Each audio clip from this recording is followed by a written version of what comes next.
Hi guys, can you hear me? We're live. Welcome, welcome. Our auntie Doris was arrested. Sorry, I'm just trying to set my stuff up. Auntie Doris was arrested earlier this week, and there's been a lot of information.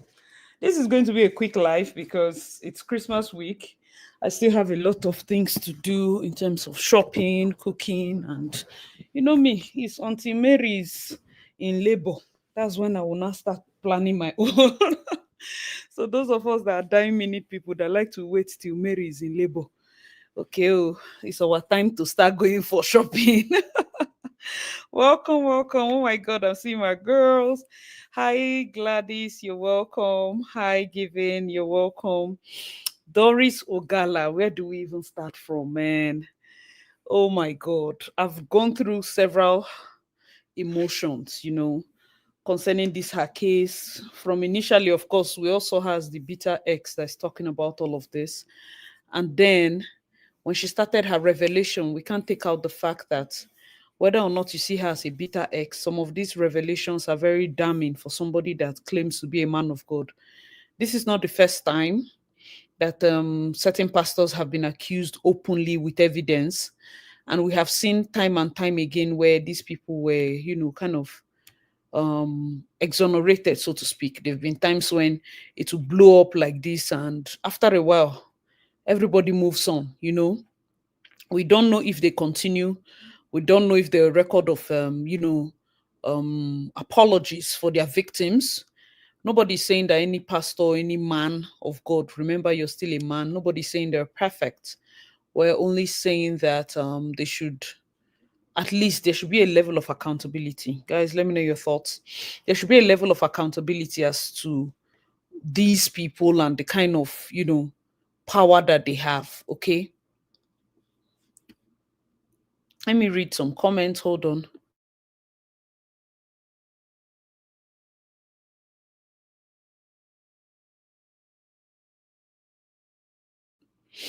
All right, guys. So let me read some comments. It says, it can't be we quick life. Our bench is heavy, oh my dear. Hi Faith, hi Sissy, hi Joanne, welcome. Says your time to shine. Last minute gang. I'm telling you now that all the Oversabi people have finished leaving the shops. It's now that we are going to say, what do we used to buy? Hey, Christmas Day, what do they used to eat? All those kind of things. But God be praised. Anyhow, it is would overcome. Okay. Thank you so much. Hi, Elizabeth. Thank you. Faith said, as he gets some rest and hot drinks, that voice sounds stuffed. I just sound like I'm sleeping. But yeah, it's been minus. Yesterday when I went to work, I was coming back. It was like minus 21. So yeah, I drank cold Coke. So I don't know about hot drinks. I even took ice cream which day. It's not me that I don't. I take hot drinks during summer, not winter, unless the flu is very very bad. So we must talk, as I never knew Matthew Oshimolo was at the wedding. Yeah, I heard he was the one that officiated. Hi, Auntie Mo. Yes, see, I feel like that's what's most depressing for new Christians, and I would say even old Christians. The fact that our fathers in the faith, people we have watched growing up, with their ecstasies and all, and sleeps and all, are not calling certain people to order. Okay, I'm not saying that a wedding that has been planned months in advance, that there's any way that Pastor Matthew would have known. But we like, listen, there are certain messes you shouldn't at the tail end of your career or your work. I'm not saying that he's going to be called to glory, or God forbid, it's not his portion. But I'm just saying that if you've built your legacy for many, many years, there are some things you should not even be found around. Do you understand? And it's hurting. That's why till today, like, it is so hard for people to say, okay, this is my church, because it is not fair. It is not fair on the regular Christians that still have like many baggages we are dealing with. We still have things we are fighting. We still have things we are not perfect at, and we are coming to church. And then the people we feel like are at least having been here for a long time, they are a bit cleansed. We can look up. We're not saying that they are Jesus. We're only saying that in character and in learning, we can look up to their lifestyle as a way to overcome the things we see in the world. Those people are even the ones partaking more in those things that they keep preaching against. Guys, let me know your thoughts in the comment section.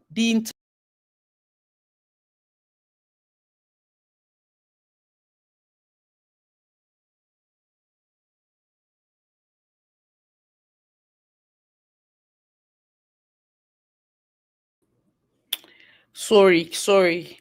Yeah, the entire story is really messy. I don't even know what I went to press and I went off there. Okay, so yeah. Good. Yes, accountability is compulsory. My own, if he agree marry her, would we have known about the atrocities? Because it be like even the buying of her brother, she was going full steam. So yesterday I was talking to a friend of mine and her husband. We're discussing this, what would have been the best option as to this Doris's thing. And she's of the opinion that he should have just married her if she knows so much of his baggages, quote unquote, to silence her. And then I'm like, see, if truly he has known the baggage to the level of knowing the baggage, marrying her would not have even stopped her. She might have been able to enter inside and destroy it from the inside. Because when you marry somebody like that, if she's talking now, she's talking, it's like you're talking from a pained ex kind of thing. It's different from a pained ex-wife. That is, all her accusations will have even more credibility as an ex-wife more than an ex-girlfriend. You get that kind of thing. So unless he was ready to buy her or he was ready to pay her off, those were the only two options he had. So the good thing is that she's alive, because somebody that quote unquote will go as far as allegedly buying your brother. I'm wondering why you would want to be going full steam like this without properly, doing your investigation and making sure that everything is set. You get that kind of thing. So when you're coming out with evidence and you're going straight to DSS. It's DSS that should go and be picking him. You shouldn't even be on social media. You get, this is a very dangerous thing, minus the Chris Okafor. She's mentioning some other quote unquote pastors that have a lot to hide. There are many people that she must have seen what they do behind the scenes. These people will go to any length to make sure that their names are removed from that thing. So her life too, truly is in danger, not just the Chris Okafor person. Yeah, compliments of the season. Said the pastor no one's problem. That's why he quickly released her, especially VDM Wahala. He said, Asi, be careful with that weather. Oh. How we do now is where when they were pointing countries to stay. Thank you so much, Auntie Mo. Merry Christmas to you too. I came and I stayed in Calgary, Canada. There's really nothing we can do again. Especially, thankfully, today is minus 22 as well. But I'm not working today, so that's good. But it was the kind of, I was even walking between buildings. My face, at some point, I wasn't feeling my face. I don't even know, but it's fine. We move. I said no, they are not months in advance. They are not months in advance. Matthew is part of them. What's like that? What do you mean they're not months in advance? I don't get it. That was AI generated. That is how the joinings are done in his church. The pastors, when joining a couple, never mention their own name. AI generated. Auntie Mo, I don't understand. Ginger garlic with honey, me. Never ever. Doris is released. Yeah, of course. This most of the our content, we don't do content like I'm not Insta blog. It's not Insta. That's why I've already shot the video, and now doing this live stream is talking about the consequences and behind the scenes as to what exactly made him release her, sorry. You understand? So this is not Insta blog. YouTube is more different. That's why most times when people do videos and you're like, oh no, Regina has said another thing. It's not instant. It's not Instagram. It takes a lot to shoot, film, upload, edit. Many things, many lives can happen within that period. So sometimes you see YouTubers uploading after the fact. It's not because we're not aware of the current realities. It's because these videos have been filmed, long before that thing happened. For this one, I'd already filmed the video, but like I said, I had a full day yesterday, and I believe that this live stream will serve better, especially because it's Christmas week and this will be the last live stream before the Christmas. So let us talk. He said, Chris wants another free start to strengthen his glory.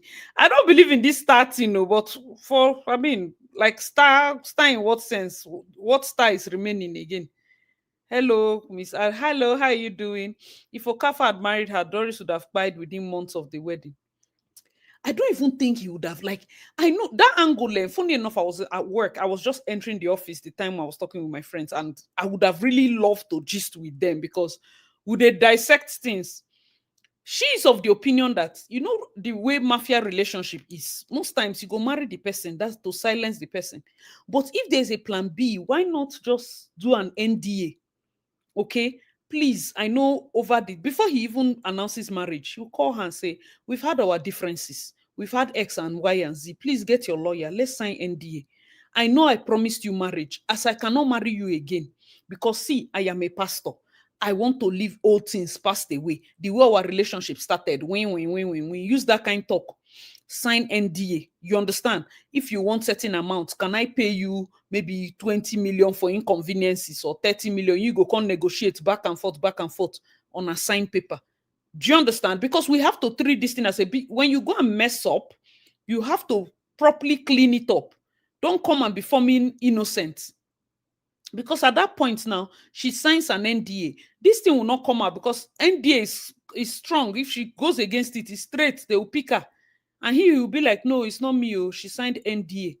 We had relationship with a sport. I've made my peace with God. I've told my church. You go talk all those things. So I don't know why he didn't do that. So Doris is telling it all, and Prof X is telling it. See, 100% I still believe that nothing will happen in that church. Do you understand? As far as the church is concerned, 100% I still believe that nothing will happen there, per se. But if it's what then they call what they call this thing, if it's police, I feel like he if Doris doesn't have enough money to pursue the case, they will kill it. Do you understand? Police, they like a situation whereby they need money to continuously facilitate the case. Saying that people should go and uproot or go and dig up the pastor's pulpit is something that needs to be backed up by serious money and serious public outcry. Do you understand? And then when I was talking to that friend, she said, what makes you think they have not gone to remove what you feel that they put there? Since na ninth now, they can close the church in the ninth and come and do what they need to do. And when you go there and open, they can sue the police for desecrating the altar of God, quote unquote. Do you get? It's very risky. So yeah. I was telling you something and then you said something. Sorry about. Oh, okay. Probably that's why I did not understand the write-up. So VDM has spoken to Pastor Chris' daughter. It's a must-watch video. I don't like VDM, but I like that sometimes he says the truth. I don't like to watch his videos. I'm sorry. Personally, I don't. I know they spoken to his daughter so that what will not happen. Unless the person, when it comes to church things, I'm very straight as to how I see it because I know these people. I know these people. It is very important that we remove noise. I don't like noise. I don't like the fanfare. Person go come, they use church thing, they trend. That one are dust. Is he a Christian? How many church they wait I want use and do? Say talk about say when them bring out Doris. That aside, we are talking about something that is affecting the body of Christ. His sensationalism is not really what I'm. This is a. Do you know the kind of serious allegation we are looking at? Do you know the kind of so if on his own as Chris, he probably did not cover his line. Maybe it's God that wants to finally expose him. But I'm more shocked by the people that are still in the church. That shows you so that tomorrow you will not come out and cry. Doris is crying now. You will not talk. Nobody is coming out. Tomorrow, when you start your own and nobody answers you, you say because you're not a celebrity. Doris is not so, like, quote unquote, such a big celebrity, but at least she's somebody. We have people there that probably are going through the same thing and nothing. Say, Dark man told him if he didn't release by Tuesday, He has everything he sent, and he has already sent it to 20 phones. And yes, he knows that his videos are already everywhere. I don't think the video is even his primary concern, because you releasing his nude video or X tape video is a criminal offense. So I don't think the video is his main concern. His main concern are like there are certain evidences, quote unquote, that Doris has said that he's involved directly in Yahoo. That's a different one, because murder allegations and the rest of those allegations are unfounded, and all they need to do is to pick that Doris one day and inject her, send NDLEA after her and say that she's on crack. That's the end of that story. It will invalidate many things that she has been saying. And then somebody like Ned Nwoko would also add fire and say, yes, it's true. Her head is not correct. You understand? Because if you see on the thumbnail, I talked about where is Regina Daniels and Rita Daniels, and the fact that they've been silenced about this whole thing. When they had their issues, Doris Ogala was everywhere. A lot of people felt like she was doing it for content. You get that kind of thing. But I feel like her voice was still heard. Many people saw it as content, but still, they didn't come out. Why didn't they come out? So you can't say the one that came out is doing it for content. You get. So their silence is very questionable. If you ask me, it's very questionable. Nobody's saying that they should come and attack the man of God, but at least show support for Doris. You get, especially that she was arrested. I didn't see free Doris, even if it's 2 days, even if it's one sentence. You get that kind of thing. It's really, really sad. You know, it's really sad. That's for me, it's just like my take on that. My first time to comment. I love how it is. Thank you so much, Easy Mommy. Greed doesn't allow another person to win. NDA will not work for murder accusation. NDA, the murder accusation, you see, the problem is, if we're going to look at this thing from the two angles, is that accusation is an accusation. You're accusing me. Where's the evidence? I spoke to you. After he did not speak to me, my brother now died. Where's the evidence? She can't win in court. Do you understand? She can't win in court. Even if he did it, the problem with this thing is that there's no evidence. And the court is not a court of sensationalism or emotion. Where's the evidence? Where's the physical evidence that this is what happened? You don't have it. It's an accusation. It's just an accusation. The only downside is that this is too heavy for somebody that climbs the altar. The church, an accusation is enough for penalty. Accusation is too heavy for a pastor. But on the normal day in front of the law court, all those titles don't really matter. Do you get that kind of thing? Yeah. So Auntie Mo said I will explain. The video stated, I, Matthew Yoshimolowo, join this woman, this man, and this woman. That is not how Pastor Matthew joins couples in his church. The pastor's name is never mentioned in joining. Oh, that's the video that joined them is AI. But he's the one that is pictured there now. Say through VDM, it's hard to watch. I can't do it. Pastor Chris' daughter went to confess to VDM. Spell daughter. His daughters are not old enough to confess anything. Those ones are church members. So, you know how his daughters are? Do you know the age of his daughter that will go to VDM? So who born her? The person that is going to VDM. His daughters are small. 4 of them, 4 girls that his wife, ex-wife gave birth to. Which of the daughter? Is it daughter in Christ that be what? Went to confess. And where did she confess? VDM. The one that went to confess to Pararamok News, that was in his church doing donations, a guy. That's the one I listened to. Calm and nice. I no get time. So they listing that in own. May no verse. The accusations are really heavy. The one from the Pararamok News alone, I no fit sleep. The accusations are too heavy.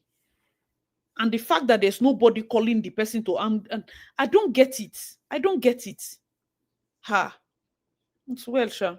So no, today's accusation is heavier than what happened with Doris.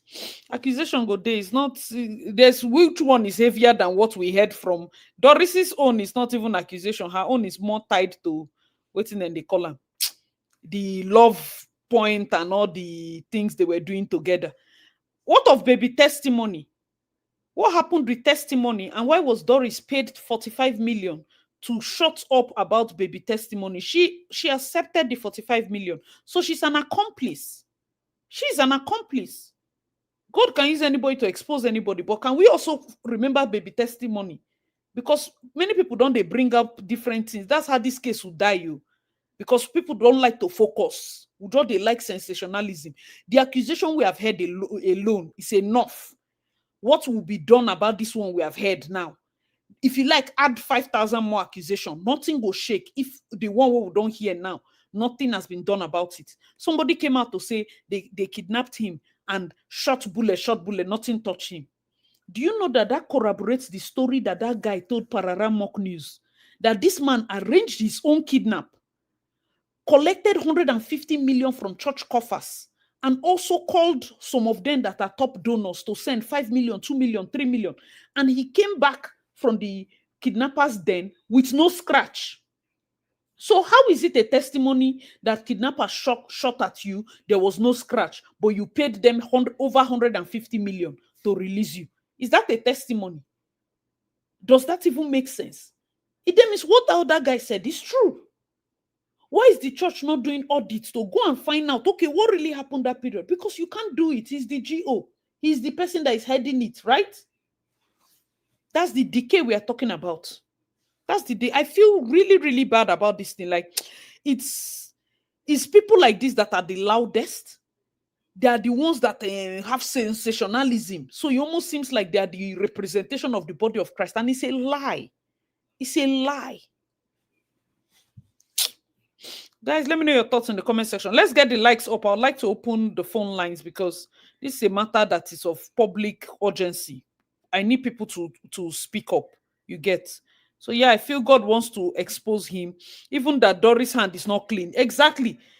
Because Doris is shooting herself in the foot by exposing, but she's at least exposing. Do you get that kind of thing? She came out and she said, see, me, I left my house to go and meet him. Me, I did video from my bed in my husband's house. I did video from my bed in my husband's house. This is what happened. This is what happened. She's exposing herself just to expose him. That's the extent she can go.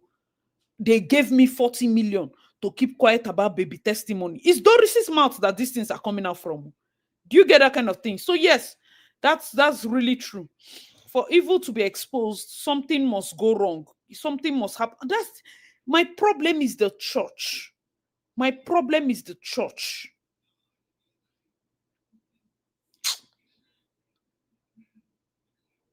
My problem is the church. Farm Sam, VDM only dropped an excerpt and we should allow people to speak instead of F shutting them down. What does that mean? For evil to be exposed, something must go wrong. Something must happen. So that shouldn't be the question now. It should be about the allegations. Where this one they read from? I don't even know. AB Niger. What did the AB Niger say? If you agree, Maria. Oh, okay. About this marriage, this thing. No, I feel like marrying her will not have changed anything. Personally, it will not have changed. Even if somebody is a Yahoo person, a Yahoo pastor, Doris doesn't look like a good mommy Gio. Even if you want to fake it at best. Do you get that kind of thing? Like she doesn't even give. If truly the fakeness is how he gets his money, Doris is not giving mommy Gio.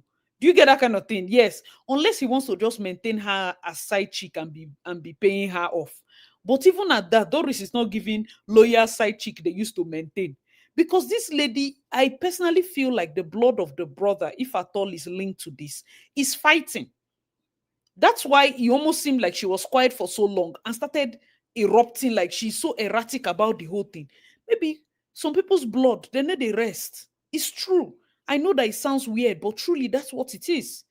That's what it is. This is beyond where initially, I think the thing that is throwing a lot of people off is the fact that she started her accusations as, who are you leaving me for? That your marriage will not work. Oh. After all the X, after all the that Y, who are you now leaving me for? Hey, you will not marry you. Who are you leaving me for? So it seemed more of a bitter X kind of thing instead of somebody seeking revenge. Do you get that kind of thing? So yeah. I say you don't like VDM, you don't like watching his videos. So much hate and disdain in your world. You lost a subscriber. Oh my God, Carmen, what will I do without you?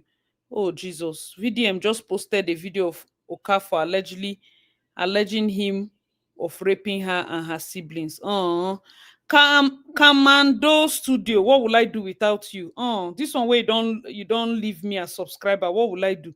Are you sure I will eat this night? Oh, che, yeah. Next comment. She never got the money. That's why she's. Oh, it's a lie. They scammed. They didn't give her the money. Doriwama. Oh my God, Doris. Jesus. I don't like what I don't like. Commando is like you're new. Be like, say something they do you. I don't like if I don't like you, I don't like. Do I look like I used to lie? And they do something with they date? Why would I want to say something for sensationalism to like you? I don't like him. It's simple. You self, you don't need to like me. Yeah, I lost a subscriber, so my faint. I beg. We're not in a relationship. You don't need to like me. The same way I don't need to like him. And I've put my reasons. I've said it. You can like the person. I'm not telling you to not like him. I'm telling you, me, I don't like him. I don't listen to him. It's simple. I don't want to. If you say something that makes sense, I'll come here and say, he's speaking up for Doris, so this makes sense. Good. And that one, I say another person post them. But me to go sit down, I don't believe in that bullshit. I beg. You get waiting then a big pass. At this my big age. I don't big too big to like give you. If you don't like and rest. Oh, that's why she's angry. Maybe that's why you who ordained OKAFOR. I don't see. That's the thing. We can't trace it. But right now, you know the thing, the how would I put it? The fault with the body of Christ is that people that we cannot trace their ordination can grow to a point where maybe their church is big. And then they might now invite a true man of God. The man of God doesn't really know much about them. He can watch he can do some research, see that, they've brought certain people that he probably knows, and then says, okay, I will come for your program. If they now go for the programs, that's why I say, even as a pastor, if another pastor should invite you, be careful of altars. There's a pastor that once was invited back then to our fellowship, and he preached a sermon about altars. That there was I think I've forgotten where I heard this message, but I know that probably it was in the university, that there was an altar he went to preach, that he came back from that altar. For months, he was battling things that he cannot trace. Anytime he goes up on the altar to preach, his head becomes blank. Nothing comes out of his mouth. That he got to a point he just started worshiping and crying and crying. Like if he comes to preach, just know that there's no preaching. And so crying and so worship. Because like when did this thing start? Frank Edwards once came out and said there's a church he went to sing and he couldn't minister for months. He had to go for deliverance. You see, when Pastor Chris told them to avoid going from altar to altar, missing Sunday service, missing prayer meeting, because you have become a star, you have become superstar. Half of the church musicians come off for church. You must not like the pastor. But if that's where you grew up in, don't miss, the foundation. We are losing it, though. That's just the gospel truth. Because right now, this question you asked, Auntie Mo, is very important. I don't know because it's the father that is the mentor that is supposed to be. But you know the thing with, if somebody did not ordain you, and then when you get to a point and you're big and suddenly you point that, Joshua Selman is my mentor, or Oyedepo is my mentor. Spell mentor. What do you mean by mentor? From where to where? How many years have you sat under the person? Does the person know that the person is your mentor? Because you get as you go, they say the person is your mentor, person don't even know you. You get that kind of, and it's very important because as people, how would I put it, the floor members in a church, it's important we know where we are carrying our head to enter. Because if people are burying things in the altar, they can bury things in front of the church. As you cross, enter. Now, another covenant you don't carry on top of your head. God, I beg you.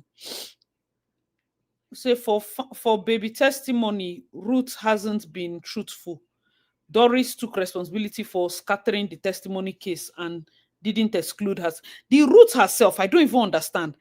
I don't understand that person. She got paid, but not everything. I think a balance of 15 million. Oh, man. They said it's Suleiman. Or it's Apostle Suleiman that ordained him. I feel like she should keep talking. No? I'm telling you.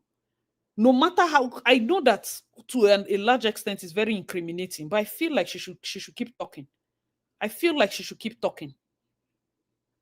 If it's that Apostle Suleiman that they say, what's that her name? Halima Abubakar was linked with? Is it the same Apostle Suleiman? And I told you people, some of you, even the stupid Doris, because you're an actor or being an actress, you are going to sleep with pastor. You say, oh no, this one is a man of God. Halima Abubakar, oh, this one is a man of God. So even if Apostle Suleiman no one deal with you, if they swear for you, if the wife swear for you, go catch. Oh yes. Oh yes. You get things you go carry for head. There are some people that it's them that will deal with you. There are some people that if the wife looks, because Halima in her testimony was insisting that Apostle Suleiman promised to marry her, has met her mother. If you are the pastor's wife and you heard that the husband is going to marry somebody, she go just go carry Doris name, swear for her. Once now, you have been Halima name, swear for her. Till today, Halima is not all right. Maybe truly the pastor decided to he want to love her and work with her and marry her or whatever. But you, wife that suffered with the man, that's why I keep telling some of you, you will go and carry things that you don't believe. You think everybody is calm and nice and will just allow you enter their house. Some people, then you now talk of the ones that will personally want to use your own head. If they find that your head is too strong, they might use somebody close to you. In this case, her brother. There are many people that it's not, you're not special. The reason why they have not used you is not because you're special. Some people, their head is just strong. Let's say a praying mother, a praying grandmother, altars that your parents must have raised in terms of their worship to God. So even you that have not been to church in years, you have not been able to, fall victim to these things. It's those you have to continuously thank God. Because there are some people very nice, they've done everything right, nice people that are trapped in these places. Trapped. Look at what they are doing with the Pastor Toby in London. He has gotten to the point where they are not even mentioning Jesus again. We will take over the world because Pastor Toby said so. We will take over this because Pastor Toby said so. People's daughters have been indoctrinated into the shrine. They are sleeping in frat houses. Let us pray. Let me know your thoughts. I say, but Doris said she has been exposing him since she lost her brother. Oh yes, There's a video. There's a video about Doris talking to what they call Freeze. There's a live, you can Google it. Doris was doing a live stream. It's still on Daddy Freeze's page when she lost her pregnancy self. And she was still exposing him. It's just now that the thing is taking effect because, of course, he's also getting married. And this period, Doris was already in the news from the Regina Daniels matter, and people were kind of looking for the next hot gist. So yes, she has been exposing him since.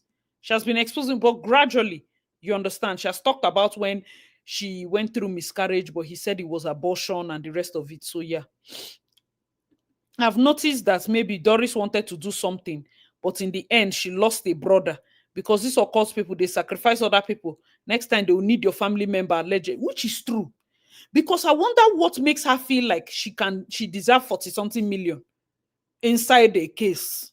I want to know what exactly she feels they did with baby testimony that makes her court 40 million.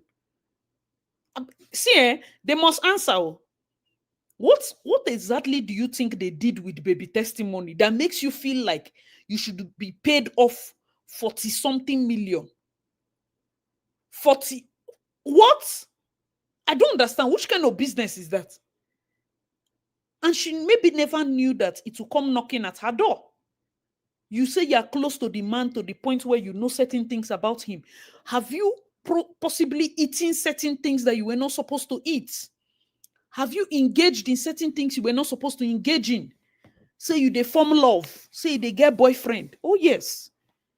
He has talked about, oh, let's go to so meeting. You follow him. You have gone to maybe take an oath that you're not supposed to take. And now it has come knocking. It has taken your brother. It might be simple because if those of you saying it's him that died the decree, there's no evidence. There's no evidence.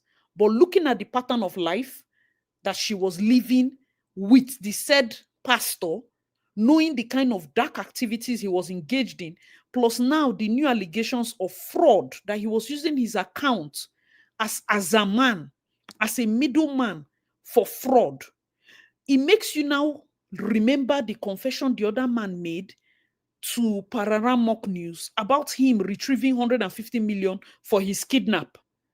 So are people now using church accounts to do money laundering. The investigation has to be carried out. We cannot continue to say, oh, we are being very spiritual, and we cannot be, logical in certain areas. Him, the pastor, remember I did a video where I played from what the pastor said. He said, I have covered you people in this church.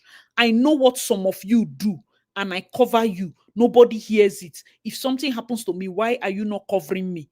Did he not say so? And I made an example then. I say, maybe you know that some of them are doing Yahoo. I didn't even know that Doris, some days after that, will accuse him of using his account to do Yahoo. My example in that video, I said, maybe he knows that some of his church members do Yahoo and he's not admonishing them because they are doing, they're bringing payouts. This is high level accusation. It will leave DSS and enter EFCC. They will start to look through the books in the church. They'll start to look through those investigations. And us, we are Christians now. Do we want that? Especially when we now look at a situation whereby if we are calling for that, oh, maybe the EFCC guy is a Muslim. You know that people can get very agitated with this type of things and say, oh no, if it's Muslim versus Christian fights now, then why are we as a group, as a body of Christ, why is it that within ourselves we can't conduct this investigation? Why can't we call him to order? Why? I'm very lost. Why? This lady has started something. Why are we not asking questions? This is the man that is touching your head. Say they pray for you. See what they're accusing him of. Guys, let me know your thoughts in the comment section. I have so many new comments. I'll get to you. Them not give her the money. Oh, that's why she's saying she was scammed. You see, the blood of the baby said, feed they follow the fight. I'm not following the Doris Wahala, but seriously, the pastor is evil. Came to Dr. Chidi platform. I think he promised her marriage and she mellowed. Then when she lost her brother, she was further devastated. Chris arrested her 4 days before the burial and she was locked. Doris has been released already. No, I'm aware of that. Doris has been trying to expose Chris 2 years now before she withdraws. The thing with this her brother's death and she promising of marriage is that Doris has no case there. She should shut up her mouth. You were in a marriage. The sister-in-law of that marriage has come out to speak. She has come out to say that indeed Doris was not as good to the brother, which is her ex-husband, that she was not even there from the beginning as marriage. The person she was married to before, the sister-in-law has come to speak. If we are going to be listening to people, we should also hear from that side. You marrying somebody and being in that person's house and saying that another person across the street promised you marriage, it's comedy. It's comedy. It's funny. So why did you carry yourself to Dubai to go and be sleeping with man because of marriage? And now the man now finally married you. You held that one. You said the next one is still promising you marriage. Best in marriage. What's her problem? What's her problem?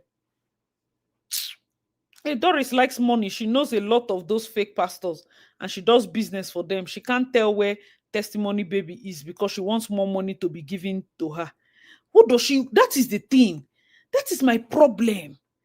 That is my problem. Like, I pray this baby's blood continues to cry and make them run mad. That is my problem. Why are they sharing money? Why are they sharing money? If at all their hands are clean, why is their money being exchanged? I want to know. Like, how many likes do we have? I can open the phone lines. I was there when the whole thing was happening with baby testimony. It was confusing then, not to think of now. Brand new. Pardon? You were where? In Mercy City, I've been a Mercy Land. Maureen interview Ruth. Ruth was asking Doris, is Maureen an insider? Ruth has different accounts of the same story. That Ruth, oh man, they should cuckoo say something now. Ruth is the mother of the baby, right? I remember, I think that's her name.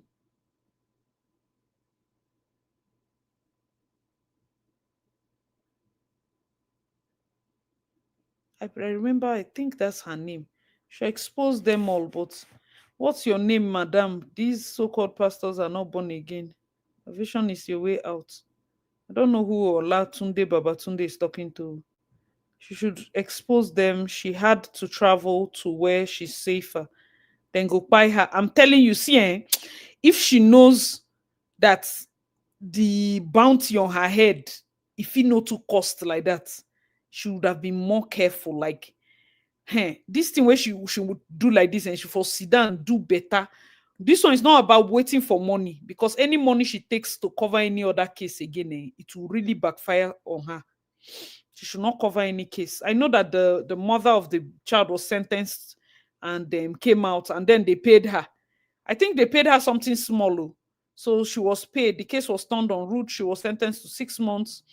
Ruth was Ruth. So Ruth paid the fine, and Jeremiah walked free. Oh my God! The Jeremiah that buried his mom recently, Abby. If you want Prof X Doris, if you watch Prof X, Doris has been doing this, and money which was given by pastors, even from abroad, about $200,000. She's triggering on purpose because she wants more money. Hey, body of Christ. Until angel begin flog on her. Nobody will rest. A lot of pastors give Doris money as their own to arrange all these fake miracles. If you fall, Doris, any man doesn't go her way, she'll say, you promised to marry me. Yeah, I saw that video now. I saw that video at his wedding dedication where he was saying him and his wife will tell the story at the right time. They don't want to jeopardize investigation. Him and the wife should get out, please. They will tell which story. So I want to know the purpose of their story. Like, as they want to tell the story now, what does the story want to do for us? Does the story involve the baby testimony? Does it involve the brother that died? So I don't get the story thing. I don't get it. I don't get the story thing. So at this point, for me, it's just him not understanding that the case against him is not just moi moi. It's not just like, I feel until there's a physical repercussion, these things will not stop. These things will not stop at all. These things will not stop. If you look within the body of Christ, there are many things we are tolerating. I'm not saying that we are the best or we should act, judge not so that ye shall not be judged, fine and good. But you as the pastor on the altar cannot go get away with certain level of rubbish, like rubbish, plain rubbish. He's getting away with certain things that it's even ridiculous that you should be attached to a Christian. Talk more of a pastor. The things he's getting away with, it's ridiculous that those accusations should be attached to a Christian. Talk more of a pastor. And it's not his fault. It's not his fault. If you go up to church one day and there's nobody in the church, and the entire church stand up and demand that the pastor make a public apology, no, never. He said that he knows what they are doing and he has covered them.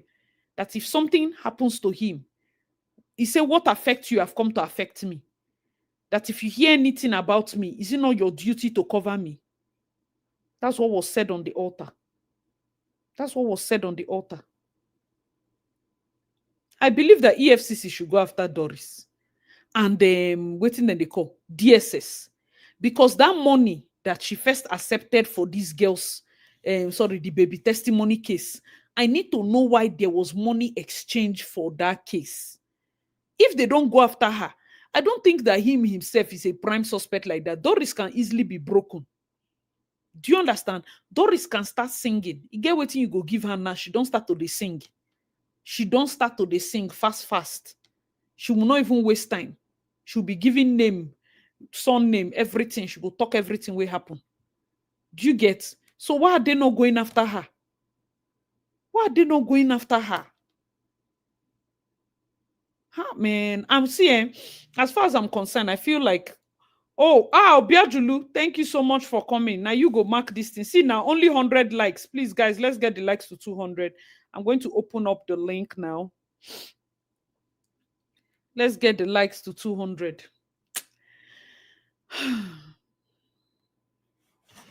I'm seeing it though. Not Augustine. I'm seeing it. I'm only saying that me on a normal day, they had me to watch down a guy. On a normal day, they had me to watch down a guy.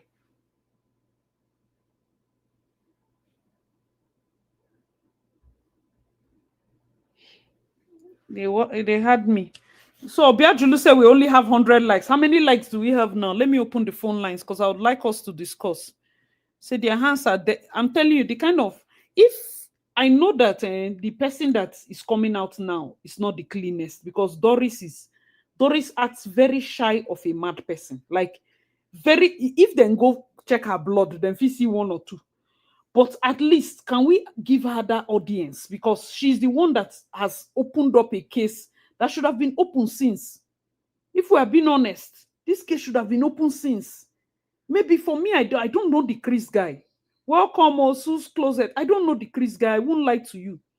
I don't know the Chris guy. So it's not my fault.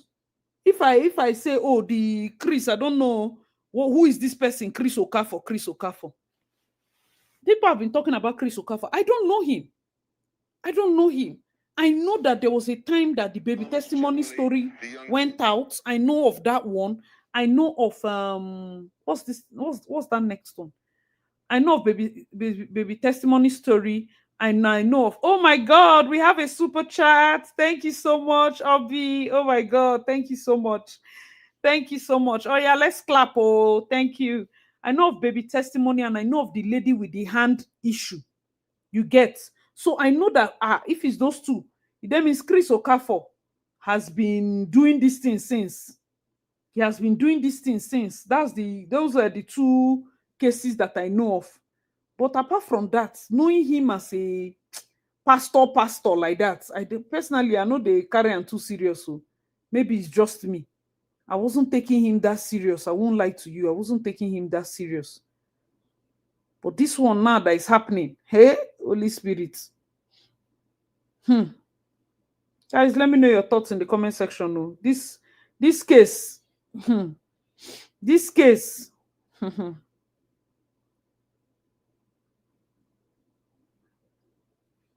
I want them, if they don't call that Jeremiah guy to order, it will not sweet me. Hey, Sue's Closet. Oh my God. Thank you so much. Thank you so much. I truly appreciate. Thank you so much.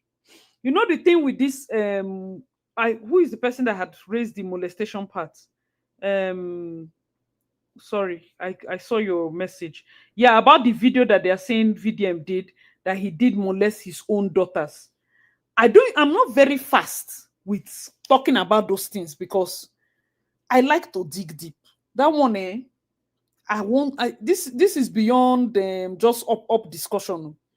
That is something that I need to over investigate.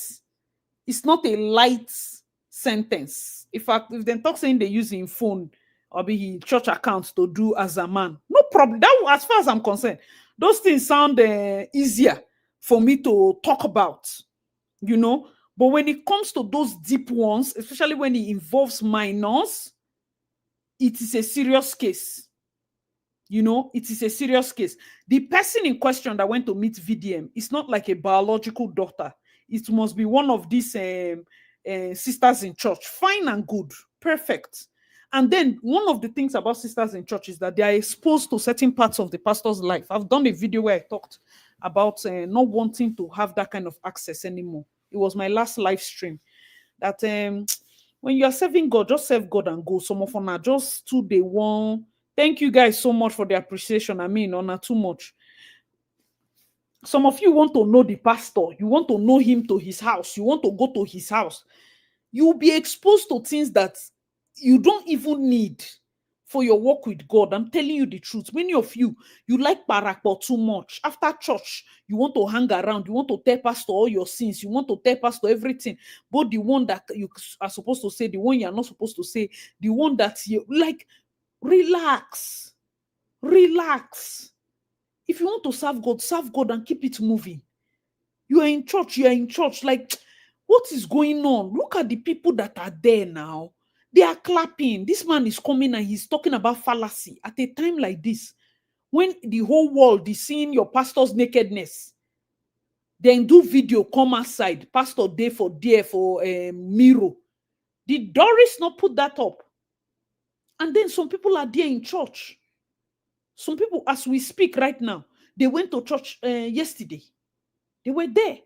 They see me and the rest of them talking about this man's atrocities as the devil. They see us as people that are here to spoil his case. They see us as people that are not in line with his vision. People that are here to bring him down and all whatnot. That makes no sense. Oh, Nenny. Oh, my God. Thank you so much, Nenny. Thank you, Nenny. Oh, God bless you. Amen. Bless you too. They see, and I am so upset. I'm gonna put the phone lines on now. I'm so upset at how these things have been going.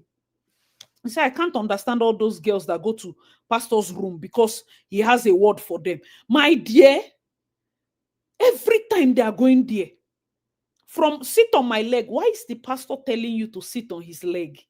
Come, my daughter, come and sit on my leg. At your big age, you went and you sat on his leg.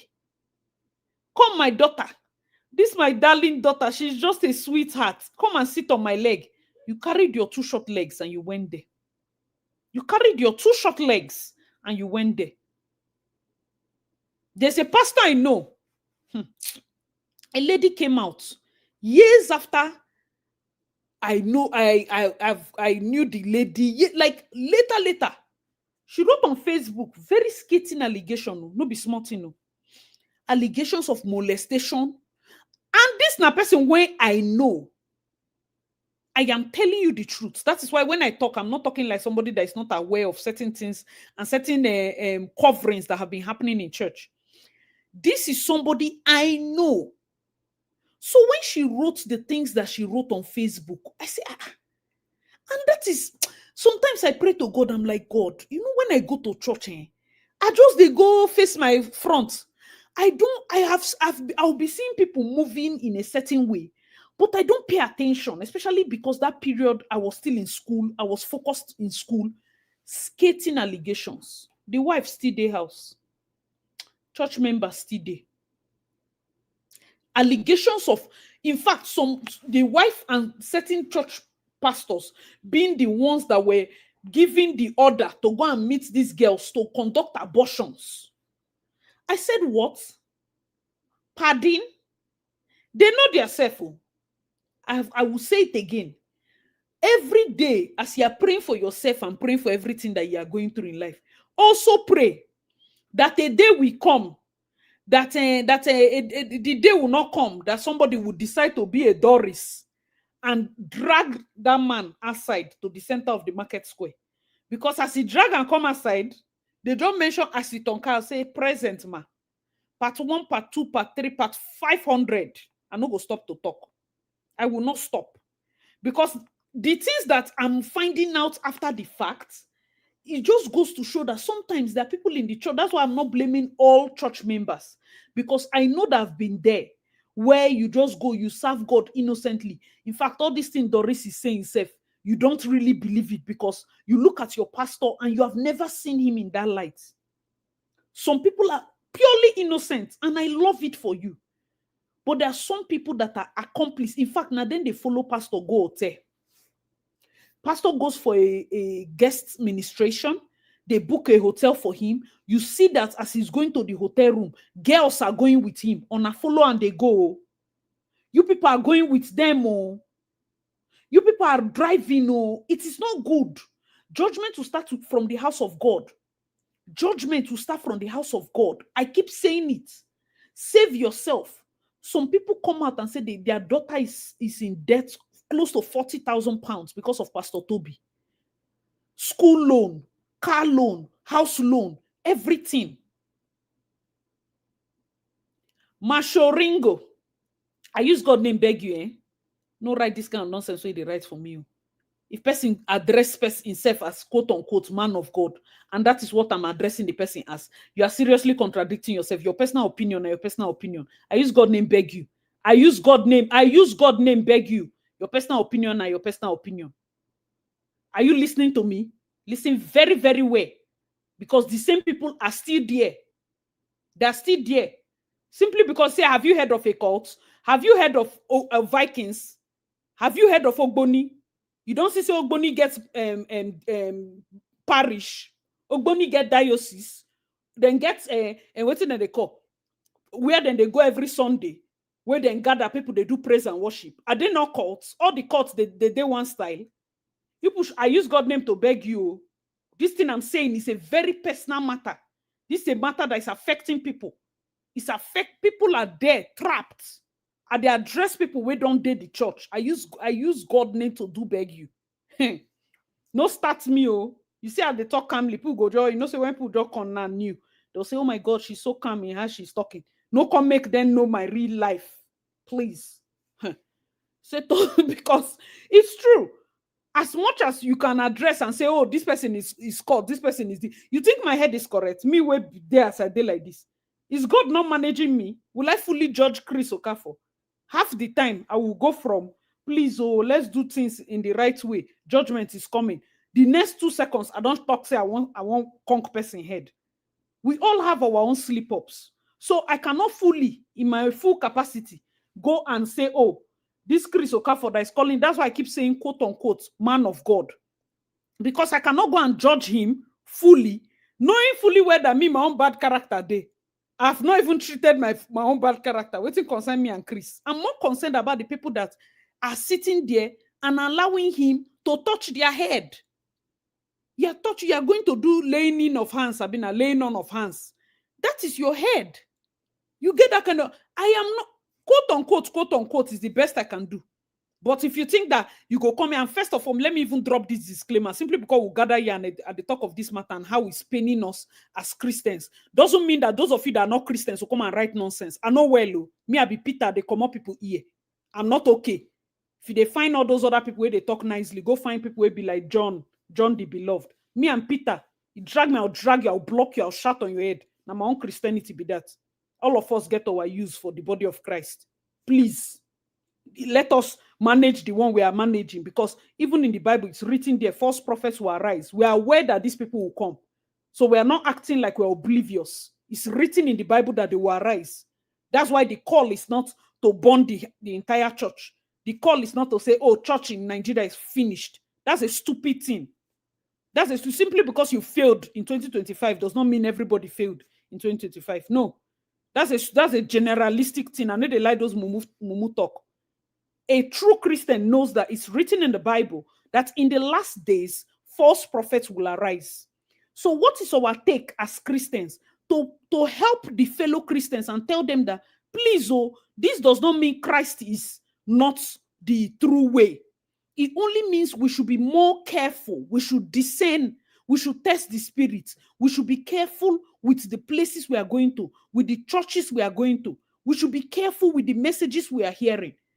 It's just a call for more discernment. It's not for people to come out and say, do you think they fake things? The reason they are fake pastors is because Christ is the way. That's just simple and short. Nobody does a fake of anything that is already fake. It's the way. Jesus is the way. That's why there's fake. You go fake another fake something. You go fake Gucci, fake Louis Vuitton, fake all those ones where already they original, right? That's how it works. So this call is not for Christians to say, oh, you know what, since all the church now, the pastor then they fake, make I not go church again. That's not it. That's not what I'm doing here. I use God's name to beg you people. If that's the idea you have in your head, not be me and you. I don't play those games. I don't play lie. I don't play those games. I know where I am in my work with God. God still they help me. And they walk gingerly. I prefer to go slowly than for me to just think I want to run. He that is up, I've been waiting. God, I beg, God forgive me. Now these people, they may Regina and the husband are the reason why I'm forgetting some scriptures. I need to drag person. It said it's a famous saying, he that is down need fear no fall. You're already down. So falling is not anything. But most of these people that are up, that's why there is a lot of echo for what Chris Okafor is doing, because he's seemingly quote unquote up, where people look up to him. If Chris Okafor was a floor member and he did everything, will he still be okay? No. No, but as long as there are not like 500 people looking up to him as the teacher, it's the impact is less. I need you people to understand it. Our call is because the kind of person he is, he has a lot of impact. You might not like him, but he has impact. And that is our major concern. If you, as Uncle Chris Okafor, won't decide to go into worldly things, go by yourself. Carrying your entire church along with you, gaslighting them into forgiving you and fighting for you simply because you know what they are doing. They came to meet you with their sins and confess to you as their priest. It doesn't mean you will gaslight them and say, I know your sin. Therefore, now that my sin is outside, why not you come out and, defend me? That's rubbish. I came to you as my pastor to talk about things. And I don't want you tomorrow to say, oh, Asi, because you have told me yesterday that, God forbid, let's say, for example, you are doing Yahoo. So today, now that they say I buy somebody, cover me. I don't understand. Yahoo and buying person self, the two, they are bad, but one is really, really bad. Like, what's in the happen now? Maybe one person went to meet him and say, oh, pastor, I cheated on my wife, or I came for forgiveness. I've talked to my wife has forgiven me. You now come out and say, you, pastor, you, brother, I know that you cheated on your wife. Now that Doris is accusing me, why are you not forgiving me? I don't understand. Olu Siri said there's no body of Christ in Nigeria again. That's your opinion. There's a body of Christ. The only thing is maybe you are attracted to only the bad example.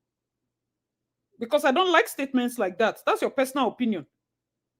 That's your personal opinion. The full 200 million people, no body of Christ. Are you kidding? They play. He who thinks he stands, take heed. Nenny, God go bless you. God go bless you. I miss the days, Assemblies of God back then, when they do memory verse every Sunday. Now children go to church, they don't remember memory verse. Do we still do it? Our memory verse is taken from the book of this John 3:16. For God so loved the world that you must say it. The next day you say it. The next Sunday you say it. The next Sunday you say it. Thank you so much. Yes. He who thinks he stands, take heed lest he falls. So sometimes you might think that, I see this thing you're saying doesn't affect me. It doesn't affect me at all. And me in my church, they used to do it like this. Take heed. Take heed. It's very important. Let nobody go and use your head to go and strengthen whatever it is. Even your children. The baby testimony gone missing in a convention. It's not every time they say, oh, they're having one big convention, you pack even fragile children and go and give and drop anyhow. Many of you that know your maybe aunties in the village, cousins and sisters that keep going for all this type of crusade. I'm not saying don't go. But if you're the kind of mother that cannot gather all her children and stay with them, you keep 5 children, 3 go outside here, 2 go outside here. That's wrong. Children get missing every time on crusade grounds. Please. Yes, he's using it as blackmail. Because that's a blackmailing statement to tell somebody that I know what you did. Now that my own has come out, you must forgive me. That's blackmail. That's blackmail. They're close to elder women in church when they heard the rumors. Somebody approached you. The big bishop was begging me like a small child. Which bishop? Yummy mommy. Somebody said my grandfather never allowed any priest or pastor to touch the heads of his. My father is always so particular about that thing. Growing up, anytime he's doing any devotion, he's particular about who you give to touch your head. He's very particular about that thing. I always wondered, like, no big deal now. Say, Sabi, we like to do copy. We'll go and bend our head. Next person will bend the head. Next person will bend your head. everywhere we are going, okay, the pastor is here, pastor, come and lay hands, lay hands, lay hands. Be very careful. Some might be coming from contrary altars. Contrary altars. And what do you think he knows that is in that video that made him quickly release this girl? You people have not asked. What does he know that is in that video? And put up the link here. Let's get the likes up to 200 likes. We have over 600 people on the live stream. I truly appreciate you guys. Thank you so, so much. This is a matter that affects not just like a small section of people, the entire body of Christ. It rubs off on the entire body of Christ, okay? One way or the other, there's somebody that is still there that is seeing all of this. And it's like, I see, we can't live.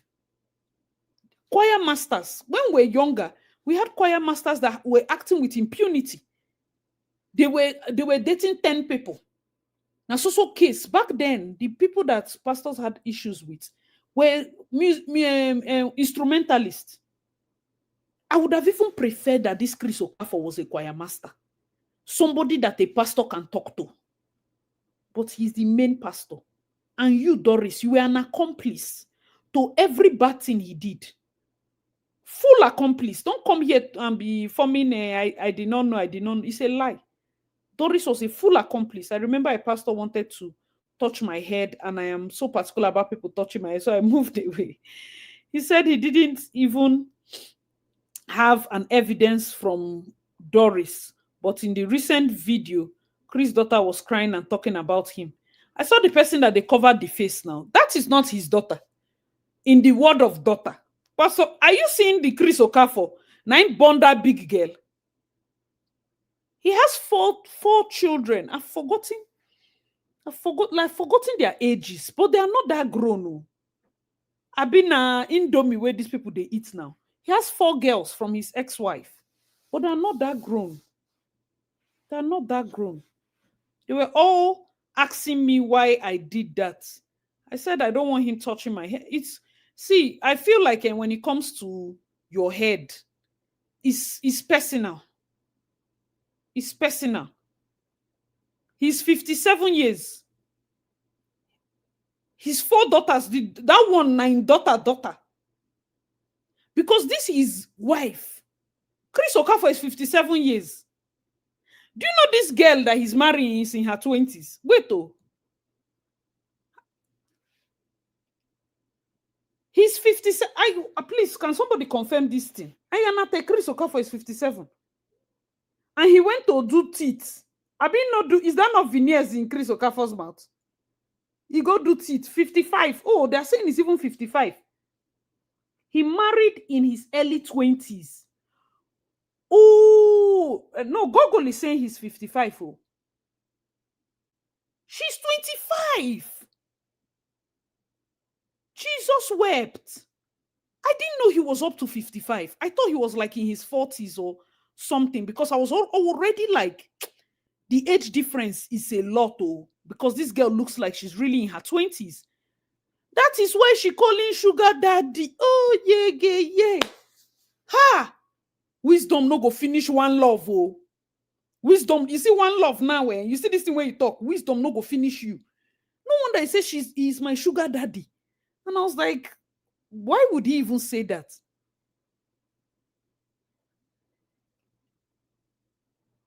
He looks quite young for his age. That's good, though.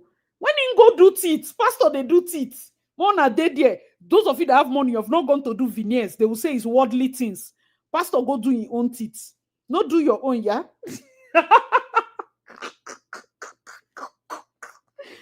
Jai.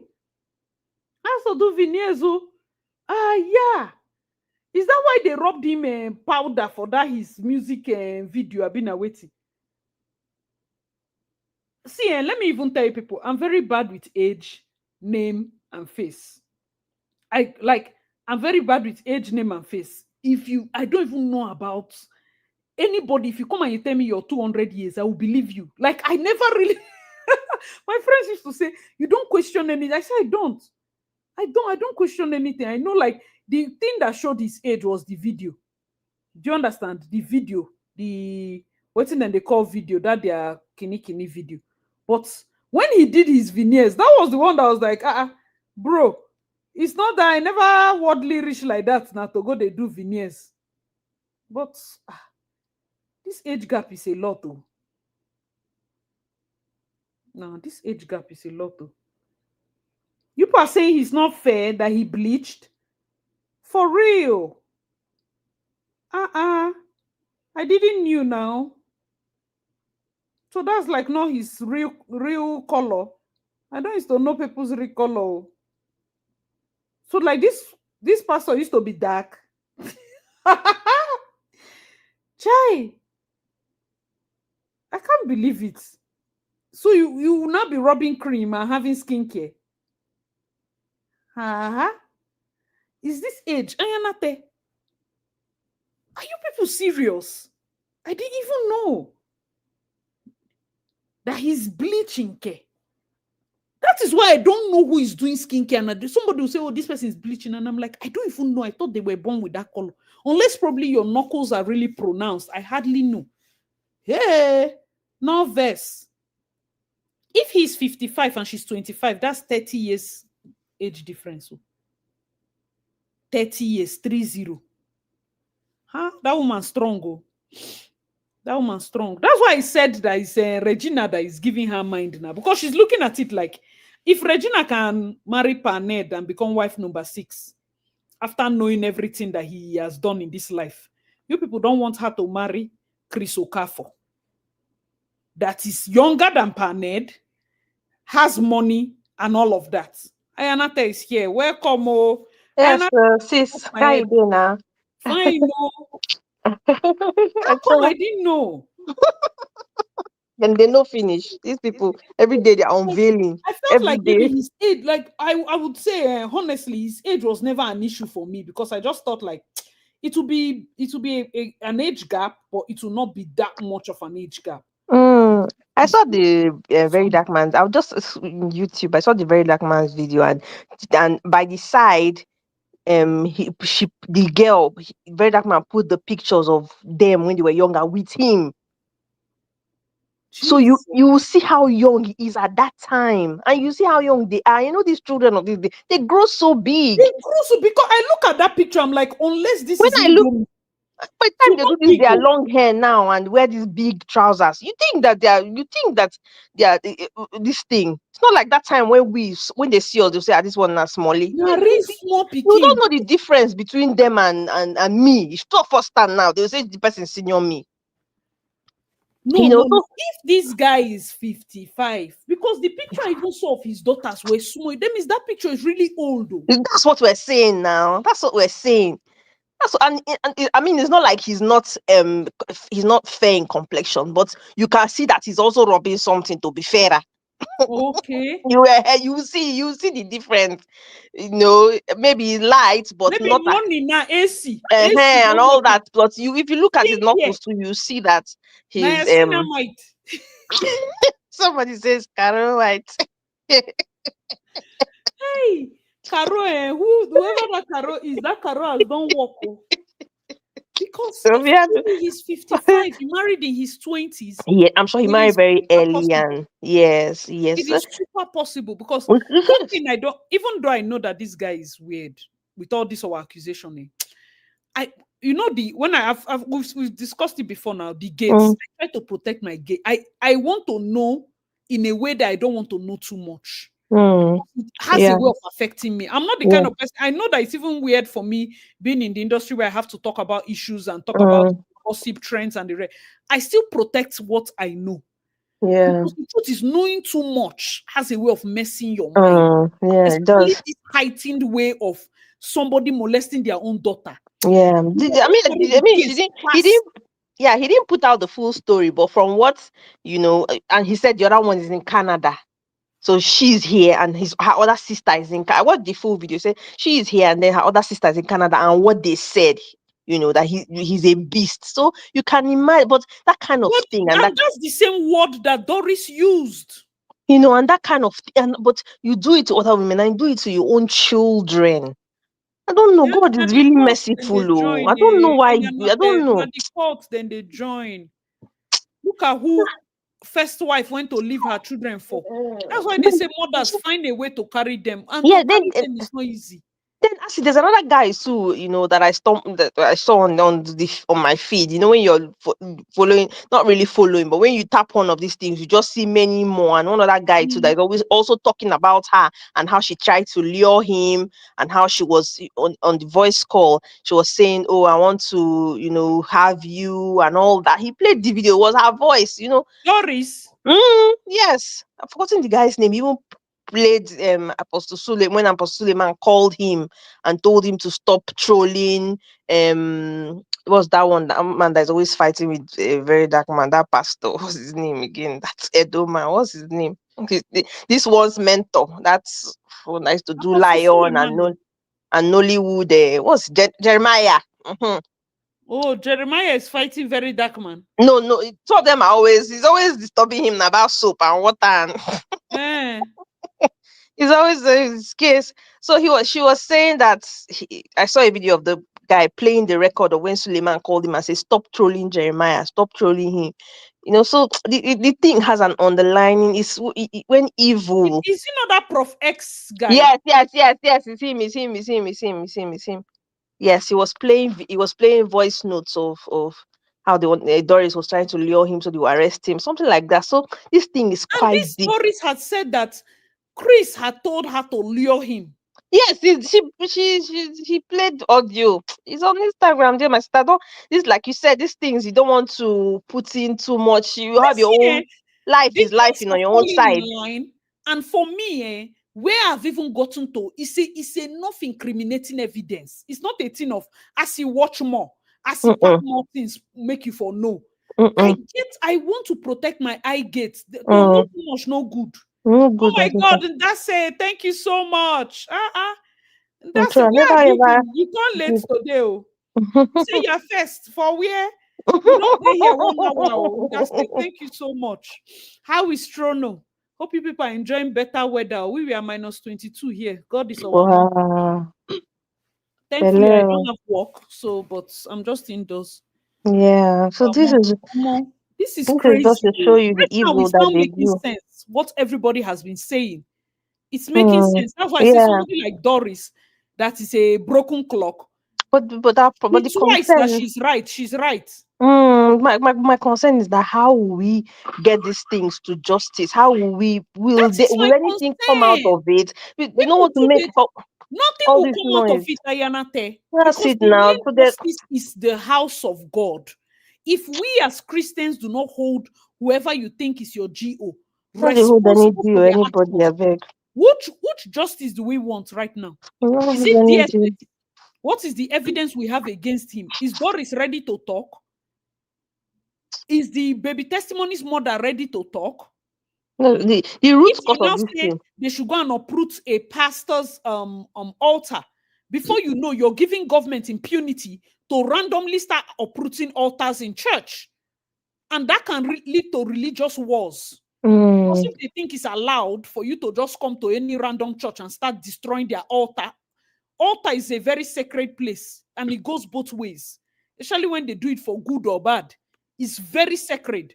So if government interference can come and literally uproot an altar to just say that because we heard that you buried something here, you get that kind of thing. They've done it in Port Harcourt. I think there was a particular woman that her church, she buried a baby or something like that. One corner there around that Ajib side. mm, It is the people that were there that helped bury, or the people that drove the car in the night, or somebody that even leaked the thing. They didn't even need government or anything. Then mm. gathered that day, they beat her like this. They beat her because sometimes people know exactly where these things are. They know where the And people bodies are know, buried. and it's just our system and the ways it works. At the end of the day, it's just poverty. Because for someone like me now, I didn't have experience of Pentecostal churches. So my parents used to go to the Methodist church, and we used to all follow them to Mm, town in Methodist church. So we do Methodist church. We do. I think church was 10 to 2. After church, we go to our house. So it was as soon as I started growing up. That's when I now started attending one church near my house, and I made several videos about talking about, the things that I learned growing up and the things that my children will never ever know about. Is like, so I went to this Pentecostal church. I'll hear them calling pastor Papa, Mama. I say, where I'm coming from, we don't used to do. I don't. Papa, my father is my father. I don't know any other. I don't think that that's even the problem. No, Call it Papa, starts call from Mama. That's that. not the problem. That's It not starts, even the that's how basis we start. of You the start to problem. give people unnecessary reference. No, because the truth is, if we're even going to cross it into traditionally, there are people that still hold respect as name tags. You call people ma, auntie, sister, because traditionally, as the Yorubas, you don't call them by their first name. These are things that traditionally, those in the South, we can't even get over our head. Before No, you but now go and but call not him a Papa, pastor now, not a man of before you God even now. call pastor. That's the same thing like when you tell a lawyer that why are you calling judge my lord? No, that's There are different certain now. things that That's come with the professional territory. Some now. people say daddy. Some people say papa. Some people just say pastor. So Some for me, people it don't was like for me. pastor because they feel like pastor is the just G-O and then they are the pastors you ordained.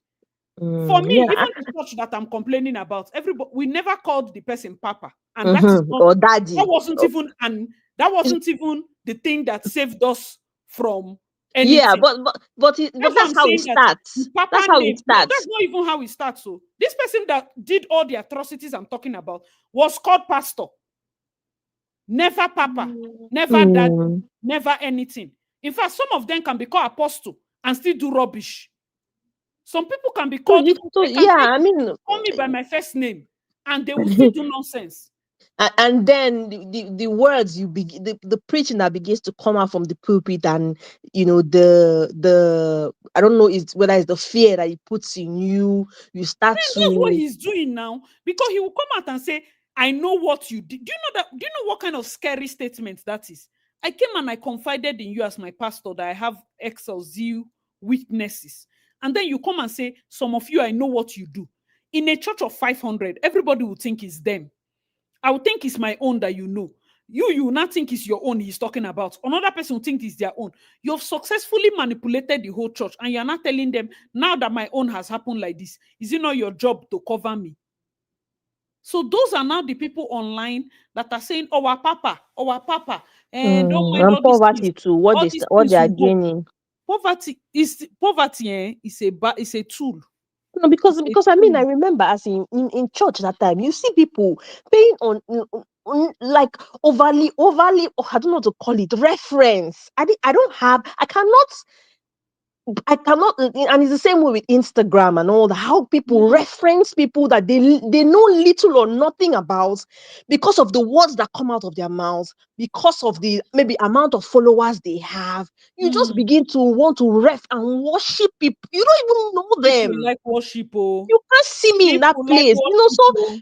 I started to see it. I started seeing it in church, in Pentecostal church. I was going, they will be, like over referencing and they want to help around it. They want to overdo, and then that's how it starts. And then sometimes when they are preaching, they begin to single out some people that they know.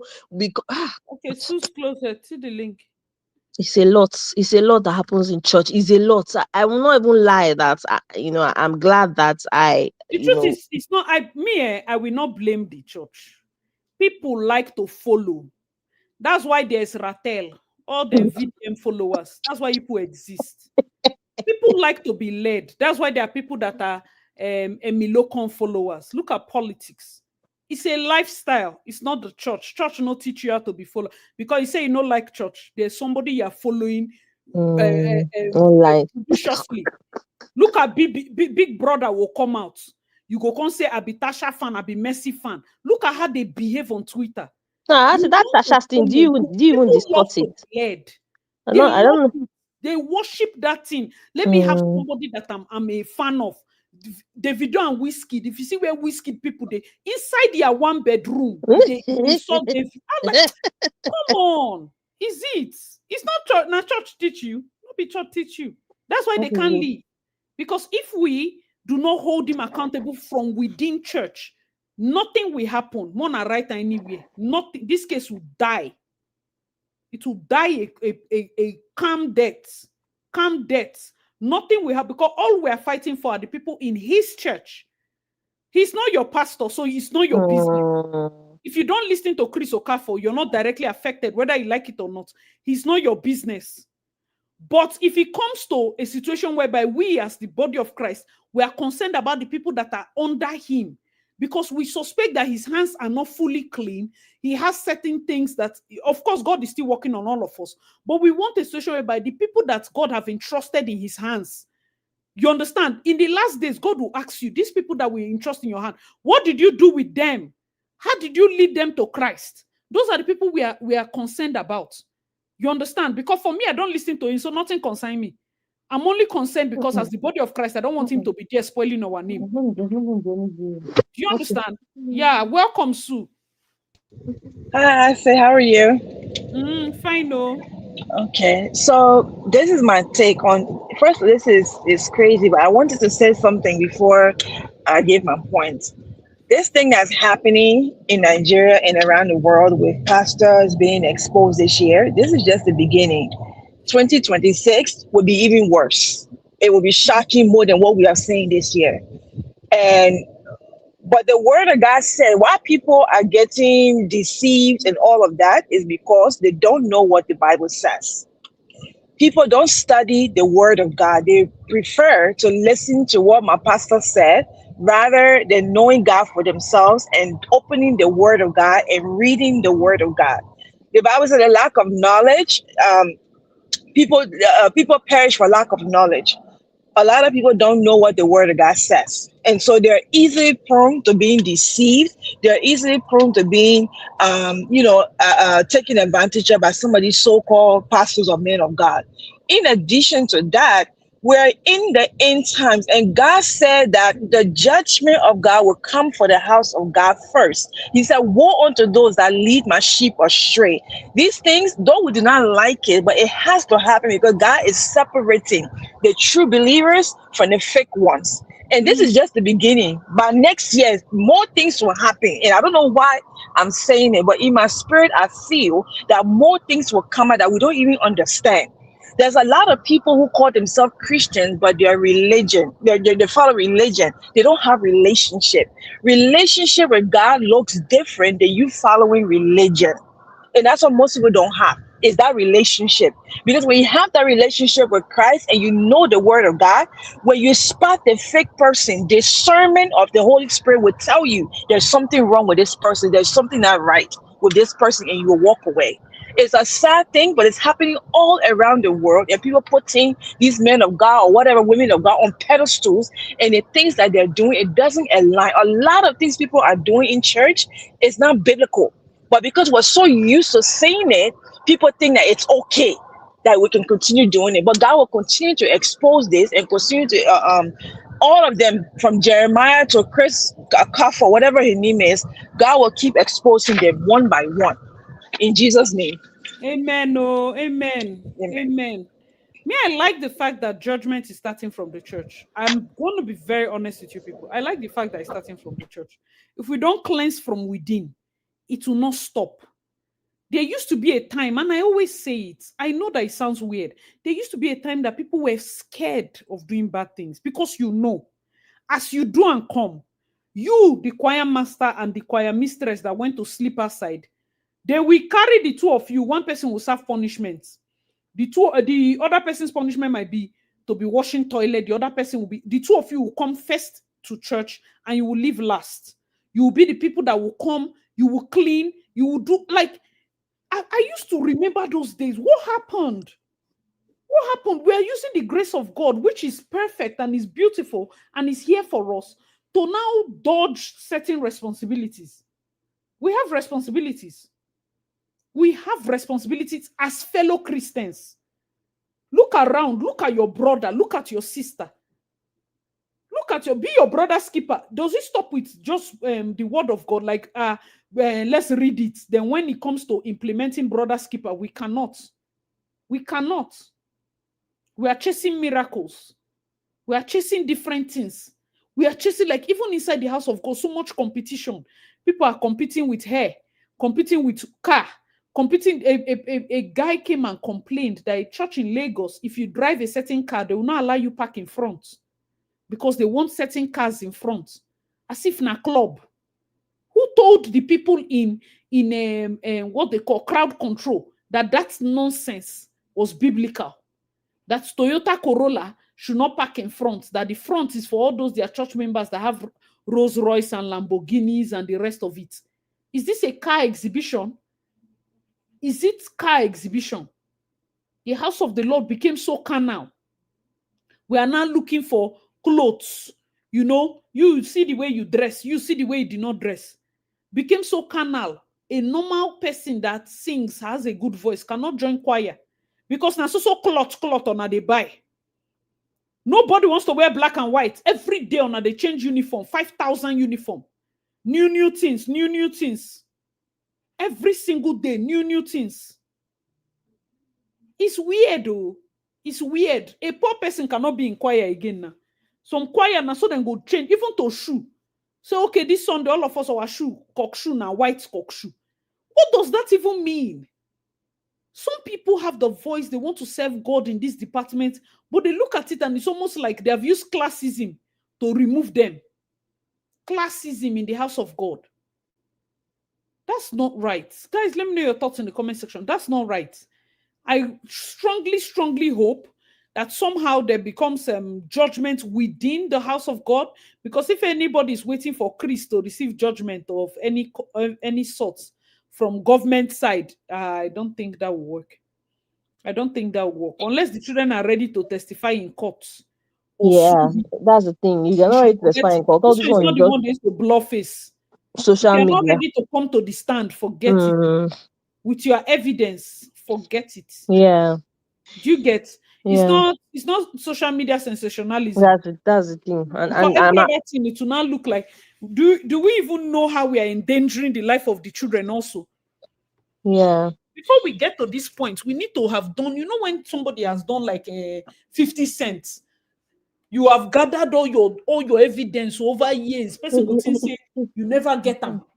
So that the day you do documentary, even the Chris OKAFOR go no say problem don't come. You can't just do these things with how would I put it? You can't just be emotional. Emotional, yeah. Maybe she was even gathering evidence, but the moment she saw that he was married, sentiments don't come inside. You will not marry. You will not do this today. Will you shut up your mouth? Like, what are we doing here? You're supposed to be serious about this thing. We are fighting a cause for your brother. She derailed it with emotion. Yeah, like so what somebody said in the comments. I'm sure if they paid her, we wouldn't have even heard about it. Yes. Money hungry people. Yes, it still goes back to with the blood of baby testimony. All this actress that we see flaunting wealth and all that. This is the kind of things that they do, and some of them never recover from it because they put their hands in really bad stuff. Really bad stuff. I just let me put your Kara is here. Okay. Come in. Hi, Kara. Good evening. Hi. Good evening, everybody. I say make I greet. I get home training. Good evening. Well done.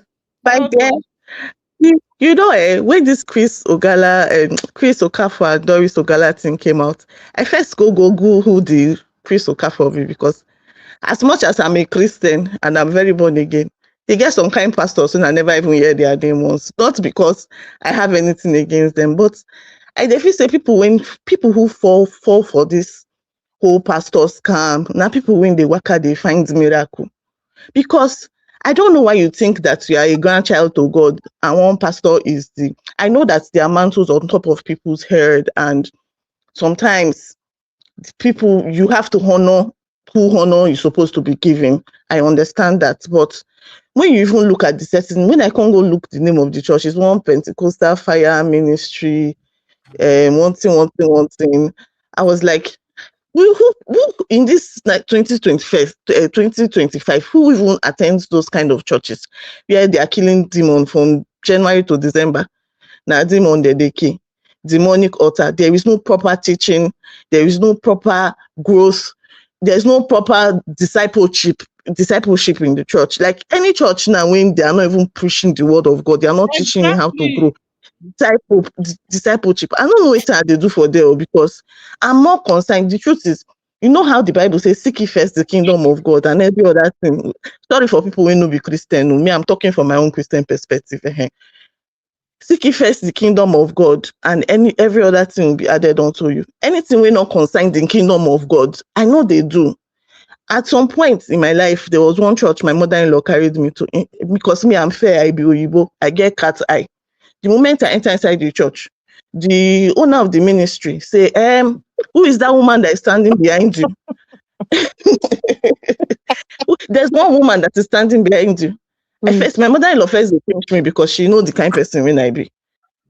I first tell her, say, Madam, there's no woman standing behind me. Somebody from your father's house. I say, nobody. We don't have winch in my village. I'm sorry. Maybe it's not me that you are seeing, it's somebody else. Because me, I have my own relationship with God, which is most important in your walk with God. If you don't get a relationship with God, you see how you'll be swayed from left to right with any doctrine that come. They say, follow here, walk on bed, to break coconut water, drink, go stand, go beach, go park stand. You'll be swayed with every doctrine that come your way. So I'm not talking because of Doris. I'm talking about people who, as Christians, we should be careful. See, and when you have the spirit of discernment, and there are places that once you step your feet, even if not dedication, they invite you to, as you step your feet into the place, you go no say, this place is it didn't day. When you step your feet into the place, no matter how the miracle that the person is doing, that me first, I'm not even moved by miracle. I believe in the work of miracles. I believe God can do miracles, but I am not moved by miracles. And do you know what miracles, according to what I have studied in the scripture, based on my understanding and what the Holy Spirit has revealed to me? Miracles are not even for believers. Miracles are for unbelievers. Like, miracles are the kind of things that bring unbelievers to the knowing of Christ. And it's not a miracle that is even the miracle is for the purpose of evangelism, to see what God can actually do in your life. And as a Christian, you don't need anybody to come and tell you what God can do in your life. I don't tire for this. Throughout this year, we have been hearing different things of different pastors. Just they do they make mockery of the body of Christ, in my own opinion. And that's because we Christians, we don't want to sit down and study the word of God. We don't want to learn from the Holy Spirit. We don't want to sit down. If you see where they are doing proper teaching and discipleship now, like for some of us that go to all these Pentecostal churches, discipleship class, a church of 10,000 people, 15 people, 9-day discipleship class. But if you hear where they do miracle, but if it's more than my enemy, then food. We see them in all this ministry. They go park their big car. Women especially, we will park our cars in front of our ministry because they say the woman they see this one. But discipleship class that is maybe 1 hour, 30 minutes, you will not see people there. In fact, at one point in my church, they have to make it mandatory for workers to join discipleship class. If you don't join, you no go serve for church. That was the only thing. People started attending then. Even at that, they don't attend them because they wanted to learn anything. No, they just attended it because they want to wear fine dress and greet people as ushers. There was no intention to learn. And one thing about Holy Spirit, he no go force you. Holy Spirit will not force you. Like if you are interested, he will work with you the way you are. So what I'm saying in NS is that now they do ourselves as Christians. See the way the body of that very dark man now they talk about the body of Christ. Can you imagine? Yeah, I don't even want to talk that part. Man, no job verse. Obia Julu say I should give him a chance. Would they date? Now we don't make ourselves now. Anybody can talk. We don't make ourselves mediocre. We like sensationalism. We like platform. We like talk. That is why we don't like to talk. See, person will not go listen to pastor, but go listen to VDM. Say, now with VDM, don't put mouth, make her listen. That person that is saying, I want to listen now, might still be a church person. But when the people that the pastor was preaching, any preaching that is calm, that even makes you say, you cannot make certain decisions. You cannot work all January to November and go and finish your money in December, there is no good financial planning. They need to go to that church. Any church that fall down, die my enemy. Very good. I know your phone number. Which phone number is 080333555? Hey, all of them don't come. Oh, Apostle Thelma, say, why are you excited about your own phone number? You don't know your phone number. I want to know the miracle after the phone number. What does that mean? Joe is here. Joe, share your thoughts. I'm just going to bring in Cherry and Jane. They'll just be behind on the scenes. Yeah. Joe, let's hear from you. Hello, everyone. Good evening. Compliment of the season. Yes, so. Yes, sir. Good evening. Evening. My thought is this, right? I just think that a lot of this, like everyone has said, a lot of these pastors, they know that most Nigerians are very, very gullible. So many of Nigerians, they don't, like this last speaker just said, they don't even believe in, or they don't even sit down to listen to the scriptures or anything. They just believe in miracle. So they don't care whether that the miracle, where it's coming from, as far as it's called a miracle, they will just go for it. And like at the beginning, as you were saying something about your concern is about the congregation who just sat there and are still going to the church. I think that with somebody like Chris, I believe strongly with everything that is currently out there on the web, all the accusation against him, I strongly believe that it's possible that he hypnotized his congregants, and most of them they are not even operating in their right senses, which is why so many of them are just there and still going to the church. If not for anything, they need to question why so much allegation. It is okay, fine. Doris is the main person that is making the allegation, right? But there are other people who have come out to accuse him directly or indirectly. Now his children. Just try to imagine so many of these pastors, which is why I think that what they are doing is court-like. So many of them, they have something. You will see someone from their family coming out to say they did this, they did that. If Nigeria was a very good a country that operates under law, honestly speaking, there needs to be investigation, all sort of investigation against this guy. They are accusing him of so many things. What did they do? Yes, Doris herself she herself, she's a criminal, let me put it that way. But she has accused this man of so many things that if it was happening in maybe the Western country, you would have seen investigation, or like maybe in the US, for instance, FBI, they will open an investigation against this guy, but there's not going to be an investigation. You know that Pastor Toby is in UK. They don't investigate Tyre. Okay, that one. I think the day that one's cop will get filled up is coming, and his own, he will rot in UK jail. Honestly speaking, it's not. You see, what even annoys me the most is that the moment you start talking, there would be people who go online tell you that you are accusing a man of God. It's like it's almost like we Christians, and we don't like to hold ourselves accountable.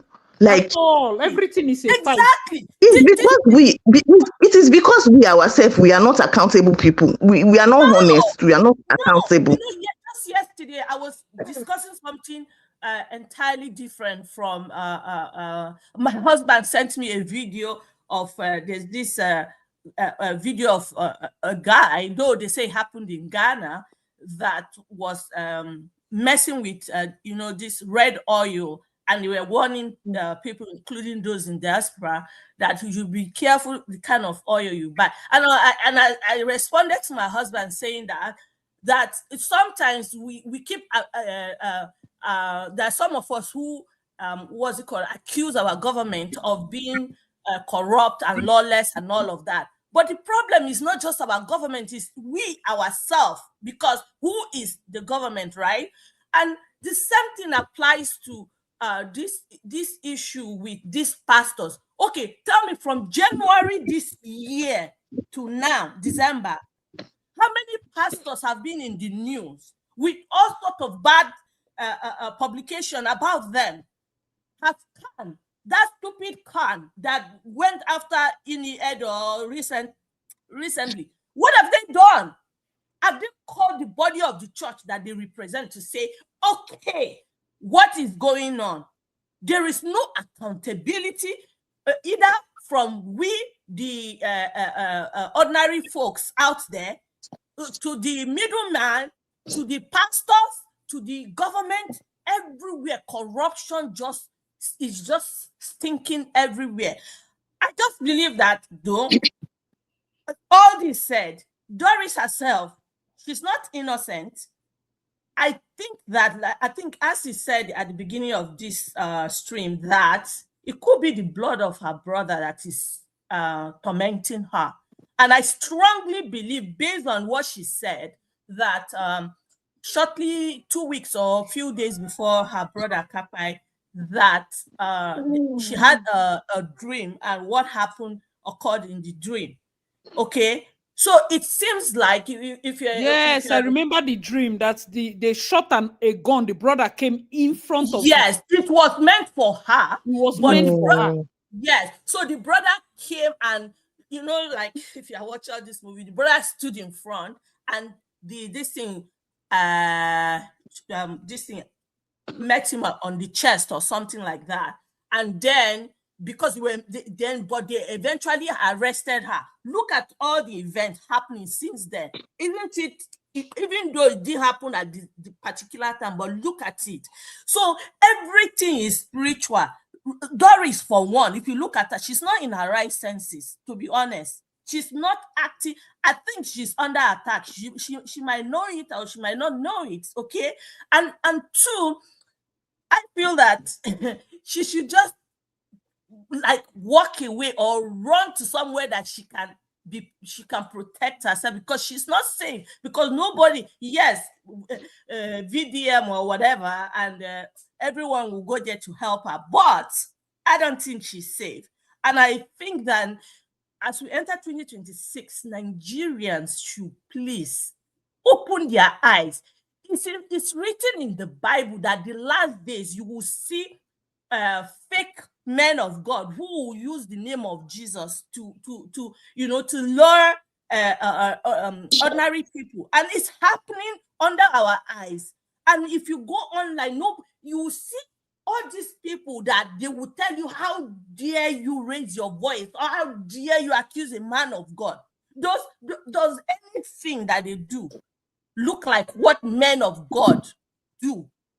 It's always miracle. It's always bring money. That my sister, my immediate younger sister, she was a victim as well. She was a victim. Like, she will go, like, every day she comes home, she goes, and today they say we should sow. She will carry everything. Go, she will give. Tomorrow she will come, she say everything. This girl gave her, and then after a while she started acting abnormal. And up to today that I speak, my immediate younger sister has never been herself. Yes, she has on her own at some point. She stopped going to this particular church, and she herself started saying, when she became very sick, during her sickness, she said, oh, they did something to me. But she wouldn't come out to say what exactly they did to her. So people should be very careful, especially girls, young women, young ladies. Sorry. Hello? Everybody. Yeah, okay. No Yeah, problem. Thank you, Joe. yeah. So Jen is next, and then Cherry. Okay. Hi everybody. Hope everyone's well. I think I I don't even know the story so much. I think I just heard or saw the church thing and it's driving me mad, right? And I think one of the problems we have in Nigeria, as much as a lot of people don't want to believe it, is laziness, right? Is laziness and the idea that something will change just by doing one little thing, right?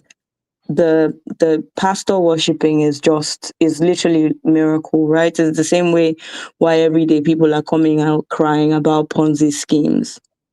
It's because people just want that, miraculous change. Like they don't want to do the work. And the reason I say this is there was a time somebody dragged me to a church, right? And I went to this church and out of obviously I'm a little bit mental. So I went to this church because I just wanted to have a life, right? And this was in Nigeria. And this was on a Monday. I was on holiday and this was on a Monday. You had to see the number of people that were in this church on a Monday. Obviously I was part of them, but for different reasons. On a Monday, they were submitting their CVs in the church, not to work in the church, but for the pastor to pray to pray for the CVs that they did not apply. And I think the prayer was, the job that you did not apply for will come. Are you not a thief? Why would the job that you did not apply for come to you? Like, are you a criminal? Is that not theft? And these are things that people believe it. And the people were paying money, like we had to pay 1K. I remember they chased me out of the church after everything because they said we should pay 1K. I was like, can I pay 500?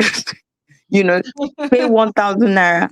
Yeah, Pardon? negotiating miracle. To get I'm telling you, miracle, no hungry, they were telling me they were like, pay 1,000 naira to see the pastor. And I was like, I don't understand. Like, I was a bit confused, right? Because I was like, how will you pay money to see pastor? But people were paying. And when I say people that were impoverished, so Nigeria is in a space where it is a combination of laziness, a combination of miracles, a combination of just this greed to get things that you did not work for. And that's why they would continue to, whatever we say, they would continue to idolize pastors. Pastors will always be on a pedestal. Pastors will always be these invisible beings that you cannot touch. Meanwhile, they are there doing very visible sins. You're putting somebody on a pedestal that is committing crimes that are so grievous. And then when you're making an argument, some idiot will tell you, don't touch the anointed. Who anointed them? So you're just sat there and you're wondering like, how is this a thing? And it's so common now. I think someone mentioned Pastor Toby. It's the same thing. Go to the comment section, you'll see people saying I'm like, are you? We have as Black people, a lot of our problems are government problems, right? And we just end up going to these places as Black people. I think it's a Black thing, is slavery, is all of these things, and it is now embedded in our blood that we don't see sense. Nobody sees sense, because how can somebody come and complain about a pastor once, twice, 3 times, and you go to their church and it's still full? You're wondering who are the truth is, Scientologists are typically white people, so it's not even a color thing.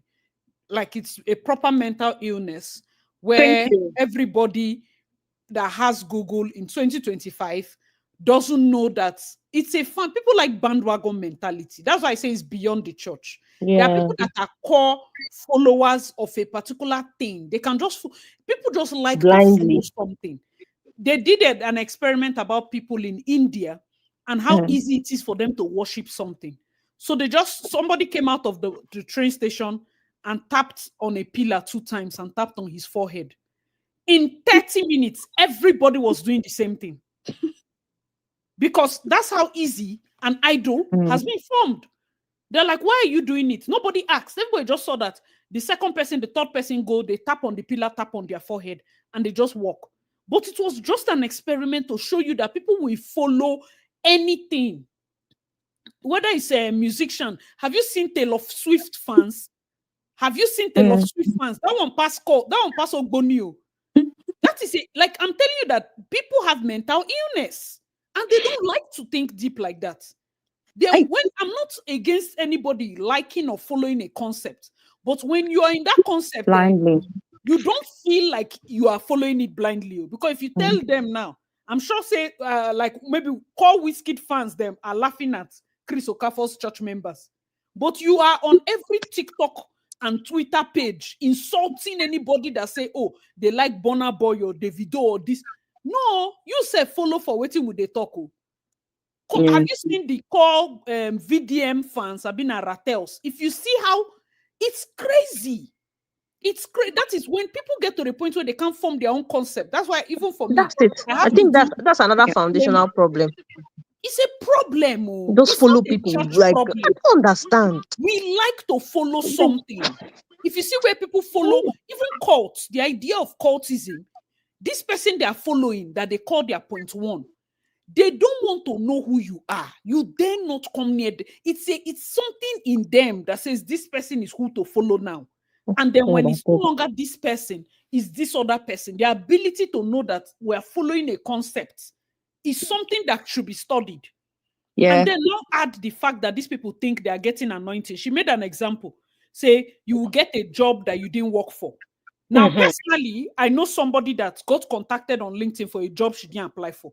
That's different now. That happens now. Listen now, no, make a lando. If you went to her church service and this pastor listened to that testimony, you will not carry it and go to his church members and say, bring your resume for a job you didn't work for. Are you silly? What is your qualification first? Because there are people that did not apply for something like, let's say, counselorship, ambassadorial this thing in terms of Tinubu, maybe appointing them to be ambassadors to different countries. You don't apply to be an ambassador. You are appointed. You have track record now. You have been doing something. You do not have the work. You have never done anything. In fact, you spend 7 days of the week in church. You did not go to school again. You dropped out. You can't have the same test. It's not go so that tomorrow you find people that say they spent the most better part of their life in church and they don't have results. That's because you spent every life in church. Criminology. You're supposed to be a scholar. You were supposed to be in class. You missed your class because of church program. You missed tests because of church program. That is not church.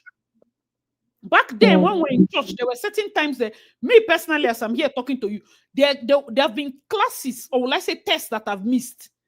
Because we had one important church program, the kind that you'll be like, but we have this test, but no, leaders are supposed to be there. And then, normally, I can't remember how many times I sleep in my house because I always sleep in class where I'm reading. I have to read ×2 to meet up for that thing. But looking back now, those were silly mistakes. That's not what I was sent to do. God would have still forgiven me. I came, my primary purpose in university is school. So, but we still have people that they will come out and say their testimonies that they had exam, they didn't finish it. They came to church straight to pray. And somehow the lecturer canceled the exam. Two truths might occur. The lecturer might have canceled it because he saw an error, not necessarily because you didn't finish it. Do you understand? But still, I don't want us as the body of Christ to take those things as miracle, as the things that we look forward to without putting in the work. Nobody's working again. You are going for miracle. Somebody will come and visit the church. You say, I'm seeing a woman behind you. Who is the woman? So that I will not be afraid. You want to it's with fear. And now when they put fear for your heart now, tomorrow you come and say, Mama, help me. Then when something bad happens, when something bad happens, you now relate it to her. Remember that woman that said she saw something bad a few months ago. Now you go come find her come now this second time. Do you understand? They are not even accusing the people. They are accusing their own self because of fair skin. Small time and then be mami water. Small time and then can I say something? Every fair person is a trap. Oh, they have putting your name in one corner. Can we rest? The lady said it. Shout out to who said it there. You said people have become so lazy. You don't want to. You are chasing miracle. Why are you chasing miracle? Okay, what is the miracle for? You know when people say they are going for prophetic meeting. Okay, good. So if they prophesy that you will marry next year and you don't have boyfriend, so how are you going to marry next year? If at all nobody approaches you, you did not put yourself in line, and you just think it's a prophecy still needs work. Yep. No matter what they see, if they say, oh, next year you're going to be promoted at work, and right now you don't have work, are you still just going to sit down and say, thank you, Jesus? No, you're going to put in your resume, you're going to start working hard to get a job because there's a promotion waiting for you. But our part as Christians is that people don't want to do that work part because the prophecy has already come. That's why every day they go, prophetic meeting, they will not kill you. My life, my cutlass, my head, not my tail. Every day you're going for one meeting or the other. It doesn't work like that. And somebody, I've forgotten, sorry, one of you were speaking here, and someone wrote that Nigerians should not pay tithe, Abina, something like, hold on, we can go read them. He said, Nigerians, please stop paying your tithes and offering. Last, we'll go get sense by force. Let me tell you, WCN, what you are writing is so funny. How much is your general tithe from when you write them? From when you know God till now? How much? How much if you say you don't pay for church from when you know God till now? And me, I will tell you that they are unbelievers. They are Muslims. My account officer is a Muslim.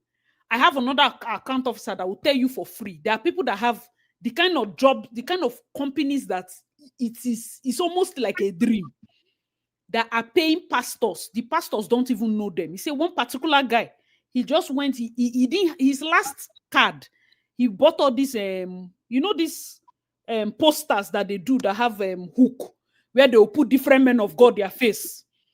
And this is how funny life is. Because as much as I would say, oh, let's read Bible, know for yourself, everybody has their belief. Belief is a strong thing. So he just bought it on the road. I think Papa Yodepo was there. Adeboye was there. Oyakilomi, Kumuyi, Olukoya. You know, some people do all those posters where they put different people. Different, maybe let's say 10 of their face they there. This guy carried that in. I say he was at his wit's end. And every night he was praying and using that poster. And the God that will answer these people answered. So by the time he got the contract for, I think, a marine job contract, I'm talking serious money. When he pays his staff, the account officer say, these people, their accounts, they up. He has never entered their church. He never introduced himself, say, see what I do. Say, but as they pay him, his senior members, tens of millions. I'm not saying 2 million. It's not 10 million. Tens of millions per month go to these people. Woo, feed man of God. It's not your 100,000 naira offering. If you stop today, I bet you 10 years, as if they stop and by next year they don't hear jets. Write them anywhere. Write down, unless that person doesn't serve real God. Write it anywhere. Let me tell you, that's the part of Christianity you will. Even if you say you have given church 10 million, the day you stop, they will tear Rolls Royce. You cannot feed God. How much we get? Anything, me personally, I won't say I can't even remember. Sometimes you fought in offering, tithe, and the rest. But in my innermost heart, I know I cannot feed God. I cannot feed the church. I'm not going to feed man of God. Whatever I know I've given God from beginning to end cannot equate the kind of testimony I have. I cannot pay for what God has done for me. If I say I won't begin pay. If I say I want to look for a job to pay. So another thing that I want to add there, see, tithe and offering, not be pastor you they do and for you're doing it for yourself. It's a matter of God. It's a matter of honor to God. It's between you and God. You see that tithe? If you know one, not pastor. It's not pastor. And it's not pastor you're doing it for. I will not give pastor. I will go and feed people on the road. It's fine. When I was even in church, back then, there are people's rents that they pay from tithe and offering. Rents, school fees, different things are tied to that title, and it might not really show. And then there are people that will go to shop and tell pastors. You see, I think back then they used to say it now. Pastor Oyedepo, he get person where say, me, my assignment to God, now say, you know, go wear suit 2 times.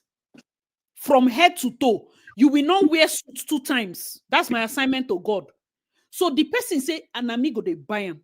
Another person will say, my assignment to God is that this one thing, you know how people do, and that is what works for them. Delta State governor has been an usher in Winners since. Even as he be governor, he's still doing ushering. He's still there, Shiloh, they're doing ushering. Many people that wash toilets. That's why if you go to Covenant, it be like say when you put your CV, then they enter better job. Most of those people you see in those toilets, washing toilets, sanitation department, the companies that they have, it's not joke. Oh. It's not joke. So me, self, I'm very humble with my small money. I know they carry my small chicken change, they share for God head. Because the me that almost died is the one that's telling God I will not pay tithes. You don't hear my story. How much I won't pay for oxygen. I can't do that.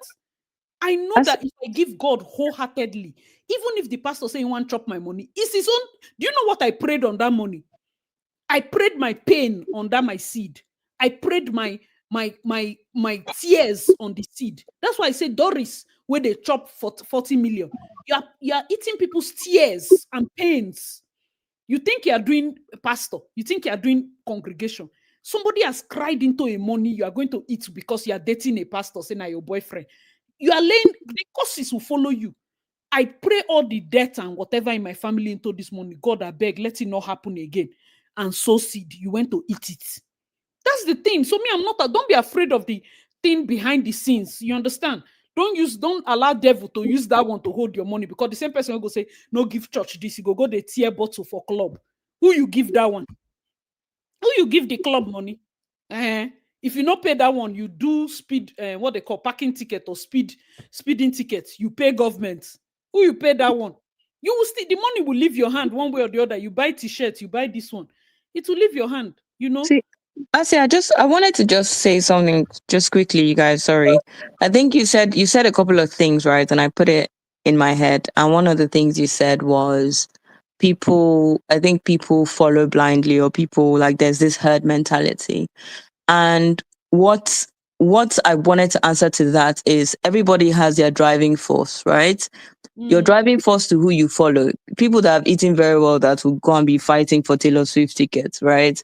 It's people who your driving force, like in Nigeria, and that's why I'm speaking, we come from a place of poverty, right? Our followership is not from a place of convenience for a lot of people.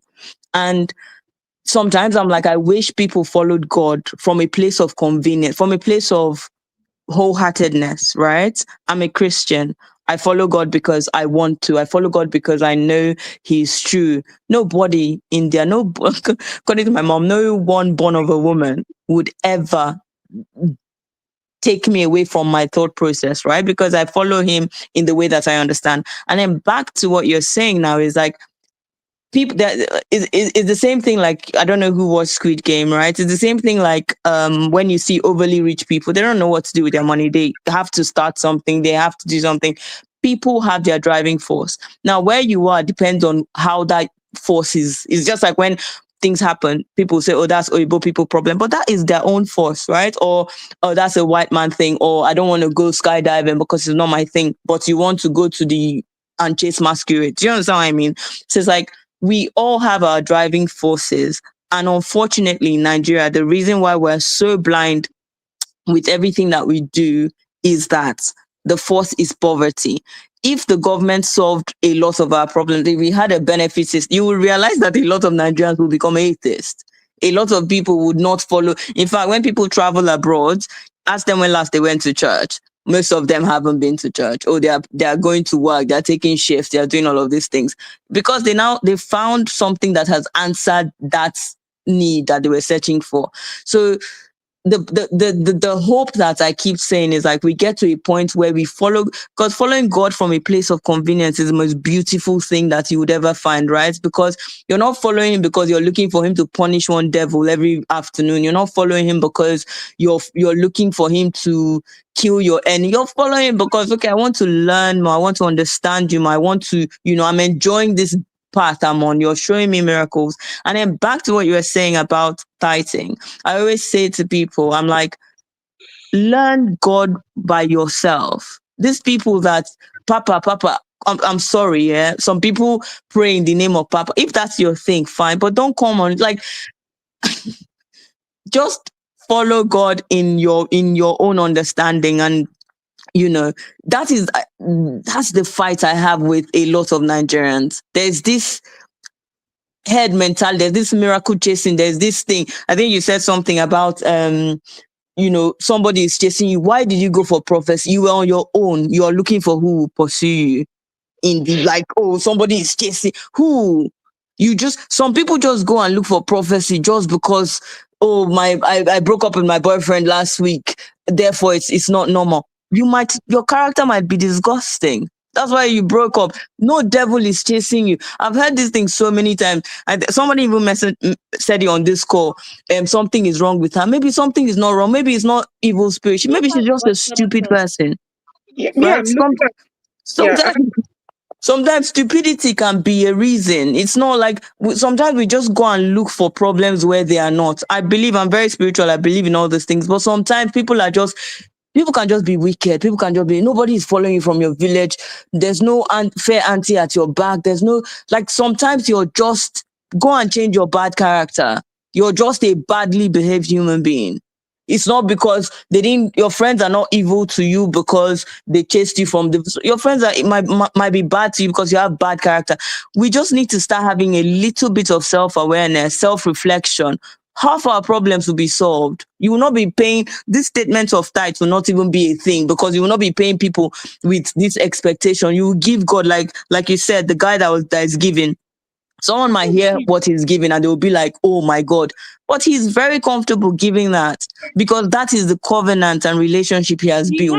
I admire the fact that he didn't go and meet the people. Do you Exactly. understand? This covenant, God, see as you bless these people. He did not now later go and meet them to know him. They just see money coming to their account. They never, because and they pray for you, they go. Everybody is fine. That is convenience. That is the space of. At this point, I'm doing it out of my heart. I'm just doing it. I will give you 10 billion. I can keep 1 million to myself and give God 10 billion. I don't have a problem. This thing spans to everything else that I believe. Everything should be choice. It should be from your convenience. Worshipping God should never be by force. You should not go to God because you are suffering. Nigerians, we believe so much in karma. We believe so much in pay, but sometimes nothing will happen to people. Sometimes people would be fine. And we need to start realizing that Nigerians here, and I say this, Nigerians are wicked people. A lot of Nigerians, I'm Nigerian, right?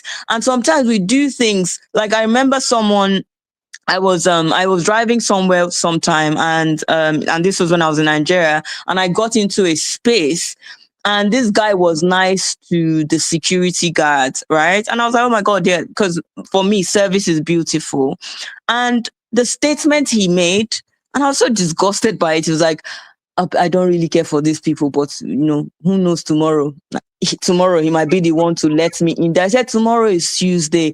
Tomorrow nothing might happen. Tomorrow he might see you and still kick you out of this bloody office. You don't need to be nice to people because of what you expect. It's the same thing with how people worship God. It's the same thing with how people hold these pastors because of expectations. I'm just like it's like if Nigerians tell you why they are kind, some Nigerians are kind because they don't know tomorrow. How about tomorrow? 2 days is Christmas. Like, how about we just follow the days as it is? Nothing would happen. Be nice because you've chosen to be nice. Be nice because it's the right thing to be nice. Don't be nice because, tomorrow Gateman might be prophet. Gateman might not be anything.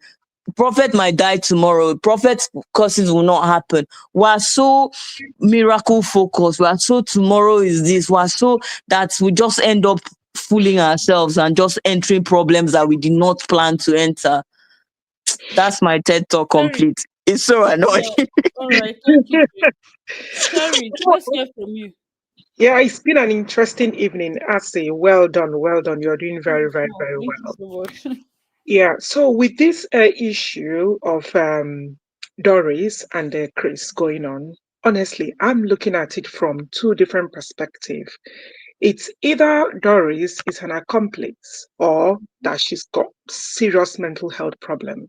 Because how do you expect a man to marry you and he's subjecting you to all these crimes that you've discussed on different forums? You've seen enough. He's done enough of bad things to you to open your eyes and for you to realize that he doesn't mean well. And even after all these atrocities that you've committed with him, you're still crying loud that he's left you to go marry someone else who's going to marry you. Honestly, I can't put my head around it, to be honest. It's all very, very, very shameful. How can a lady, Doris, you're not a child? I assume that you should be in your 30s. Yeah. And someone is telling you to go accuse someone of wrong thing. You saw a building collapse during the construction, and they buried someone in the altar, and you covered all these things up for a pastor. It's either you've got mental health issue or you are involved in the crime because of what you benefit. Not solely because of marriage or that you're dating the pastor. It could be the monetary benefits, or it could be that he wants to marry you, which I do not really think that your primary aim of committing all those atrocities is that the pastor is going to marry you. I've never, honestly, I still can't put my head around it. I still cannot put my head around it, And another thing, because I heard when Asi said something that really, really, really made sense to me, is the mental health in Nigeria. There's a lot of mental health issues in Nigeria, and that is why Nigerians follow pastors like fools. I have a friend that that had a son with mental health issues. He's an autistic child, and he's living in the UK. And I said to him that I've seen your child grow up till the age of 3, 4. That there are some underlying medical issue that I will suggest you go see the social services, the people that help kids at that early foundation stage. And she was like, "Oh, Cherry, you see a lot, you talk a lot of irrelevant things all the time that the child would outgrow it." I said, "Okay, let's keep watching and see what happens." Carried on 4 years, 5 years, and it's there. It's there.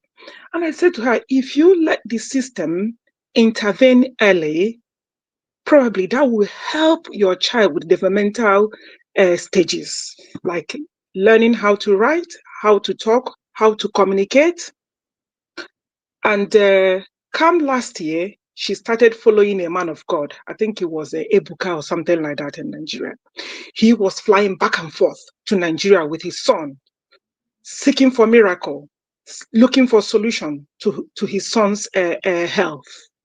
And I said to her, why not go and see the doctors? You're in the UK. They would help you. It's free. They have special needs school for children.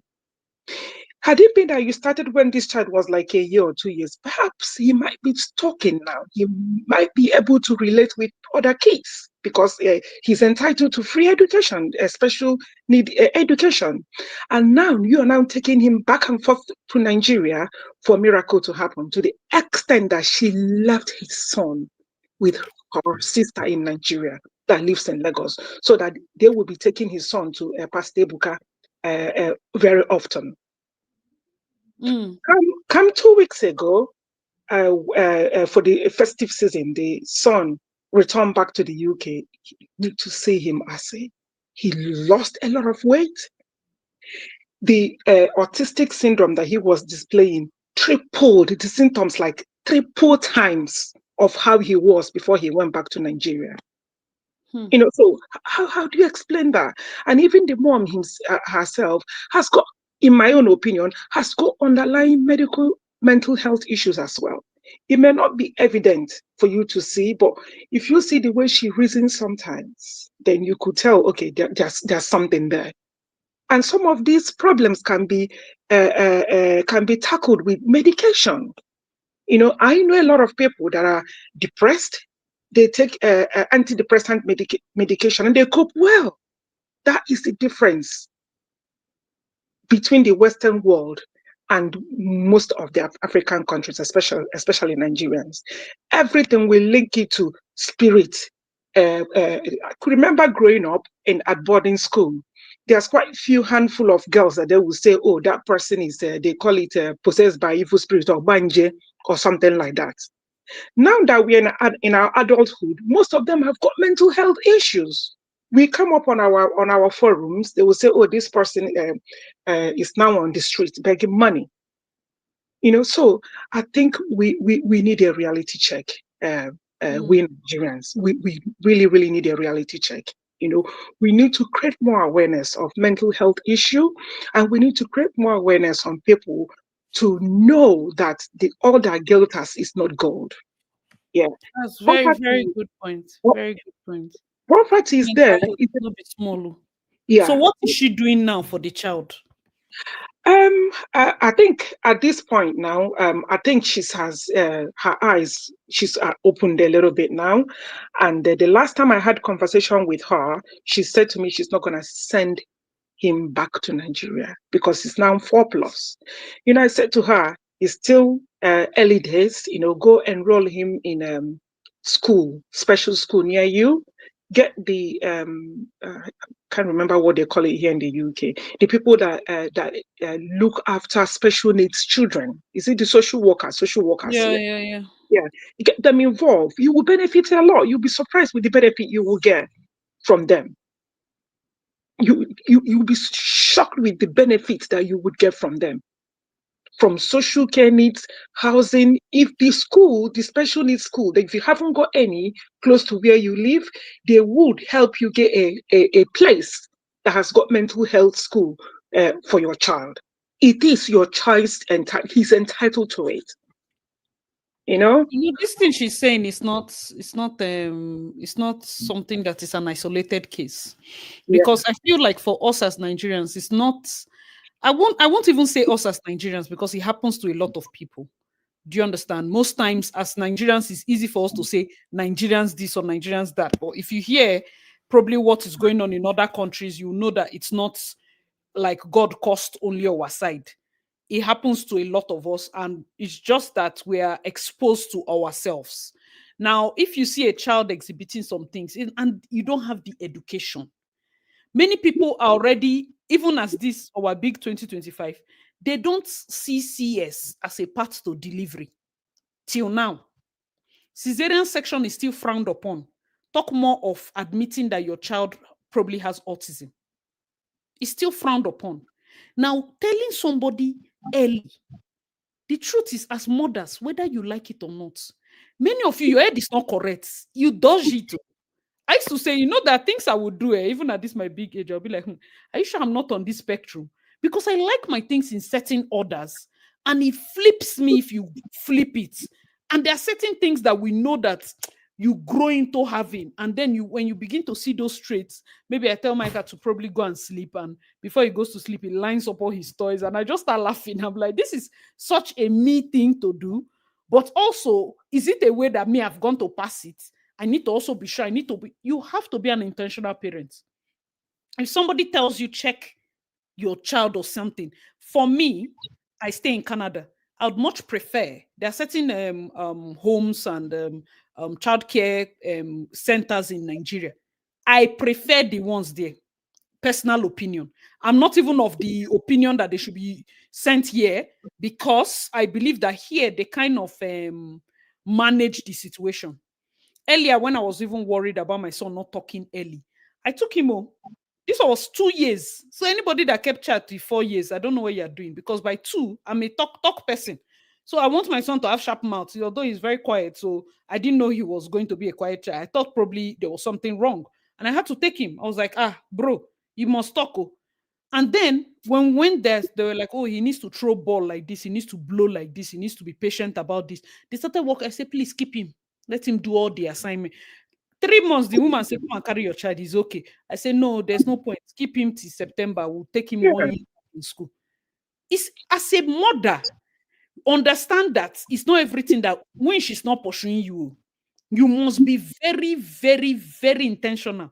Because at the end of the day, I don't care how much money you think you're going to make. Your child is your child.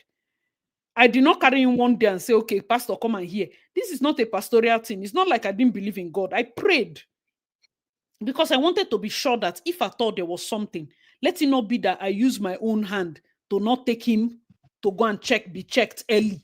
Do you get Correct. that kind of? It's better you go and the person say there's nothing than for you not to go and they find out there's something. And Exactly. all these things, time is of the essence. Why not go? What is there? What are you rushing for? And the lady was telling me there's a lady that brought her son, his own completely non-verbal. He now started talking. I know the lady. I'm going to probably do a video about that because I'll put her contact. Her name is Mrs. Amara. She's in Port Harcourt, Elelenwo. Highly, highly recommend her. Ellie Care or something. That's the name of her institute. I've sent a lot of my darlings. In fact, there's a lady that went from Australia, stayed in Nigeria. She has never been in Port Harcourt. She used to live in Lagos. Stayed there 3 months with her child. Saw a lot of changes. But you know, Jackpana, you get as you go stay rich. You understand? She said if she could, she would have just stayed 6 months. You know, but Amara had told her things to do and the rest, but she recommended she stay longer, but her work, she couldn't stay longer. So people are going and getting. And then she said this other lady brought her child non-verbal. The father had taken the child to the most expensive school where all these other children were. And no improvement because the child is non-verbal.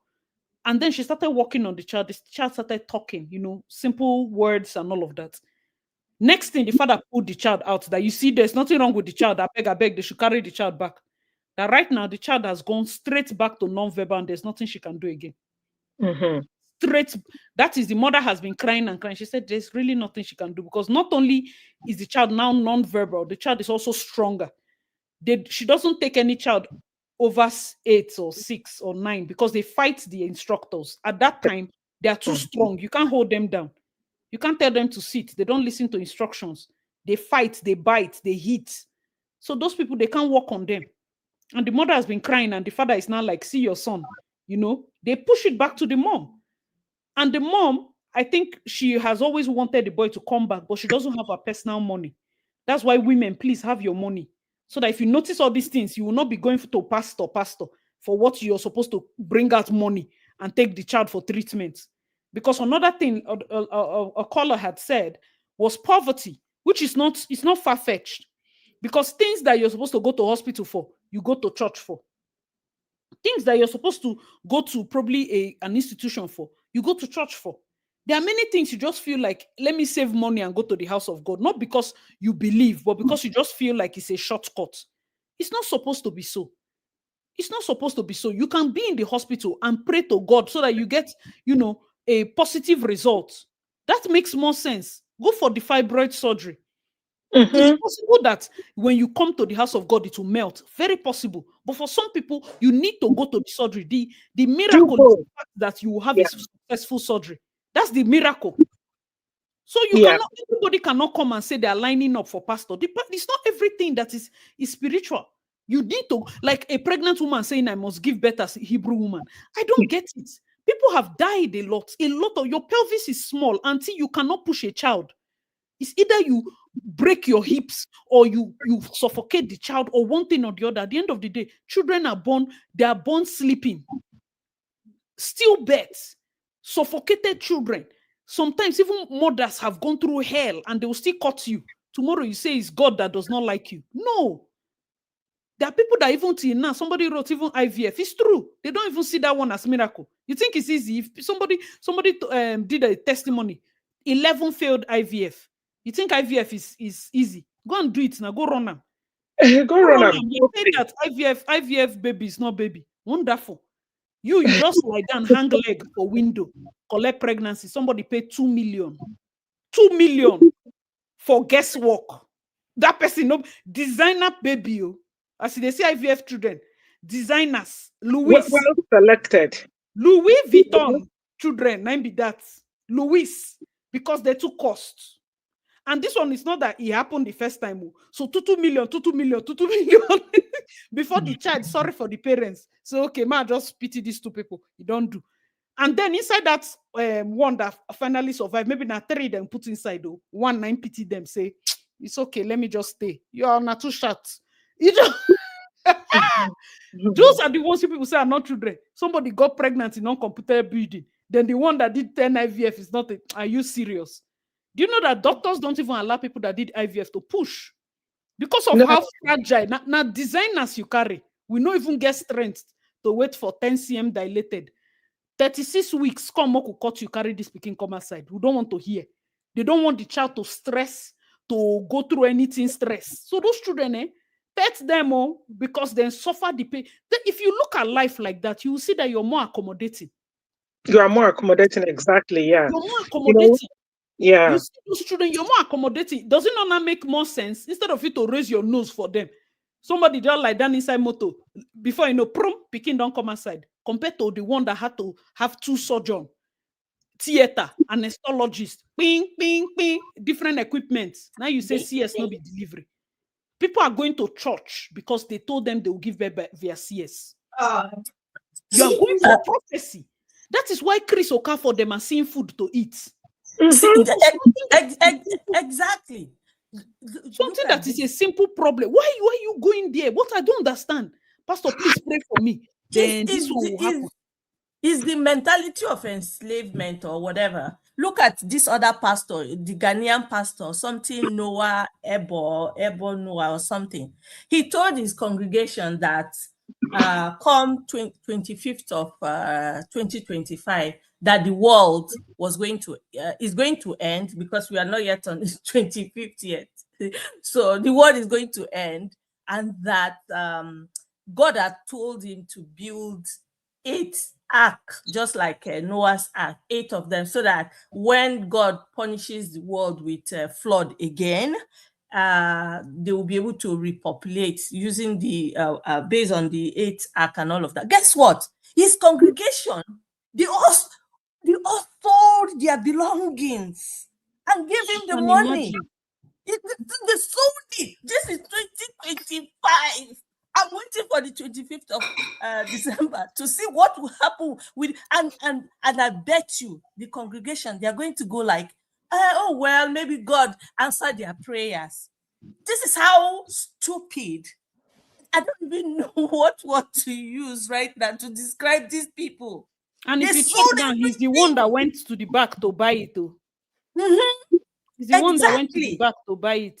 Exactly, and they gave him the money. They gave him the money. They sold it. So you can imagine, some of these people are poor. They sold everything. God help us. Oh, hey. Hey, Holy Spirit. This is crazy. This is really crazy. I just can't even, I'm just like confused. Like, how can anybody tell you that? Okay, let's even believe that. Okay, the world is going to end on the. Why you giving this man your money? So tomorrow now, after 25th, nothing happens. What happened to you and your family? You become poor. We are the creation of sometimes we are the creation of our own problems. The truth is, that person that said that people can be hypnotized did not lie you. Because a guy came in and he said that they put something in their mouth and in their eyes before they talk. And they did not lie. I think even Doris. They did not lie. Video of her somewhere that I saw. I think she said that this Chris or whatever his name is, he does something similar. And and also on that Parara TV, that one of the guys there did say something that before Chris speaks he does certain things that you know. That's why I believe that these so-called men of God are cult members. I just don't believe that they are pastors. They are not pastors. No, this is just crazy, man. See, there's a video now online where they are accusing this so-called Jeremiah or whatever his name is, where he said there's a video voice recording of him allegedly saying, begging bloggers to stop talking about the little boy. I don't know, is it I don't testimony. Testimony that they should please stop talking about the boy, that God has taken control or something. There's a voice recording of that Jeremiah that tells you, if that recording is actually proven to be true, it means that man knows something about the disappearance of that little boy. And these are the so-called pastors. This is crazy. Okay, where you're here, share your thoughts. Kewe? Oh, she's not here again. Because I feel if you don't test the spirits, problem there. I'm not kidding. There's going to be a lot of problems. A lot, a lot, a lot, a lot, a lot, too much. For things where we can teach the body of Christ, teach. That's why it's not even enough for you to say, oh, this person is a pastor. The wife that the person also marries, how do you teach? The pastors that were ordained in the church, how do you teach? Are there sermons? Are there teachings about, how resume clinics?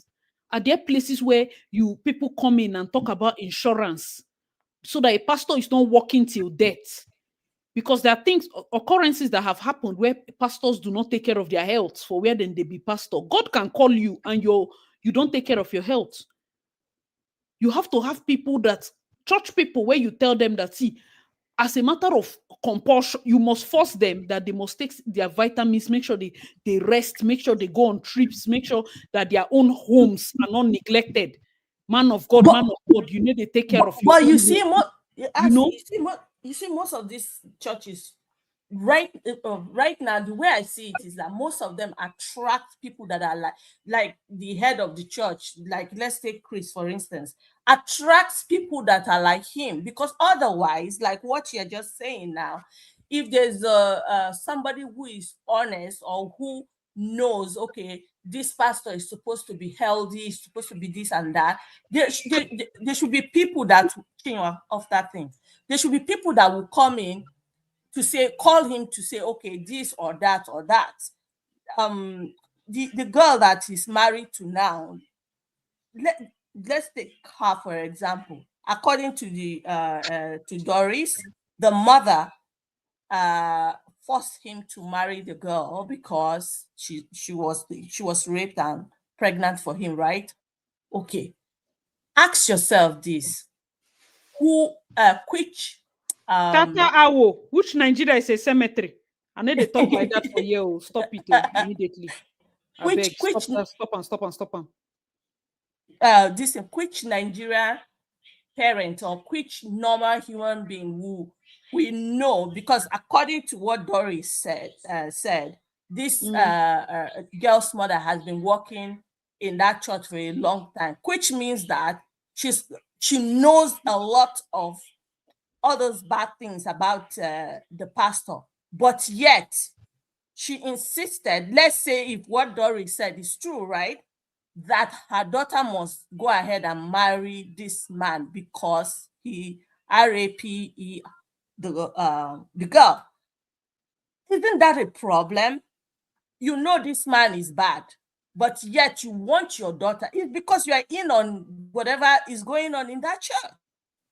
This is why sometimes it's very difficult for some people to that's Doris's claim, to kind of understand the pain of some of these people. Like Doris now, I don't blame those who don't see reason with her, because she's part of it. She was part of it until it hit her where it hurt, and then she decided, okay, you know what?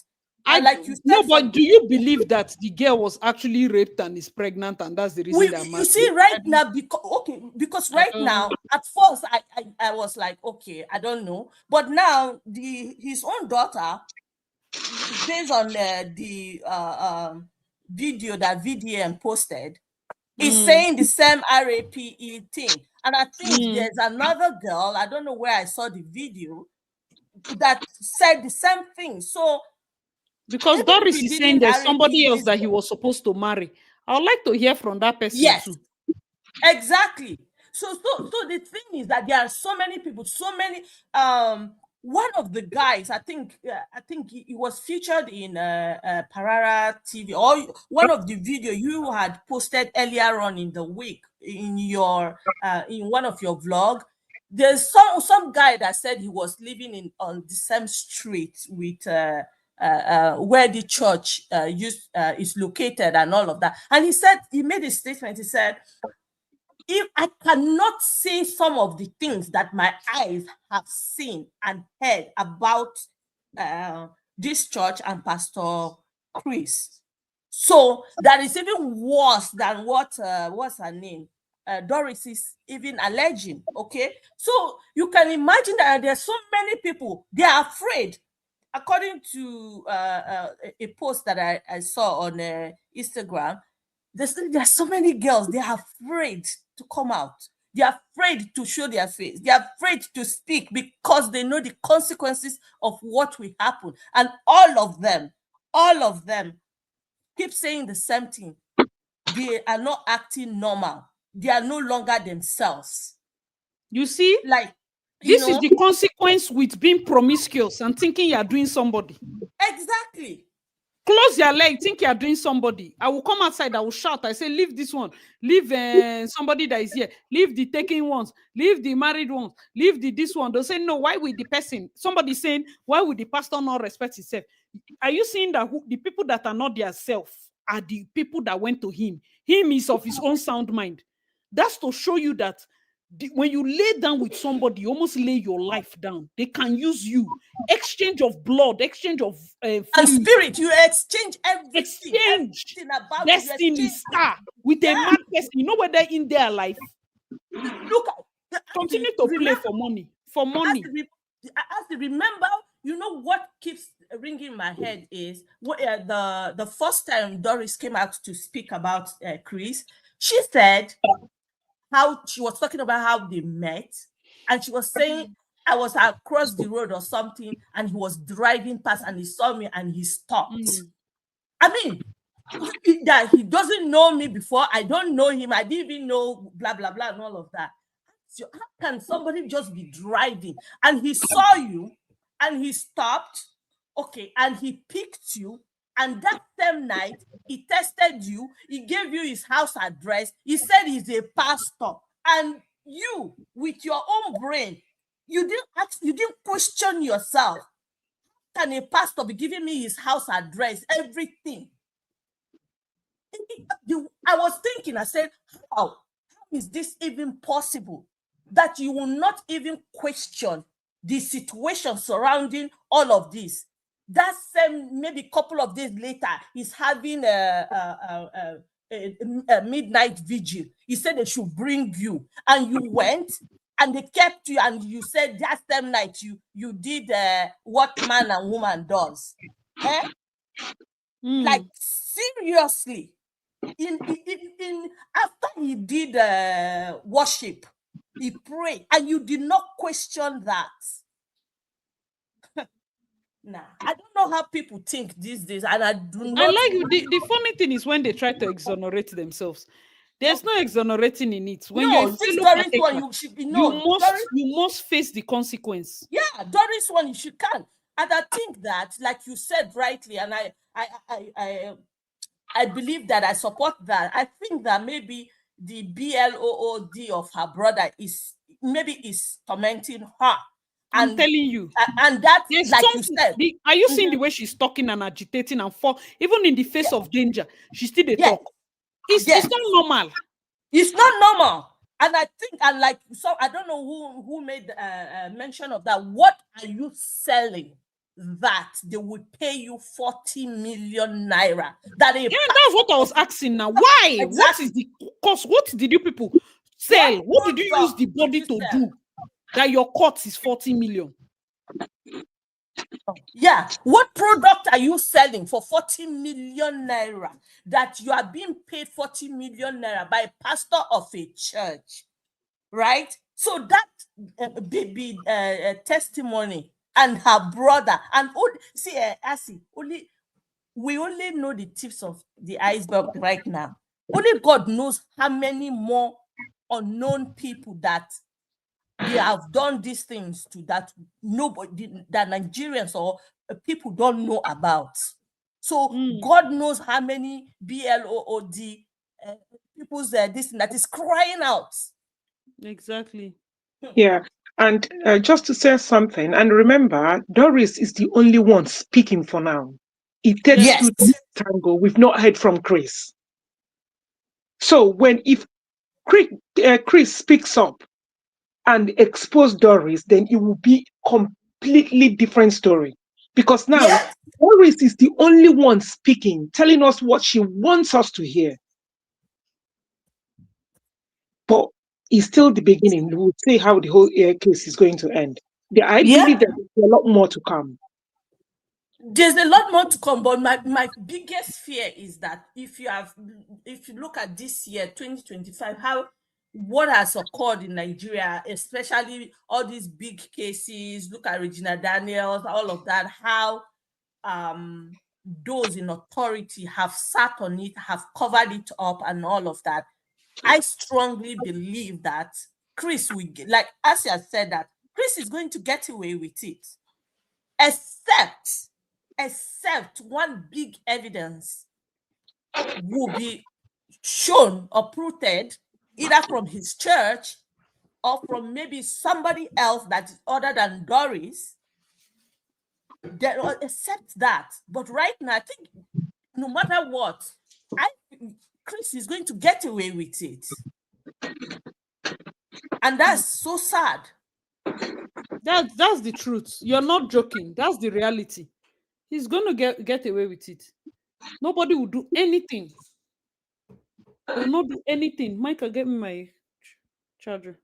You see, they picked that up and all of that, even though I'm not a fan of VDM. VDM came out and threatened, I'm going to expose this thing by Tuesday. And guess what? She's out. What are they scared of? Right? What are they scared of? He said he would tell us the testimony of how he met his wife. I found that very odd because exactly. Who wants to know? I don't want to know what exactly. Do you know how many people have gotten married between this week, Monday and today? Why do I want to know about some pastor, something, Chris, whatever, about you and your wife? That's a weird take. I'm serious. It is. Just bring it. It's reacting to whatever.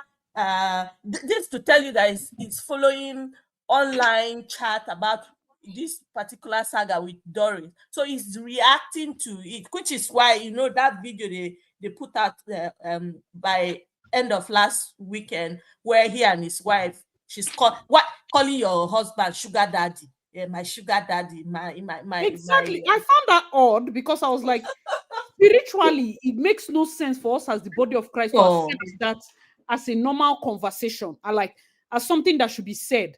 It was not until Ayana Ted now mentioned this age matter that the thing started to make sense. I was like, okay, no wonder she made that statement, because maybe just in case we are talking about the age gap, that we should know that yes, it's the sugar that I'm like, goodness God.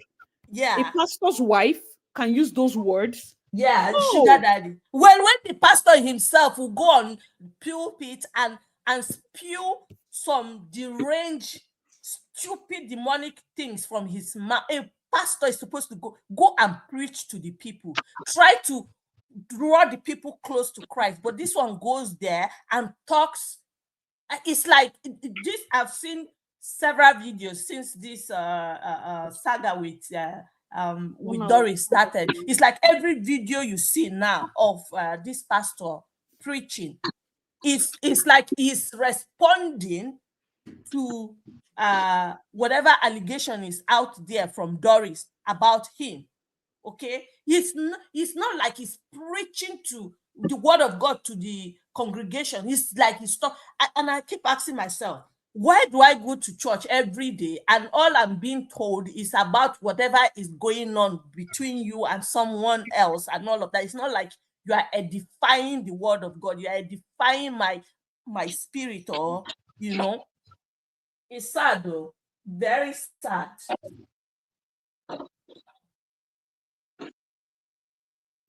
I think personally, it's the fact that the people are still there. No admonition, nothing. Nothing. Nobody anything. So somebody posted, I was reading something on X, and this thing. So somebody was saying, this was a video of showing he's Doris. 25, he's 55, actually. That's what we're talking about.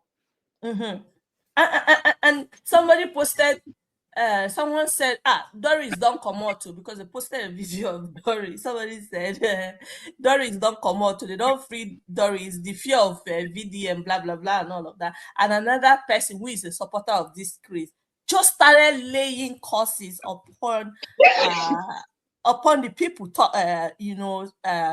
saying that this Chris is a bad person and all of that. And I was just reading it, and I was asking myself, why are you insulting people for expressing their opinion? PT has already told people in London to be replying comments and saying your papa. So maybe these other ones, they told them to come and defend them too. Because that's what he did a video and said, if people are attacking me, it's not your job to defend me. Maybe I saw that. That is kind of strange though. What that something about I protected you, I covered for you. Yes. Like what pastor? Hey, Jesus. It's manipulation.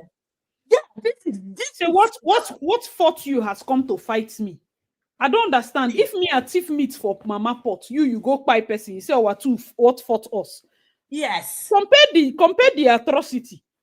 Compare it. It's not the same thing, Pastor. You say I know what some of you do. I did. My own is not that one. Oh. You can imagine still sitting under that kind of a person. Some people are too gullible. I'm telling you. Yeah.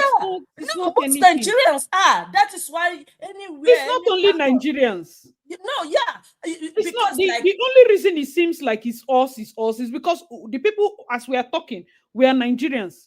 Exactly. Because somebody had mentioned that, like Nigerians not being, I think, was it Jen or Joe? I think it was Jen that mentioned one part, and she said Nigerians not being like nice unless probably they feel like the next person is going to be something. I said, even with that, here now we have people that are nice and backstab you. Exactly. They're not exactly nice, because I will never compare in attitude or anything that I would prefer the people I'm meeting here in Canada to Nigerians. I'd rather the straightforwardness with the wickedness that I'm used to in Nigeria. If somebody doesn't like you, than for me to have the one where they're shining teeth and the next 2 minutes or they're reporting you to HR or they're calling police for you. I'd rather not do that. Yeah, like my grandmother would say that it's like a bush rat.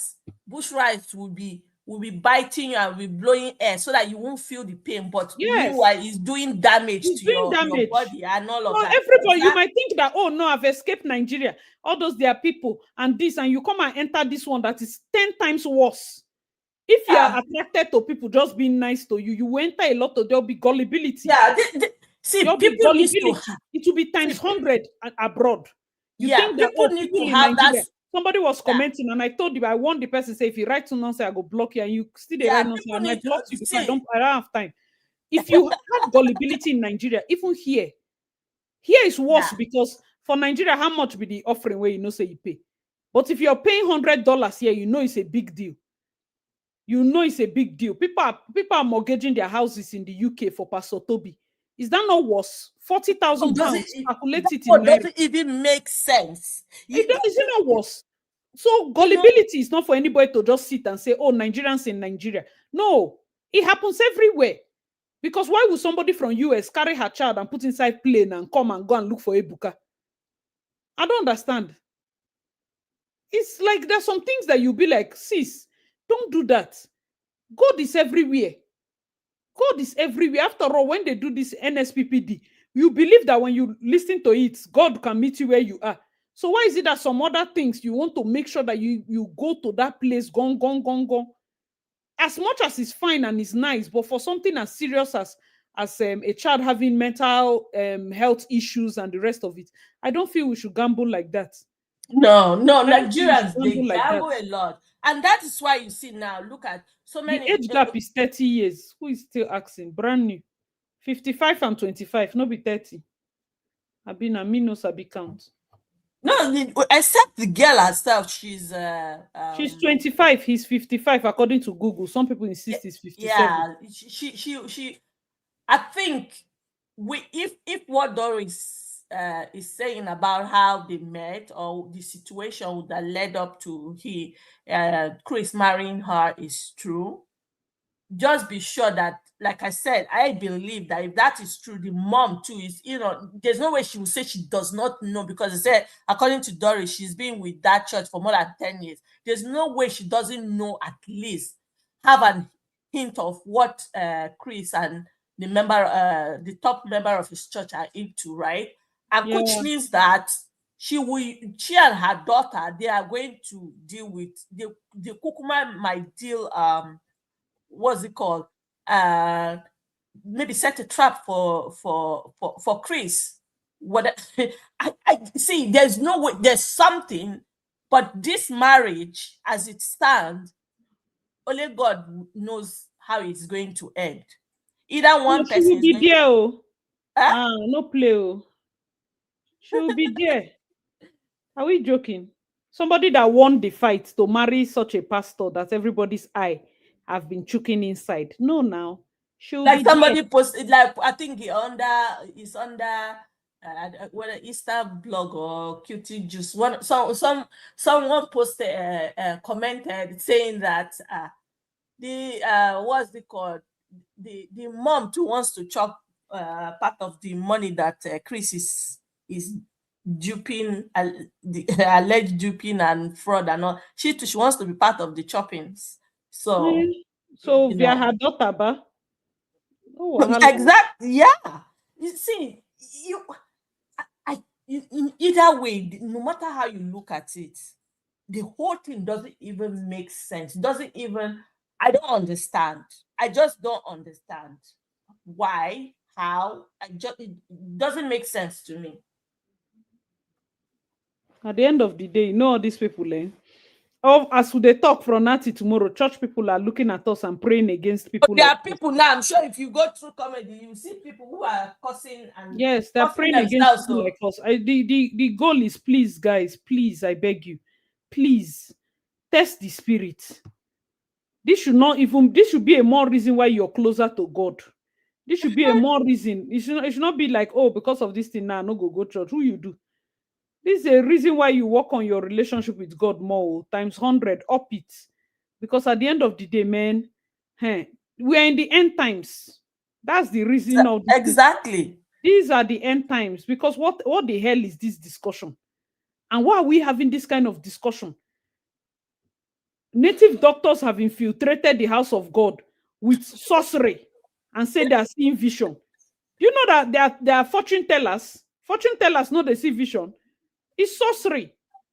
They are opening portals. You're going to put your head. You're going to put your head in that kind of space. People are opening portals. People are doing all sorts of things. Please now. Please. You can respect, same as religion or same as your culture, your profession. You can respect people. You can call them your father, your mother, your cousin, your brother. It's not a problem. But at the end of the day, please have sense. Have sense. Have sense. Have sense. When you see, and for some people, you are the reason why all these things are happening. No? Maybe you're in the church and God has just been trying to reach you. Since so this Doris thing is a time for you to look back at your work with God and think again. Are you in the right place? Think again. Am I in the right place? Am I doing the right thing? Am I in the right place? Am I doing the right thing? Think, oh, because some of you are not thinking. You're not thinking of that one. That's the problem. That's the problem. That's the problem. It's not fair on it's not fair on the what they call. It's not fair on the congregation when he continues to do like different things. It's not fair on him, on the congregation, because for them they feel like, oh, I'm in the church. I'm in the church. All these ones they are saying, we know our papa. Our papa is not it.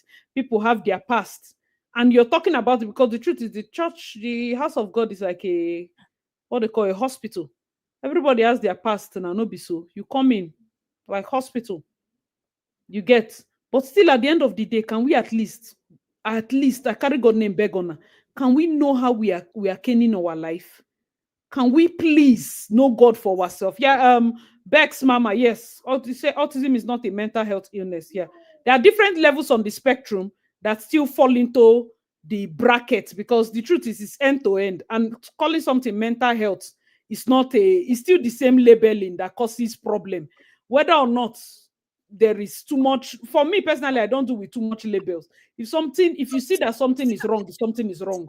Some people don't see it as anything, they don't even call it anything. Fine and good. Some people don't want you to say, okay, go and get a child that gets a cure for that, because they believe that it is offensive for you to say there's a cure for autism or something like that.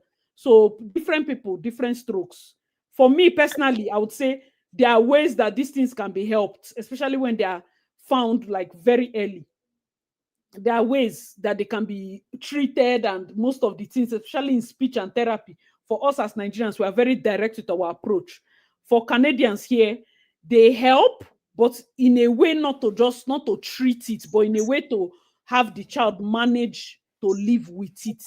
Do you get that kind of thing? The bulk of the work still remains on the parents to set a very strict schedule. Yeah. Or schedule. Yeah. Or to set it up and make sure that the child follows it through. This is not Yeah. a thing of say you know God. You need to be able to do it. Of course, autistic adults plenty now. Me, I'm saying as I tell you this. When I'm ready, I probably go and check, because I should say I day one of that spectrum. Some things I'll do, I'll just start to laugh because it's funny to me. There's a way if the thing with the world right now is that too much label is our problem. Yeah, too much label. Like for too instance, much, as long as you can live with it, not everybody's head is correct. Yeah, everybody's mad to a certain degree. So why do you want to know the name of the madness? Are you functioning properly? Good. Keep it moving. Like for instance, now in Canada, right? They have this which a lot of Nigerian mothers or parents who recently jackpot to Canada are having difficulties because of since certain posts, right? Where what's it called in Nigeria? A lot of people will just say, "Oh, my kid is has lack of focus, doesn't focus." Oh on yes, anything. thank you. Good night, my dear.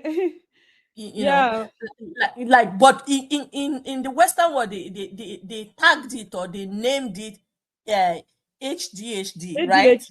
Exactly. Yeah. So you will see so many.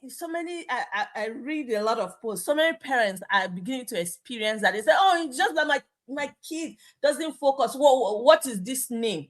In the Western world, they tagged it because so that they will be able to know how to manage each whatever it is and all of that.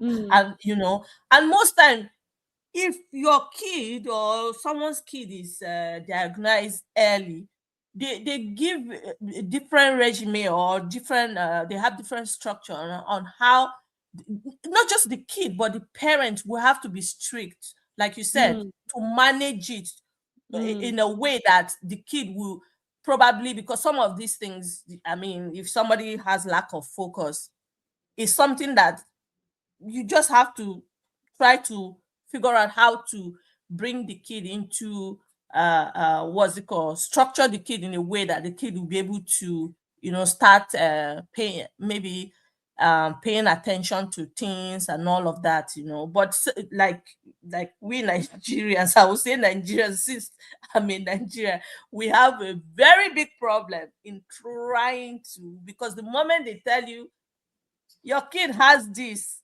will just go haywire. How can they tell me this? When I was in Nigeria, my kid doesn't only okay. But yeah, I feel like at the end of the day, me personally, I'm not good with labels. I'm not good with labels at all. That's the same thing I have like issues when people say, "Oh, this feminist, this one is." Are you an Obanje or you're not an Obanje? That is how I relate. I don't. What are you labeling yourself? I'm a misogynist. This is a meanderist. This is a get away. Do you fly in the night or you do not fly in the night? That's how I relate to you. Like, what's this one? Me, I'm a patriarch. Me, I'm a matriarch. Nah, go and sit down. Are you a bastard or you're not a bastard? What's your problem with all these things? Because at the end of the day, if I think that for some people, the moment they get a label, is two things. it's either they become more relaxed and don't put in effort and just assume the label in its society. That's why some people that have like bad character, instead of you to assume responsibility of your bad character, you're looking for your zodiac sign. What do you want to use so that you can have like a core this thing to say, no, it's how we used to do as Leo. Now Leo behavior. It's not one who you and Leo what? You just have bad character, my dear. I know that yes, that these things might lap in terms of one or two behaviors that you exhibit. You see it and you go like, oh, exactly, fine and good. But admit some things. The same way, if people like a lady did a reel, she said Nigerian parents will swear that this autism thing has never existed, but we have fathers that never wear jeans.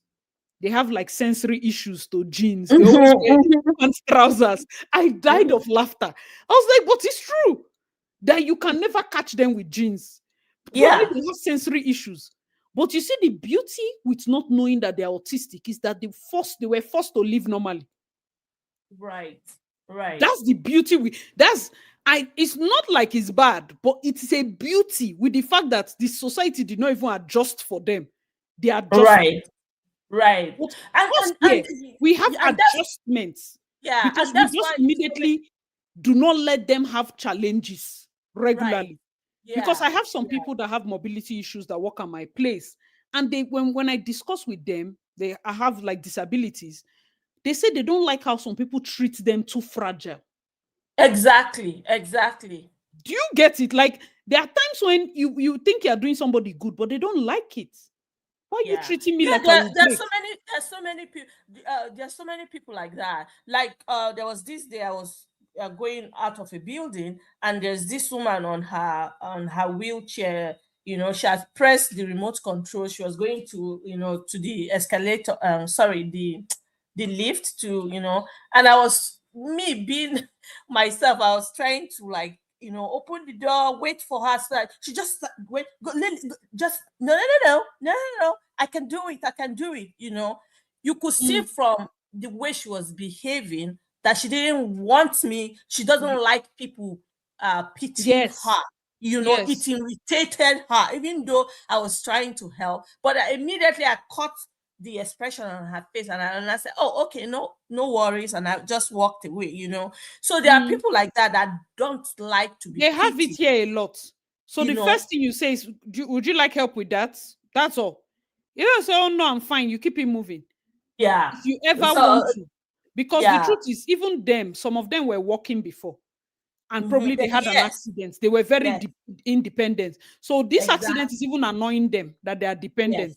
Yes. So they don't even want anybody to help or assist or anything. And you find out that people like that, they easily overcome their disabilities. Yes, they do. If you baby them. Exactly. Because they find ways to adapt, to live. That's why you see certain people, you see them, they have maybe a problem, they don't have legs or something, but somehow they don't have their limb has been cut off or something, and you see them, they're able to use, even without anything, they're able to manage because they've lived it. They've learned to use whatever whatever other means that they have, to deal with it and all of that. That help for me. I would say that's that ability for us as a society to force. It's two ways. If it's a very bad extreme form, definitely at that point I feel like as a society we failed, in the sense that we do not know how to manage it. You understand? So the extreme forms are the ones that we probably have to send into homes. If you don't have family that likes you, probably they hide them. That's why we don't see them as much. They hide them. They have a personal teacher for them. They have everything. They are almost hidden till the very end because we don't know how to manage them. We know that the Nigerian society does not pause for you or adjust for you. So usually it is tough.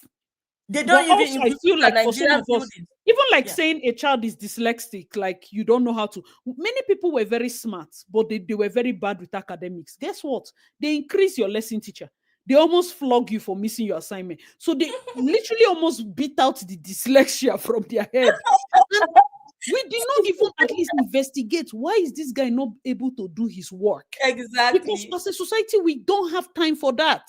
You must do your work. What do you mean you have ADHD? You cannot sit down. If they beat you, you will sit down. So it's like, what is wrong with? That's why first, I personally, even here in Canada, I don't take flu shots. I don't, because next year you will need it. Upper year you will need it. Don't be injecting me with stupid ass things because of cough and kata. I lived in Port Harcourt all my life. There is always cough and kata. Relax, it's not that deep. You'll not die. I can't take that. And then we grew up having to not depend on big pharma. Somebody mentioned antidepressants, and I'm like, you don't even want to start it. I would rather you watch comedy, Ukwa, Aki and Popo. No, don't start it. Do not ever start antidepressant meds. It's like those who do not start melatonin as the only way you will sleep. Do not like depend on Tylenol if you're in this abroad. Me, if I have a headache, I sleep. I don't drink any tablets. Nothing concerns me with that. I just know I'm dehydrated or I'm lacking sleep or there's change in seasons. Fall to winter this year was really bad, so I was having pressure on my head. But that's all. I sleep it out 3 days, I'm good. Oh, you have to depend on medication here. Yeah. Oh, yeah. You will not believe yourself. Yeah. You will not the believe. moment you become addicted to it, that is it. Like when I was pregnant with my daughter, I was always having. Guys, please like the life for us you're living. I've not even monitored likes. We got up to 700 and something people at the peak of the live stream. So thank you all so much for coming. We're still on air. Yeah. Like when I was pregnant with my kid, I was always having headache. And because I'd read that when you're pregnant, you take all these some of these meds, you can, they will tell me, oh, won't you take med? I said no. And I coped and I survived, because after a while the headache would just disappear like that. And I had it constantly, but I never took painkiller. I told myself I'm not doing this painkiller thing. Don't be used to painkillers. It's not even here. Because the way they pop Tylenol, it be like sweet. I don't drink paracetamol like that back in Nigeria. Why would I pop Tylenol? You have waist pain, Tylenol. You have this one, take Tylenol. Have you tried Tylenol? Have you done Tylenol? No. And the moment you get used to it, you become so dependent on it that you stop working at some point. You go to Tylenol. Yes, exactly, because your body system is now used to it, so it doesn't break down. There's a way they explain it to me. I just told myself, I said, no, I'm not doing that. I asked, am I going to be fine without taking it? They said yes. It's just to relieve the pain. I said, okay, fine. If I'm going to be fine, I told this to my doctor. I said, if I'm going to be fine, then I'm not going to take it. He said, okay, if you can endure the pain, then good. And that was it. Said, please be careful about advising people on medical issues. Somebody came. No, not you. What did you do? Sorry for who? Somebody came to a video titled "Doris OGALA arrested. VDM rose at Chris OKAFOR for medical advice." That's supposed to slap the person ear. Continue what you're saying. Yeah, you came to a gossip live stream to get medical advice. Not at all. Someone like me, nothing concern me with people. I always have that disclaimer. I don't advise people even on normal issues. Talk more of medical. Exactly. We're not related now. Anything you like, do everything. If you do nonsense now, it will become gist. That's the only way we eat. So if you make a mistake, it's fine. But if you on your own, just know that you don't even have time to not research. Go and research by yourself. Exactly. There are people that live here that are Nigerians that take shots. They take the pills. Personally, I do not. And that's why I speak only about myself. I don't. Exactly. I'm not interested in pumping medication into my liver to solve matters that if I sleep, it will stop. If I reduce my work. Because Nigerians, when you go abroad, you do like somebody was talking about doing 40 hours a week. I'm like, come on. I get if you do it that first 6 months or 3 months or whatever months, maybe as you're hustling now to survive, but don't do it every time. This year alone, a lot of young people dropped dead abroad. Young Nigerians that jackpot by because of packing shift, BP, heart failure.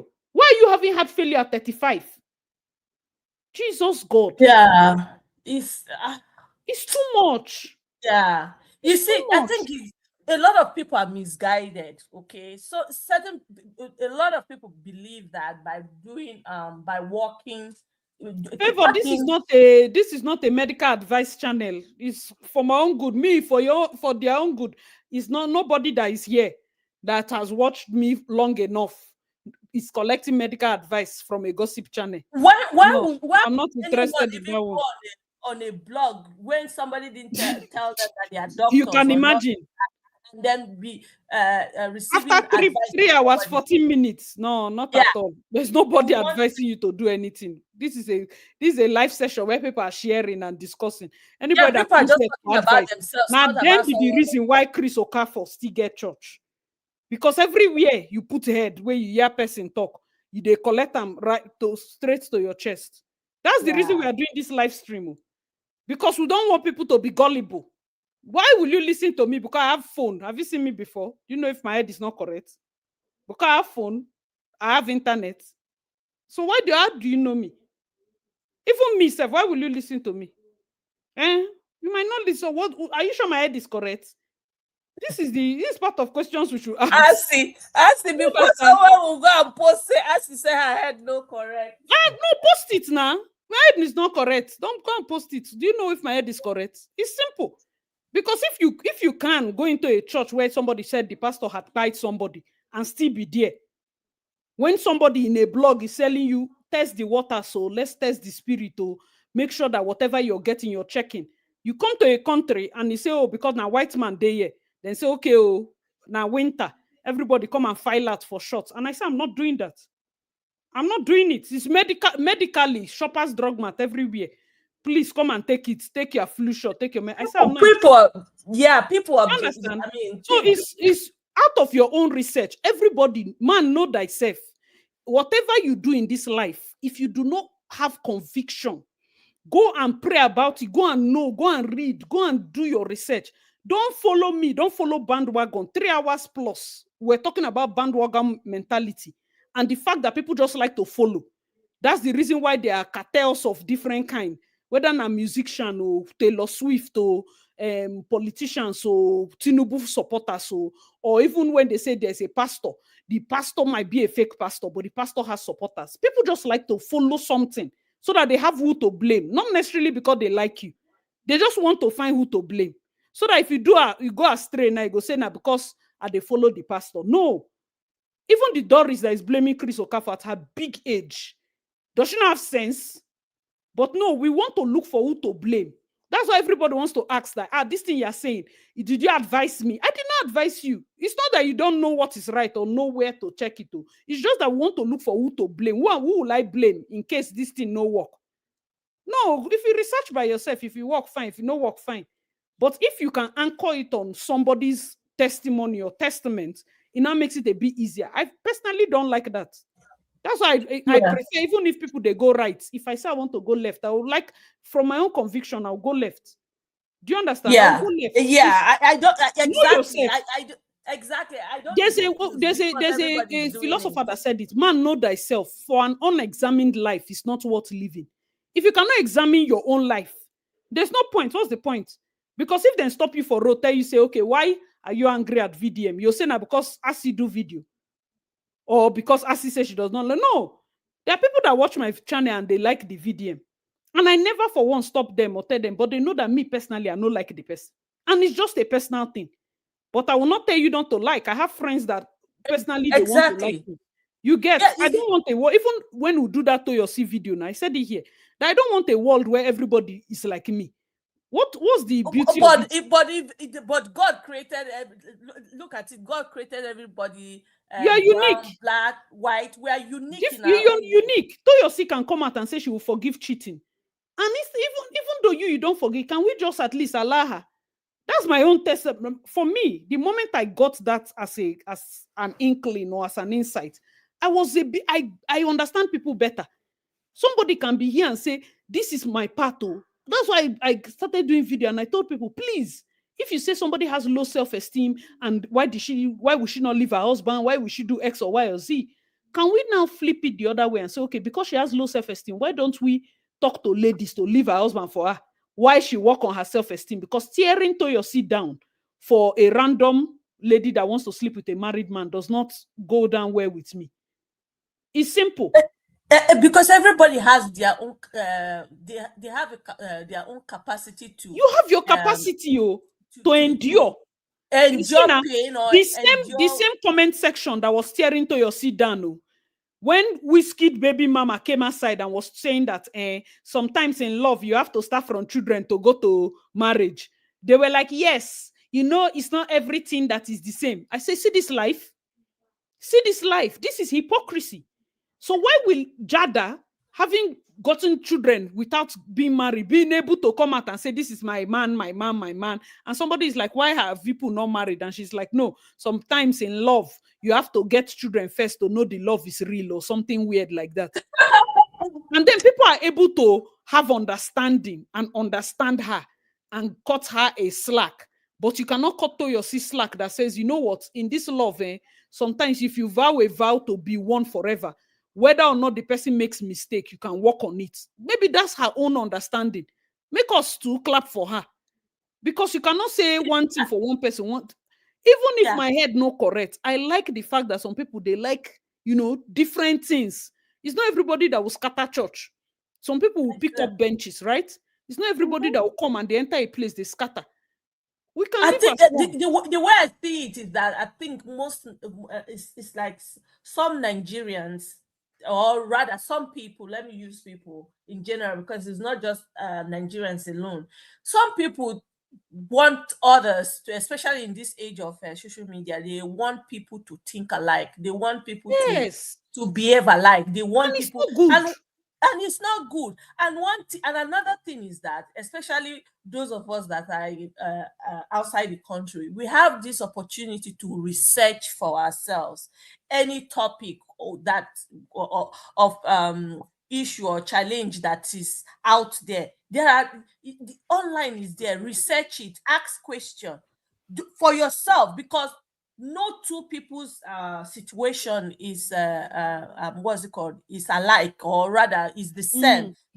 Because each individual might have something that will distinguish them from the other person. So you can apply my own solution to my own specific problem, even if you have similar problem to yours, because you might have certain things maybe that in addition to whatever problem you're having, and so you can apply the solution that I have applied, because it might not work for you the way it worked for me. And that is why for me, I find it difficult when I see people saying, oh, okay, somebody is giving you advice. I'm not going to give you advice because I don't know you. I'm only saying how my experience. So and the woman self said it that day, that she doesn't advise people because she knows the peculiarity of her own marriage. Exactly. She have said that part. People still they dive her. I just feel like Nigerian women don't like the fact that she fawns over her husband. I know that in a state where, if not be say some men had no correct, that should have been the normal thing. Because if waiting that they call Banky W and Adesua will be doing it, is the moment is Toyosi and Etim Young, be like seven them bitter. I don't like that. It's funny. The only bad thing that Etim does is the fact that he is an actor, and instead of him to be acting different roles, his own role now had to the kiss person. Yeah, and that is the part that we don't like. Do you get the thing? Right. But I also want people to understand that as long as his wife is okay with it, can we not hate the wife? The wife. I don't know why people. She's the one dealing with whatever it is that is going on between she and her husband. So every time I see, just like when I see people with Chioma and the video, I don't understand why people live if she has that strength, because you see, as individuals, as human beings, God has given each and every one of us our own strength level. So it depends on how we're able to apply it to situations in our lives and all of that. Everybody cannot be the same. It's just that in Nigeria, especially, we have been conditioned to, especially women, to think that this is how it should be for everybody. And I just see it as being wrong. This is not how it should be for everybody, because things have changed. But the funny thing is that it's not even every. Okay, wait. Though somebody had said, he said they're even giving gift cards now for sure. Thank you, Joy. They do. They do. They dash money if you take your flu shots. You can imagine. You can imagine. You say, me, I take the flu shot because when flu hits me, it's really bad. Or when malaria plus hits me, it's really bad. I will almost die, but then, bro, I will not take it next year now. If it's one time, I take it forever and ever. Flu will not come. That's a different thing. But every summer, to be injecting myself, when I'm already taking drugs for menses, I will not take for flu shots. Flu is who? Me that I lick ice cream in winter is who should be taking. Why am I deceiving myself? Half of my problem is self-inflicted. So what is the point? I don't say. That's why I say it's me. You understand? That's why I say it's me. But seriously, when it comes to weighing people, please don't take people's word simply because they're on the social medium. According to who said that? Is it Funke?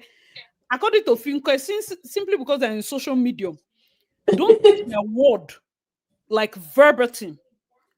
They endure more than they talk. Somebody called me. Shout out to my darlings, man. Most times when I do videos and then I have my close friends call me personally, and she's like, "Asi, this thing you said about people not being able to live is 100% true, because there are women that you look at your fine children and the lifestyle that they are currently having, and you just look at that thing and you just tell the guy, say, see, I carry God name beg you, no bring disease for me. You don't want to, because look at your wallet versus bringing, especially 4 children, 5 children, 3 children. How will you fund them? Do you get that kind of thing? Like, women make difficult decisions not because they endorse the bad character, but because they are mothers. They don't look around. See, say, if I make a decision on emotion, my children will suffer.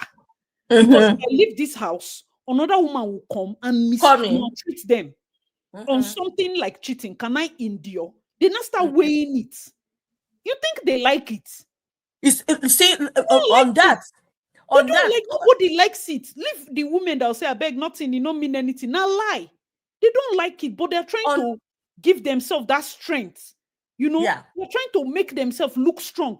Toyosi's only downside is the fact that she says it, because truly, I no go advise anybody, even if cheating no be your deal breaker, they need to talk outside. They need to talk outside. Some of them no guess on to the behavior near. Why will you say it? You suppose they ginger say, I beg, and then they play those games so that when you forgive, it's like a big deal. But you see, you don't go shout, say cheating no be deal breaker. They can't do the cheating, don't they cry? You see the problem. Please, exactly. If you want to cheat, use university girl. Then use university girl, go begin cry. But you're the one that went to give permission. Who told you to give permission?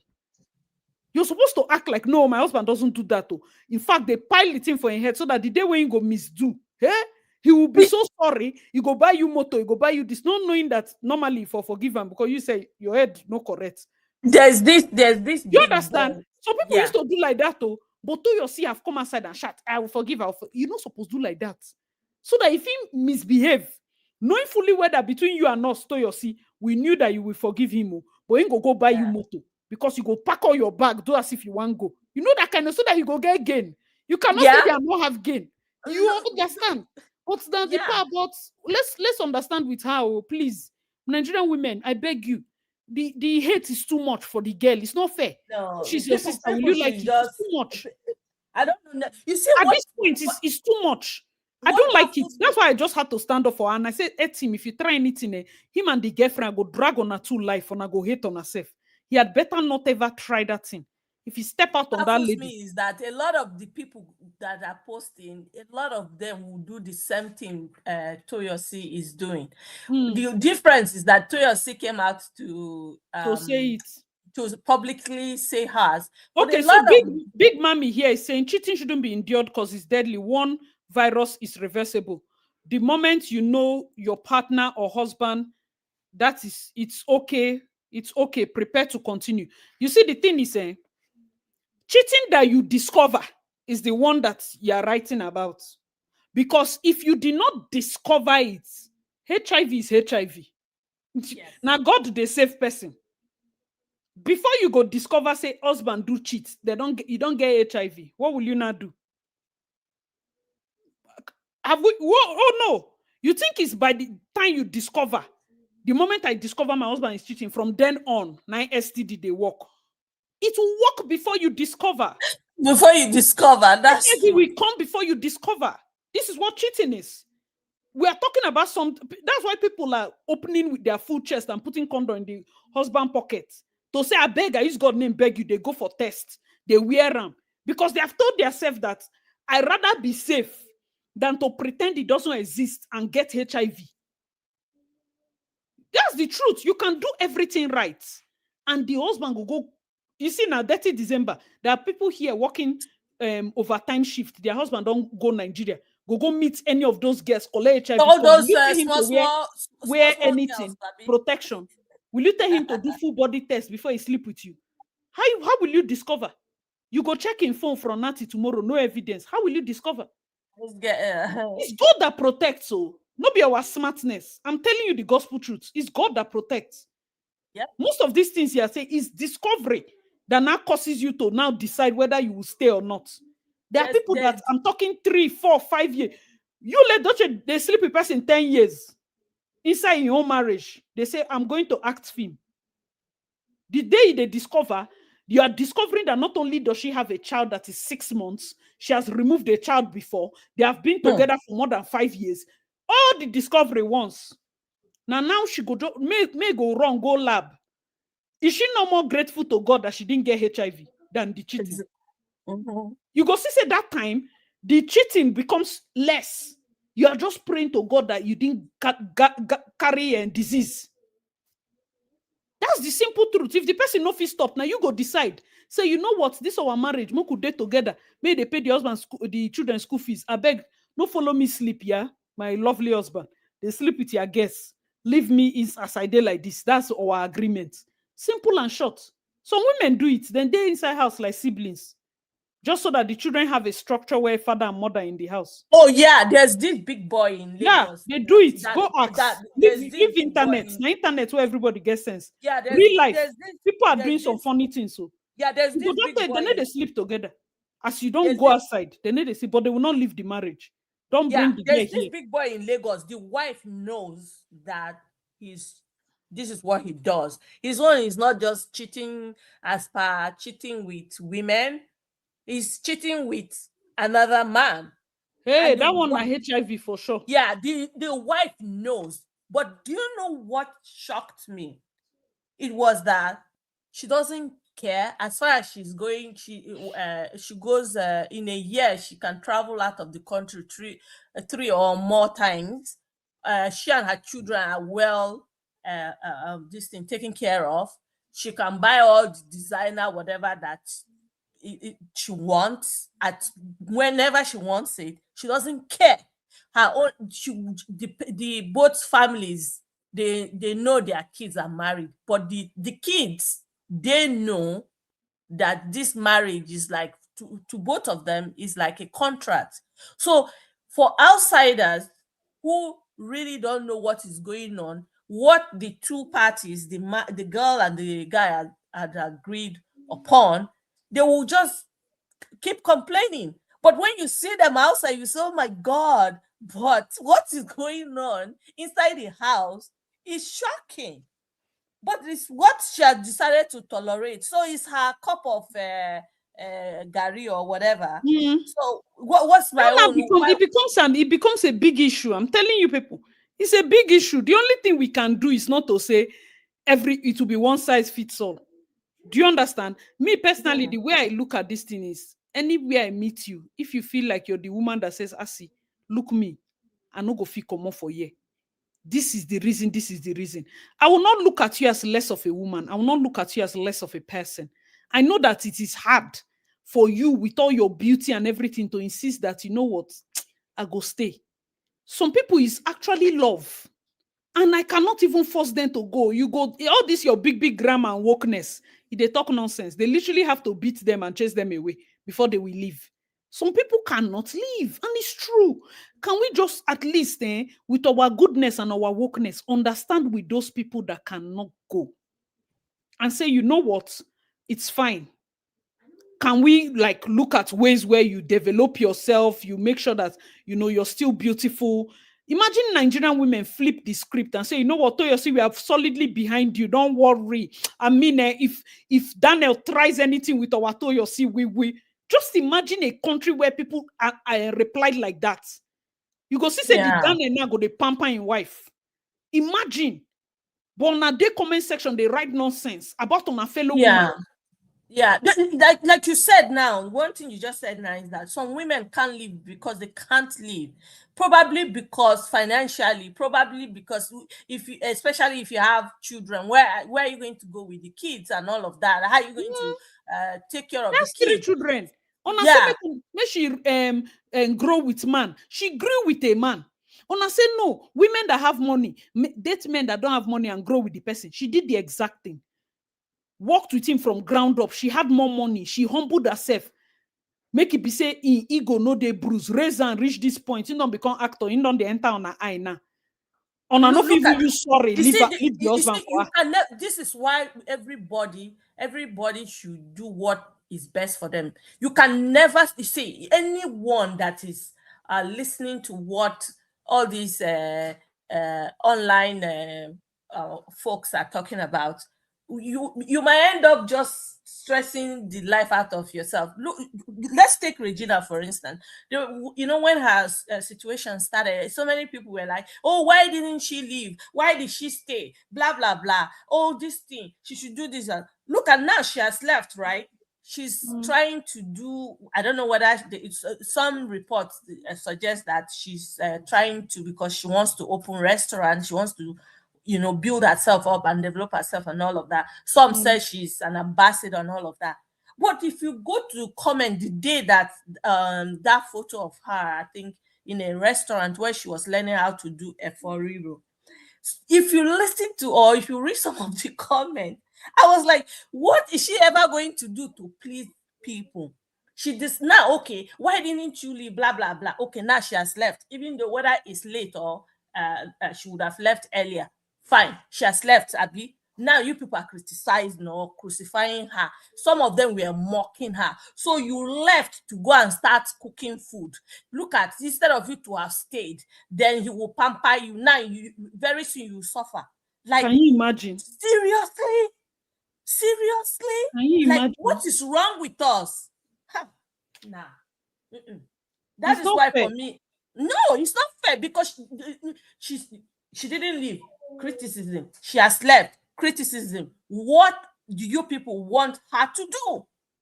She's trying to learn something because whether we like it or not, at some point she's going to have her kids. Either whether partner is gone or is there, or when it gets very old, at some point she will have her kids. Shouldn't she start developing herself? I'm this anticipating when she's going to have her kids, because at some point she's going to take care of her kids. But they are laughing at her. They are mocking her like, what is wrong in owning a restaurant, for crying out loud, right? You can't please everybody online. You can't. Somebody said my own is you said the comment sections are wild. So this kissing brings a lot of hype. HB, we did a lot of studies. And Big Mommy, before they act in that Nollywood, they go for tests. So unless you're saying like he probably goes and does more kissing outside sets, but the people on set, I'm aware that some sets, most good sets, they have everybody do like tests, especially for hepatitis, because not just kissing, like close contact, sweat, and the rest of it is something that they always mix. So they have to do full body test. That one is not even the problem. It's this one that they say sleep with male and female. That's the problem. You understand? Joy wrote here, every woman should do what's best for them and the kids. And it's true. Many times saying that's the how would I put it? Is the blessing and the curse of motherhood. You see that a woman's thinking is do what's best for you and the kids. A man's thinking is do what's best for you. And sometimes the good one do what's best for the family. But there's never a thing of say that they will not, they're not the inside that's what's best for them. Do you understand? For a woman now, she say to go, you don't reason them. My children may need, this my daughter, that the way she like her father. Have you not heard some women say that thing? I cannot go the way my daughter like her father, she feel beats me for her wrong. Go. She go call police. It's true. So people endure very horrible situations. Say, if I leave this place, my daughter will call police that I stole her from her father. Because that's just, you see some people that are very bad husbands and very good parents. Yes. Very bad husbands and yes. very good parents. And very good in that parents. case, yes. Sometimes as bad as it may sound, madam, at least you get 1-0.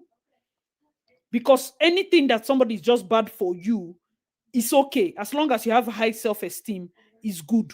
But then it's the one that is both a bad parent and a bad husband that is a problem. Do you understand that kind of? So many women understand that this woman is just a girl figuring out her life. You understand? Before this honor, they talk women as if understanding and wisdom don't finish for our head. Many people are just solving maths for the first time. The told your sister entered there. If they told her a time will come where she'll be debating whether or not to leave a cheating man, she not go believe her. Yeah. Nobody plans to do it. It's not, they need a plan and from. You don't plan it. Sometimes you react based on what's it called? Based on your peculiar situation. Like also what's it called? MJ.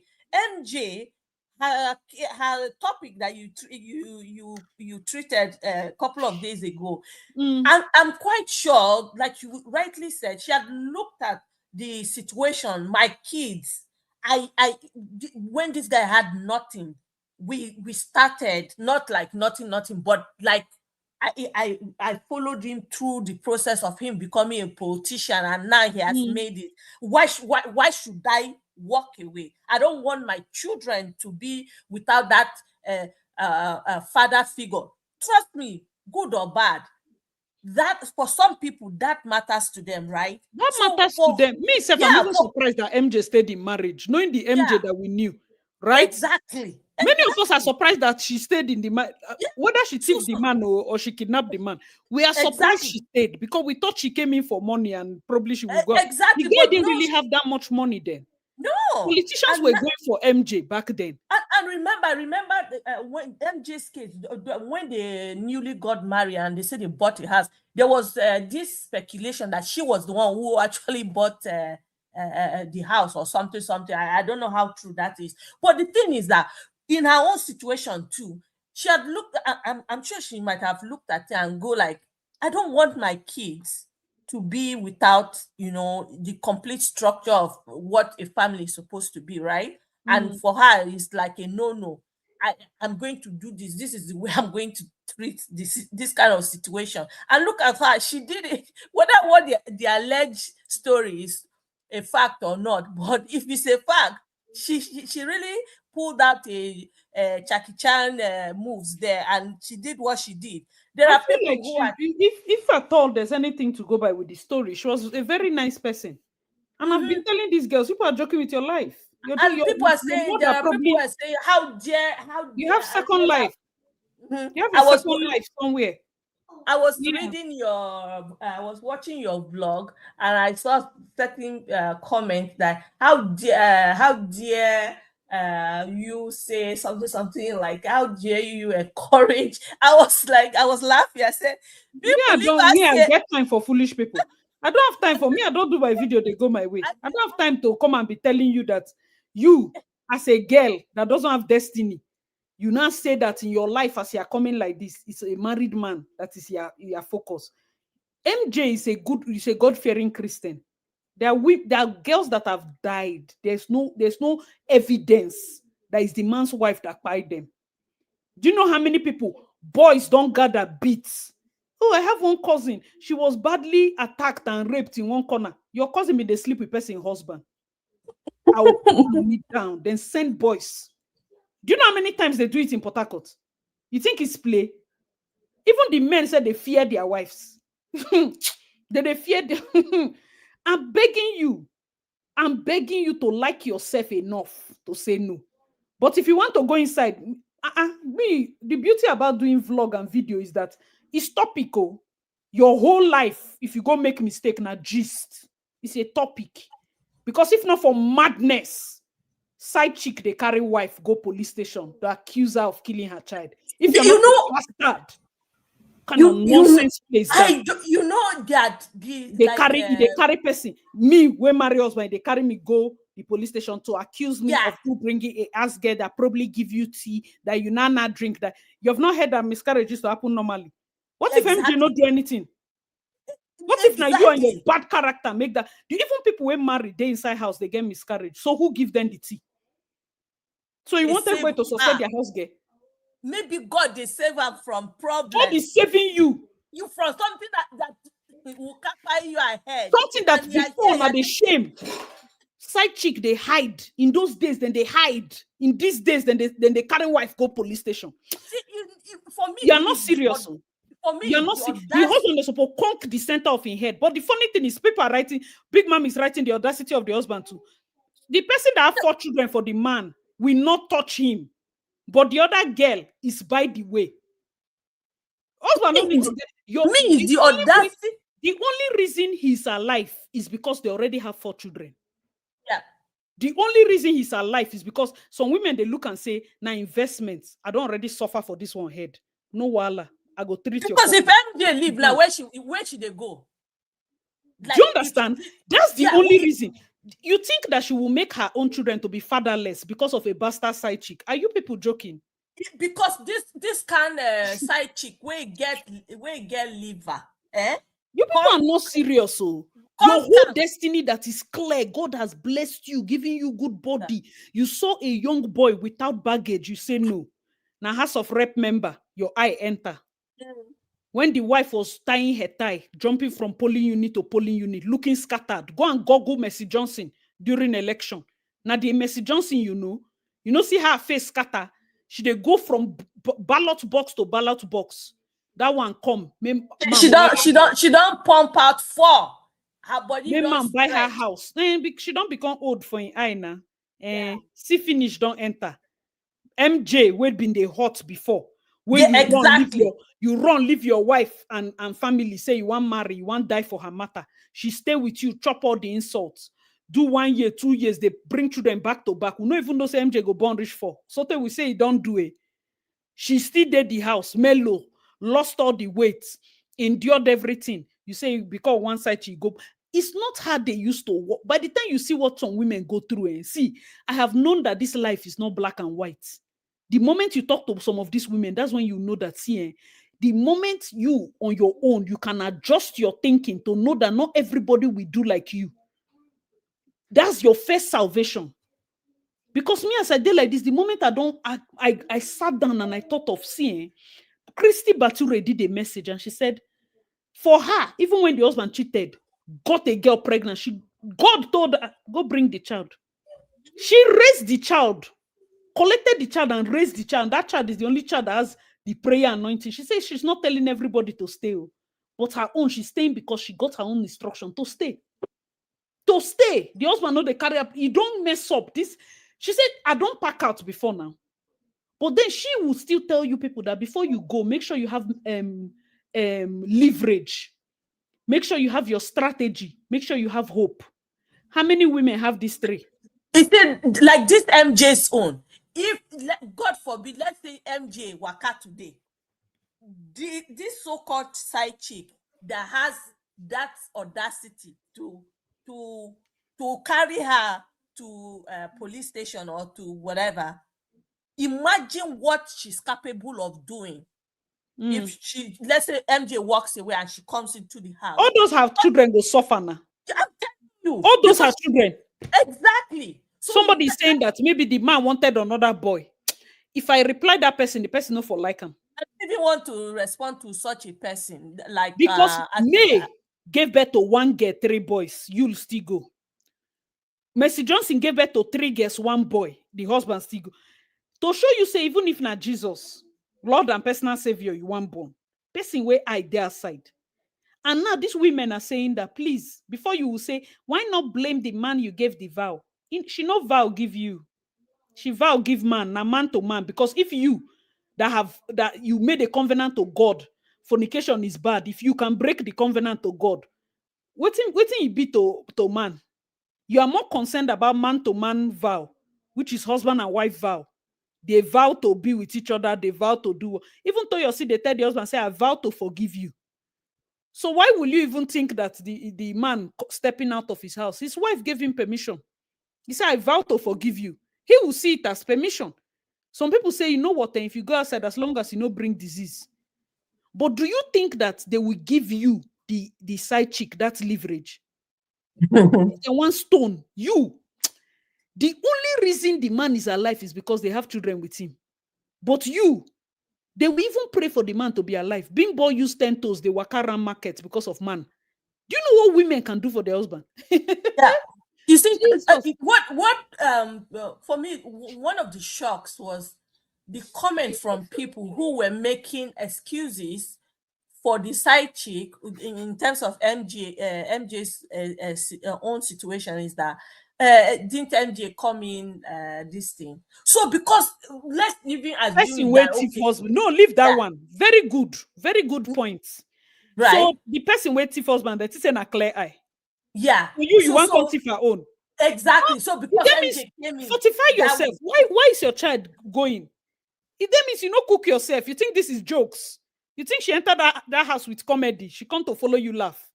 Go play with a bira juju now. And look at it, like from the story, they said when MJ husband found out that this is what MJ, that this is what had occurred, the situation, how MJ got to know, he didn't know that MJ was aware, right? And then he was shocked and he just told the girl, oh yeah, okay. That tells you that if MJ's husband didn't think MJ was valuable to him, he would have gone after MJ like hell, right? He would have dealt with her. But he knows because after all, after all, he left the first woman. So why didn't he just leave MJ like that? But people just make assumption that okay, MJ is thief husband. So then, so you two, you won't come thief. They said is it easy to thief easy? The thing the man said is they were separated, they had not finalized the divorce. And the church, that period, there was a big issue in Christ Embassy where they were trying to get the final divorce, this thing. I know that, I think Uche Wednesday, back then, I did a live stream that somebody had talked about it, like in depth per se. It's not like the marriage was not like separated or something, or just like yes, right now, right? You have to, yes, the divorce paper, it has to come. Because that doesn't make sense. You get. And the thing is that he was not saying that right from time, it's not like they were talking. It's just that she now found out that it was Mercy Johnson. And Mercy Johnson, a big name back then. Yeah, so she decided to come public. Oh, is it because of Mercy Johnson? Mercy Johnson took my husband. But no be say on a two been they good though. You get. So it was like a sensational headline, so to speak. Because the person that even said, he said, MJ that knows that politicians are after her. That time now she they hot for Nollywood now. Big men they chase her. You can't go meet this man. What does he have? What does Prince have? Because it's not like he's rich. It wasn't rich. They are two grow, build. Now so born one, born two. Plus this House of Rep thing now, the thing just boost them, come up well. You get. If not on the normal day, by a money thing, you know they see Mercy Johnson husband, they do good things. They've just been very relaxed and normal, growing normally. So if person don't go that extent to catch the husband keep, you come one go there, you know clean your eye way. You just say because you get hips. You are joking. Be like say your mama no like you. You are joking. Does your mother know that you're sleeping with people's husband? Until she do adieu, adieu my daughter, you know you will not close your leg. Don't play with your life. Say it's Asi, why will you say that? Why will the husband not do this? You're thinking more of the next person. And I'm telling you that if there's somebody that they need to, if they give her one bullet, say maybe she shoots person, it can never be the man. Do you understand? Do you think she's happy with the person? We have said here on this channel, they know they're happy with the guy, but they know the figure. Yup. She's No? not happy with him, but as far as my daughter is happy, some daughters, you don't meet her dad before. Her dad daddy. Now you won't leave the papa. Be like say you don't know yourself. Her dad daddy. Some of these Yeah. children will disgrace you. You carry them 9 months. Run. There are some mothers that can't even live with their children, not because they don't want the children, but because the children, if they carry them go court, they'll say, I want to stay with my daddy. It's not like the Exactly. woman is a bad See, person. It's I'm just sure the maybe truth. you will run into the video somebody posted. I saw it on X earlier today, where someone posted a family, a woman and her husband, their Instagram page, and the woman has 6 boys, and this so they formed a line, and someone was asking, if your dad and your mom divorced today, who would go with, your mom or your dad? All the boys, all of them, 5 of them, went to their dad, and it was the last kid that went to their mom. And they asked each one to give to explain why they all chose the respective parents that they chose. The last one is talked about how last born how they are. He just he's like 3 years or 4 years old. He just gave his excuse. Mommy buys me this, mommy does this, mommy takes care of me, but daddy's yell at me, blah blah blah. And then the rest kept on talking about, if I go with my mom, how will she take care of me? The eldest son said, I want to go abroad. Who is going to take me abroad? It's only my dad that can do that. You They just see? talked about it. You could see on the face of even though it's just like, content creation and all of that. But the reality from that, if you watch it, I'm sure maybe you come across this one of these days. The reality of what these kids were saying just dawned on the mom, because you could see the expression on her face, and she was like, oh my, she didn't talk. She was like, so everybody is going to their dad. But they kept on giving excuse. One of the first kid that spoke said, if my mom and my dad separate, that my mom will go to the village, and I don't want to go to the village. So that's why I'm picking my dad. They all gave their different reason. But if you look at such thing, then imagine in a family like MJ's own now, these kids are used to all this pamper, fly private jet. I don't know whether any of the kids is the eldest daughter is studying abroad. I don't know.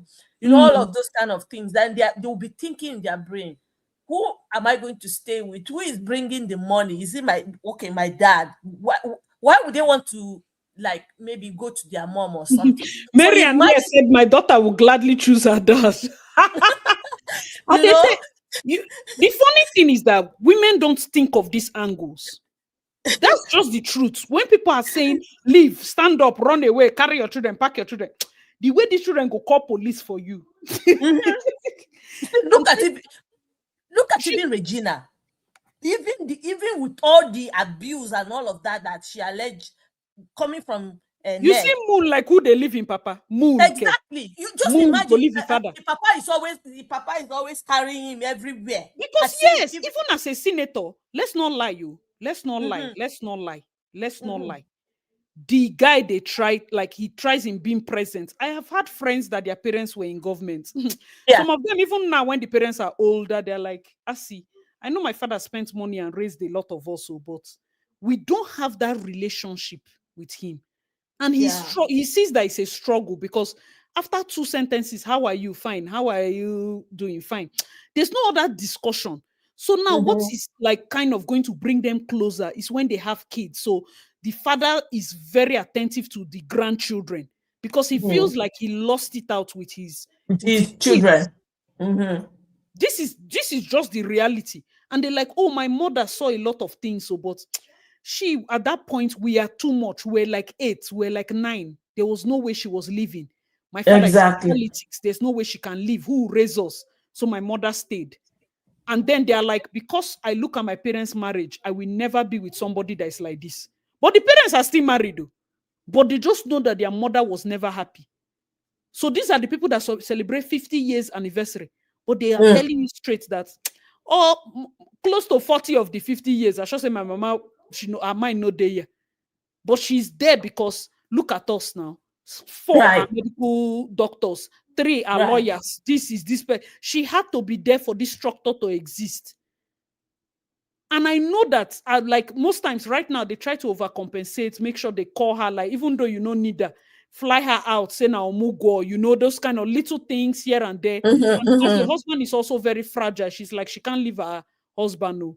They will now have to fly mommy and daddy, let them just. But you can see that family, children, whether or not you stay for them, they know when you were supposed to leave. Realistically, you get. So just hope that they get to understand. Because at the end of the day, sometimes we're not saying that those that probably is domestic violence or one thing or the other, you should stay. Never. Right. As long as Right. they're life and death, I mean, those children will be all right. Leave them there. Exactly. Leave them there, run for your life.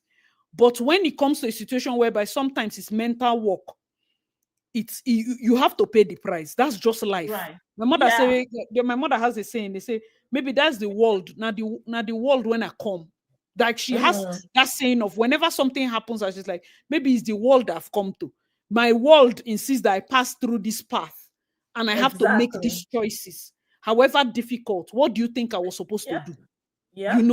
You're going to be faced with difficulties that will not be a yes or no problem. I mean, even Christ said that I'm not leaving you without what's it called, but my grace is enough for you to, I know Sabi preach Bible, but yeah, but exactly. So I just think that women, especially, you need to cut some slacks for others. See exactly what I was saying in one of my videos. Joy wrote something here. She said, women give birth to the number of children you can comfortable train. When you they talk, it be like say sawdust they your ear, because it can't, like, why will you look at your life and say, because in this my earth I won't get 5 children? Even when you see things are not working well, you insist on those 5 children to the point of almost madness. There's a lady here that almost entered trouble. In fact, she entered trouble because she go come up birth control. Oga say, I'm not ready. She say, I must have another child. It's not that she didn't have kids. Some of you women are selfish. You just they born the children because for your mind, they say na 6 children. If they leave the children for you, fit train. No. You see a bad situation and you already see that, oh, this is what the husband is doing. No, he's always cheating.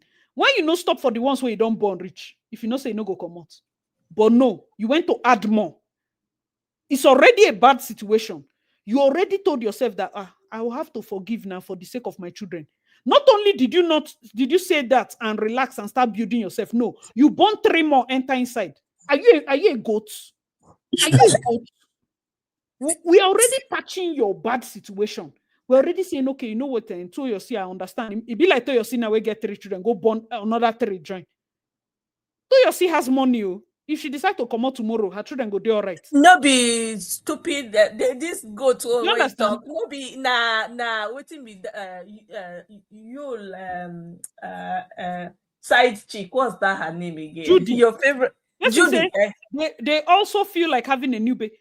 Bex, you see this particular one. Let me advise you. I don't know if it is I don't know if it's laws of nature or anything. A new baby does not change. Children, they scatter marriage. Write it anywhere. Children, basket mouth and the wife don't survive. Oh, this man, after his first son, he gave birth to a second child. But when the wife was pregnant, he went and impregnated the side chick. So the 2 of them born very close together. This woman forgave him. And this woman survived 3 miscarriages. The time she finally gave birth to her 3rd child, they divorced after 2 months. AY and the wife, 1 daughter, for many years, 12 years, then they find pikin. The time she finally born Ayomide, reach 1 year, then divorce. P Square, 1 son, 3 miscarriages. The time she finally gave birth to the twins, marriage kaput. Make her they count. Wow. Children children, do you know who babies are? Then go come shake that you're smelling love will no get sense. And I say on a day in love, they'll come and shake it. They'll just kick on the table, every the leg go fall down. Don't love yourself well, go and bring them. Go calculate all the marriages that had babies. I'm not saying that others, of course, some normally they're not supposed to, but fine. But the ones that a baby was involved, before you know, it don't end. Look at it. The other musician of these 4 names, there's another family like that. As soon as the pikin come, that's the end. That's the end. You see that child that you think that, oh, I will bring. Some children, as soon as you get that child belle, now there the marriage don't they end, they come. For some reason, you people were together. A wife that forgave you, we went to cheat, bring another girl, come inside, break. He reach turn, you don't born fresh pikin. See daughter that AY and the wife look for. Second child that they look for like hell. Second child that they look for like hell. As the pikin come, marriage no survive. I told you, babies don't fix anything, no. These ones that is why these days when you see this child, they don't fix anything, no. They don't fix anything, no. They don't fix anything. The stress of of bringing a new child into a shaky marriage, you go see holes tire. Papa wants sleep, they look and bad eye. Mama they tired, they say baby is crying, go and take care of your child. Suddenly everybody they give each other bad eye. Sometimes many of you will know how many children you will have after your first pregnancy. It's just that you're not sensitive. The moment you don't go through your first pregnancy, you go can't know. Now that pregnancy is supposed to teach you if you go supposed born more than one. But because in your mind, you don't tell yourself, say 6 children back to back. Go on. Later tomorrow, I didn't see the sign, I didn't see the wonder. How were you treated in pregnancy 1? When we say even midnight, you get tired. Nobody they help you. They'll come wake you from where you did. But you saw it like, oh, it's all what all women go through. Now lie you, it's only you, my love. It's only you. So now you and your 6 children, there's problem. It's only you. Some of those things you went through, it's not normal. It's not normal. And but ask you, what will I do? And you go come born only one now. Since we want to be silly. We go, when you want to come born the second one, you sign undertaking. Oga, I will not wake up in the night. If you don't know how to wake up in the night, forget about. I think it's because these days, the way I remember a couple of years ago, then I used to live in I remember a couple of years ago, I used to live in England then, and I read this report whereby they said that Nigerian women, they were talking about the celebrities and young women who were getting married, and the report was like Nigerian women were giving birth, or rather celebrity women were giving birth, and they used the kids as if they are accessories and all of that. You know, when I read it, I was like, what nonsense is this? So if you apply it to what is going on right now in our country, right, you find out that so many people these days, they just go into marriage for the sake of I'm married sake. I'm married, or and then they want to have their children with one person. Exactly. Because tell me why you come outside and be reporting the person to me that you knew his bad character from baby 1, but you stay, you born baby 2, you stay, you born baby 3, you stay, you born baby 4, you stay, you born baby 5, but you knew his bad character from baby 1. Are you crazy? You dey chop winch? You know, so why did you layer 4 children to have the DNA of a bad person simply because you want all of them from the same parent? I don't get it. I feel like you were selfish to your own children. You knew you made a mistake in a life partner, but you layered 4 of your bloodline to carry that same bad character. The character where you use no like your husband. You know which character it is your children go get. I will pray it out. Sorry, pardon. They're going to be women. Yes, they're going to be women that will complain about your sons. Yeah. Oh yes, because they will be like their father. They will go to Pastor Chris' church to pray. Yeah, the situation is bad. Zaria, welcome. Oh. So somebody here said, my dear, let's talk about me. Mine wanted one more. I started preparing for that. He just stepped out with a lie. He just stepped out to another woman. I beg, gonna help me, thank God. Oh, Jesus. This one has not be small testimony. Oh. If I say you go get belle, big mommy. Jesus is Lord. Maybe he was telling you that so that you will forgive this stepping out. By the time your stomach is big, where will you go to? You for the cry. Are you seeing the sense? This is another See, baby trap. sometimes the This is handwriting some is some there. will be If you are suffering yet to wise get enough, pregnant you will again and see again. it. Joy, my dear, now waiting with the CEO. Now so then go they bond they go. Say the life no balance, so because children solidified with kids own. Who children solidify with kid own? Person where they find Say girl. that Person where they find girl because of him mama. You say now children were solidified with kid own. you don't have Now they make me laugh. female. Manager that they sent to manage career went to be opening leg is what they solidified. If it's not low self-esteem, or not supposed they conquer head.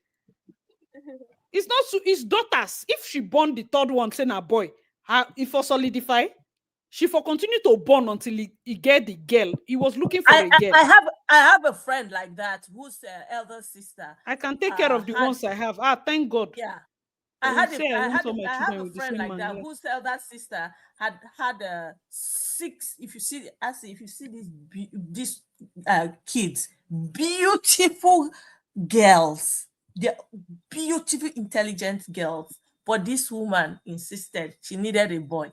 No church that she had not gone to. When she finally had a boy, or rather, she eventually had 2 boys. She started praying to God. God, what did I do? These boys, stubborn as I don't even know how to And she describe them. pampered them now. Yeah, When there they is find the no boys kind like of that, you go there's spoil no them. kind of, yeah. Eventually, she started regretting it. Like she will go like, I don't want God to be offended with me. But these children, God, if I had known. But her daughters, they are all doing well. Lawyers, doctors, accountants, all married, perfect children. But she wanted boys. She kept on giving birth. And guess what? The husband side chicks left, right, and center. Not one, not 2, many of them. Yeah. 6 children, oh. Yep. Plus the 2 boys, making 8. But the man, side chick, because he's a very wealthy man, side chicks, left, right, and center. And some of the side chicks are even, some of them were friends. They used to be her own close friends that she used to confide in.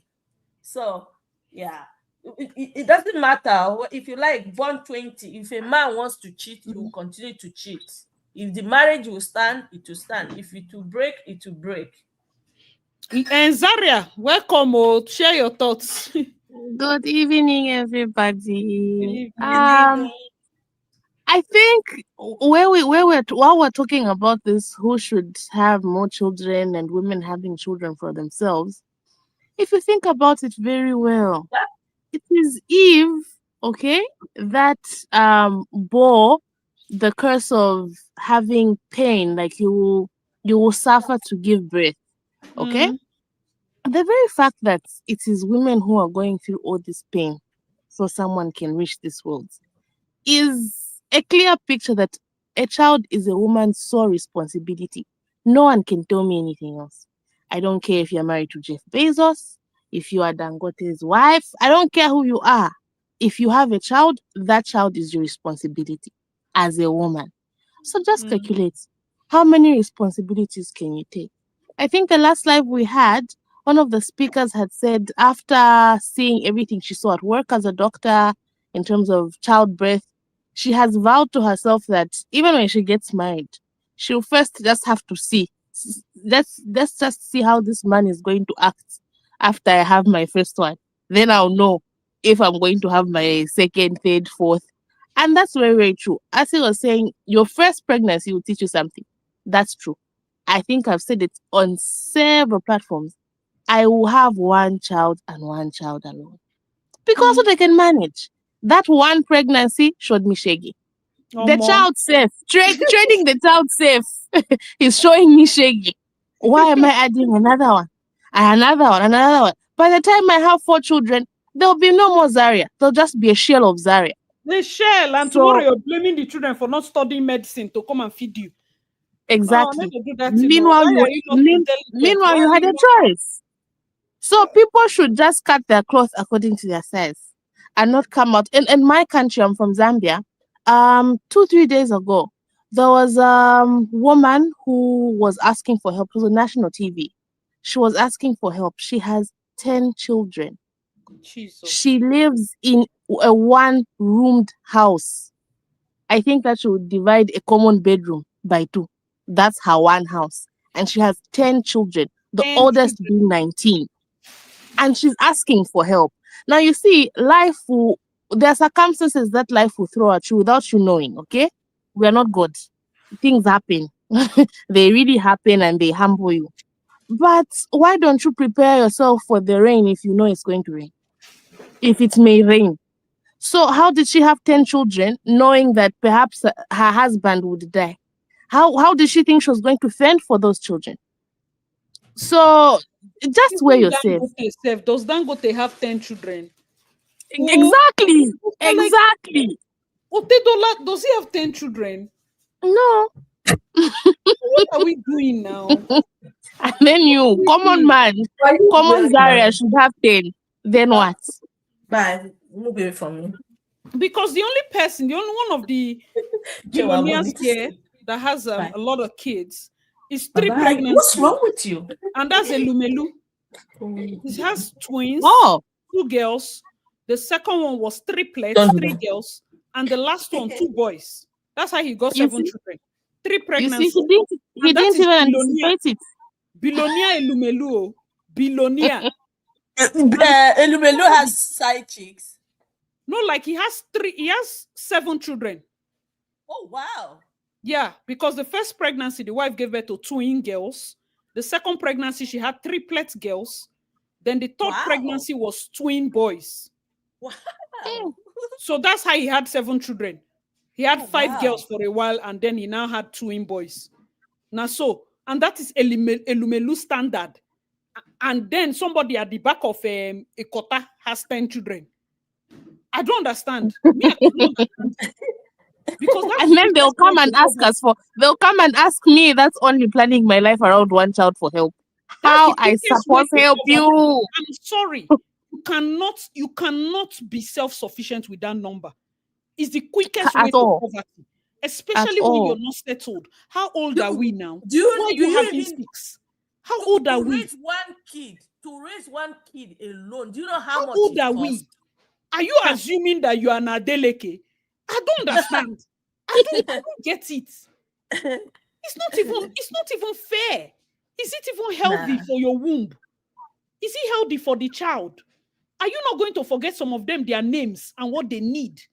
Are you not going to get to a point where some of the children are neglected fully? Yeah. Because you feel like they're self-sufficient. What if in that do you know what they do, Asi? They ask the older children to raise the younger ones. They're giving birth to children to raise the other children.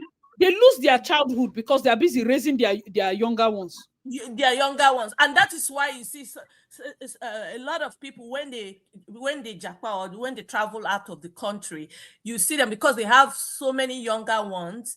And they are like, maybe, I don't know, I don't want to use the word obligated, or they feel like they're obligated to look after those younger ones. You see them, they become so stressed, like some of them have to... They pack shift. And left, right, and center. Yeah, and it's not...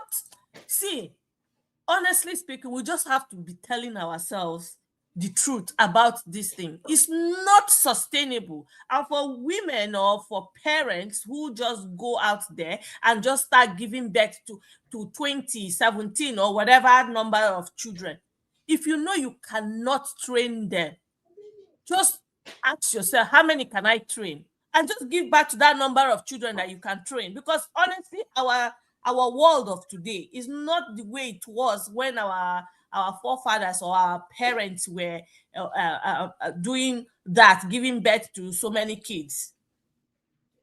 Because it's getting tougher even for them. It's getting tougher. Look at now. Tomorrow they will not be forming, I had trauma. They did not take care of me. I was the 4th child. I was unknown. Even middle child of two. See Harry. They only get 2, William and him. He's saying be spare. Spare of who? But Spare of Harry what? owner, but Harry owner, what you So can if tell us? Harry is a spare, the one with them born 10, will be number 8 now waiting. Do you understand how That one is the spare. we're getting to a generation where trauma will be affecting the children that you suffered for. They'll be saying, I have trauma. You don't know. See, somebody wrote here. He said, my mother always said, 1 child, you don't have children. 2, you still don't have. Even 3 is not enough. Anything can happen and you lose them. I never truly understood. I had 6 children. Even in Nigeria, there are some people that believe these statements that you can't have 1. True. What if something happens to the child? What if something happens to me? Both of you to assume that nonsense. What if something happens to me? Something happens to the child I don't born. It's okay. I don't born. It's so funny because people keep saying that what if something happens to the child as if your only work in life is reproduction. Exactly. You go to some villages, go to the cemetery. There are some videos I watch where people are cleaning tombstones. Look at those names. Who remembers them? No matter their children can't even locate the grave. The grave is dirty. Their great-grandchildren can't locate the grave, meaning all your work was for nothing. Absolutely nothing. Nobody remembers. Are you a Dangote? No, keep it moving, my brother. Like, who is going to come back and find you? So there are graves that nobody has touched. Nothing about their memory. Maybe that guy had like children that for some reason changed their name. Maybe they don't want to be, maybe they went to a different country. Nobody can locate. So some of the things we are doing, that what if something happens to you? What if something happens to you? As if when you get to heaven, the only ticket for you to use and enter is your children. That's why Nigerians cannot understand childless marriages, like child-free marriages. They can't understand. See, Auntie, my mom, right? My mom, her mom, that's my grandmother. She gave birth to 9 of them, okay? And as I speak with you today, including my mom, they've all passed. Yeah, all of them. They've all passed. So the thing doesn't matter whether you have 1, whether you have 10. If God says they will go at certain time, they will go. So I hate it when I see I don't know whether to say parent or families putting pressure on women to just keep pumping kids anyhow. If the woman thinks, the person in question thinks that they can do it and they know they will be able to take care of their kids, fine. But if we are going to be honest with ourselves, the time has come for families to start thinking. It is, don't be pumping out children and hoping that the community will raise them. And that is why, and that is why today we have so many so many kids that they don't go to school, are not well trained. They are maybe go to Ojuelegba now in Lagos. You will see little children who have become agberos because their parents are not no longer there to look after them or something. Sorry. I think the also another important point that has been raised from she who said her mother said even 1 child isn't a child. My paternal grandmother had 1 child. That is my mother. And she had that child, I think it was an issue where she gets pregnant and this man denies the child. Says, I don't know you, I don't know how you got pregnant. And my grandmother moved from Zimbabwe to Zambia and raised her child. My grandmother died in 2023 at 98. That her 1 child never even nursed her, never took. My mom and my grandma never lived in the same house for more than 6 months. The entire time that my grandmother needed care, it was we, her grandchildren, that cared for her. That 1 child, that 1 child, that a woman that gave birth in 1960 said, I can only have 1. That 1 child gave her several people to take care of her. So whenever I hear this one child is not enough, I'm like, so how many children are enough? Who's setting the standard for them being enough? And like you guys have said, anyone can die anytime. So you can have 10 children and they all die. We don't Okay? know. Like, why would you even gamble with We your don't know. stability? Okay? You And like like to Cassie see your said, children not go to school. You like to imagine. depend on, oh, I have one sister abroad. If I beg Mhm. 5 to raise school fees. Yeah. So the person abroad that decided to have one child is a goat. Mm. The person abroad, so all this Hermes bag we are seeing is only for the people that can open leg and hang in the window for politicians and married men. What of us now where they work hard? Are we not supposed to have it? No, we are not. We're not supposed to buy the nice things of life. We're supposed to live our life taking care of children. Does it even make sense? Are we going to be fulfilled? Will No, your children look, buy for you? Yes, but at 60, what will you? Where are you carrying Hermes bag to? look at I Where are know you there's carrying a, those things to? I know Why there's a not at down. least? And nobody's saying that you should not have multiple. Have who you can train. No? And I'm not saying train until like normal, basic, like properly raise so that you don't even depend on the children for your next daily bread. Please, I beg you. Look at I know it has a downside. I have my reservation for it. China child policy and all of that, whereby you can't give birth to more than 2 kids because of population control, whatever they call it.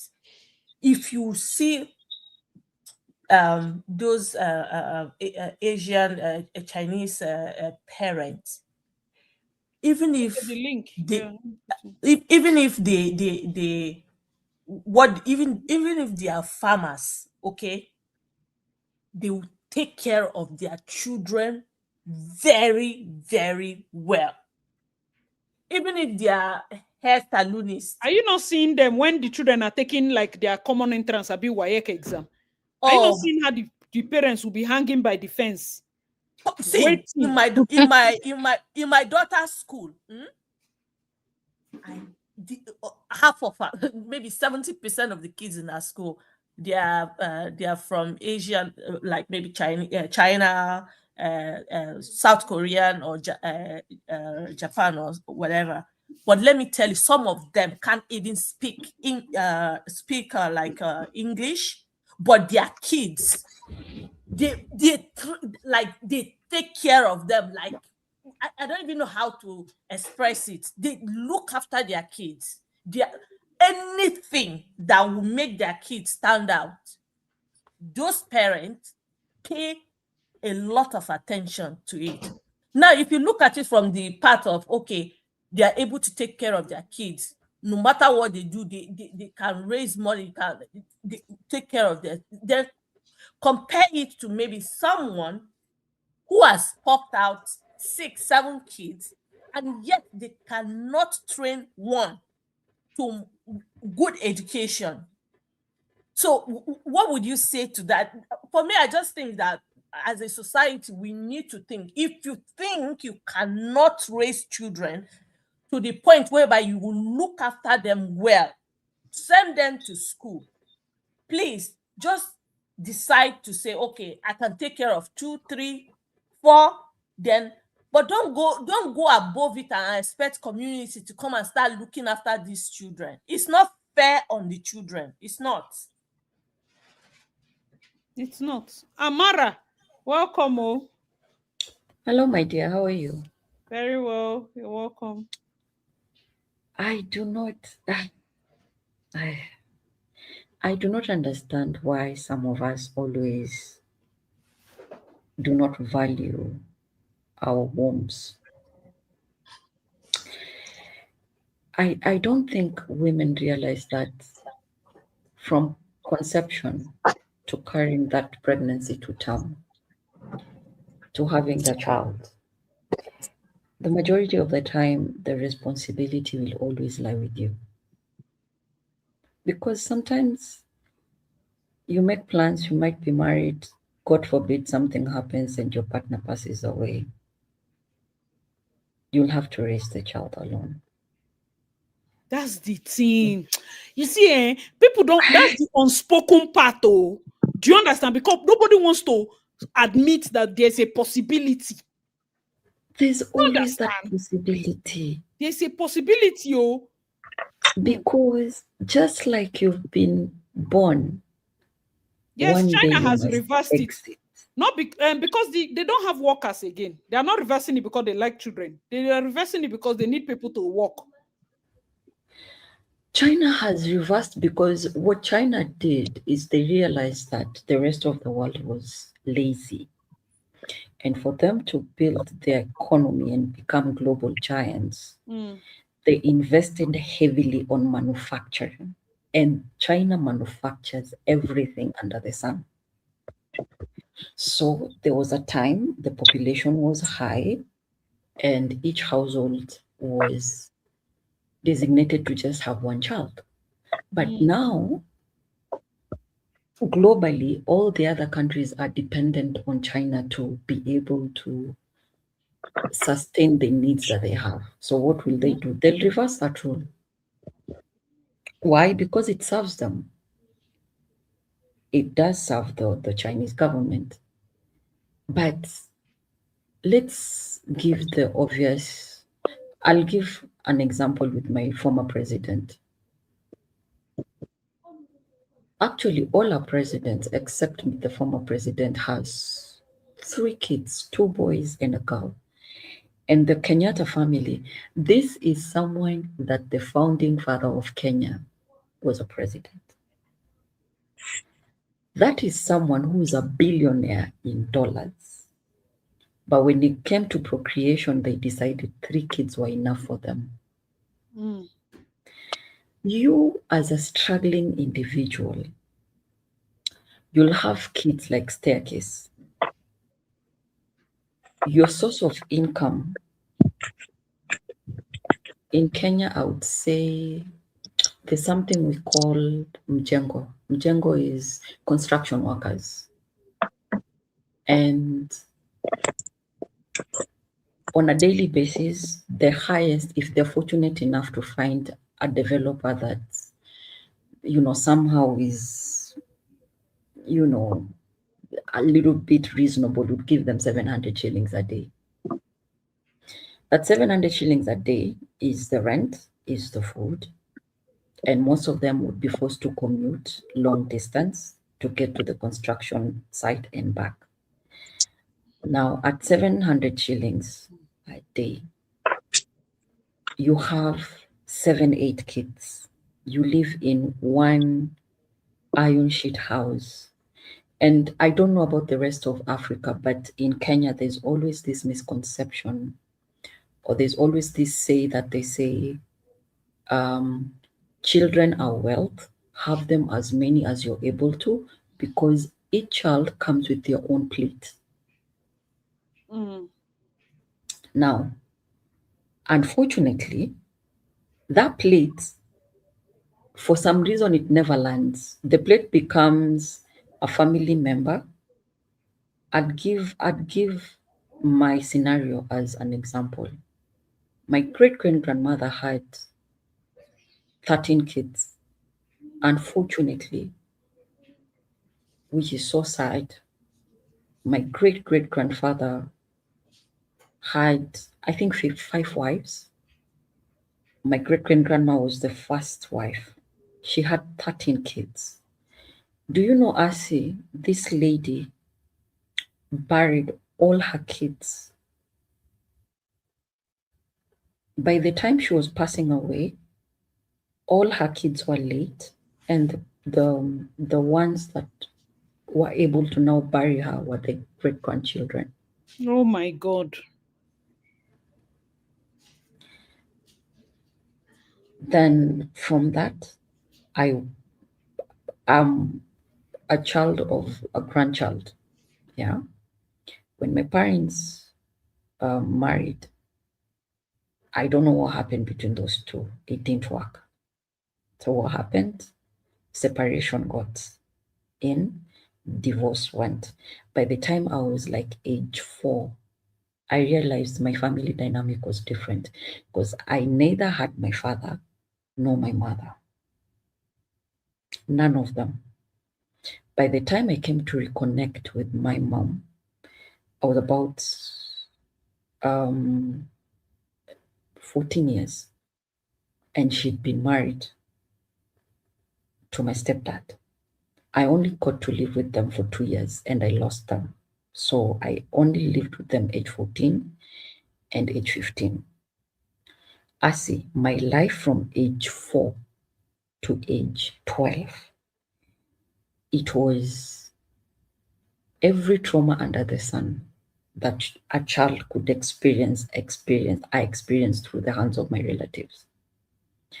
By the time I came to be a teenager, I'd become a recluse. I'd isolate myself.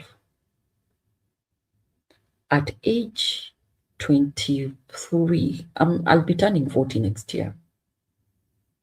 By the time I was getting into becoming a young adult, in my mind, I was like, I don't think I would wish anything to happen to a child, whatever I went through. So I made a conscious decision and I said, you know what? I don't think I'll travel down the path of motherhood. And I know where it's stemming from. It's stemming from fear of the unknown. What happens if I get married, I have a child, God forbid I pass away, what happens to my child? All these things have sort of shaped how I view people. For me, I see everyone is, I know, few people are kind-hearted and genuinely loving, but because my childhood has been shaped by trauma and hurt and wounds that are buried deep, at the back of my mind, I always have that conception that human beings are evil. And it's just a matter of time before the evil lands.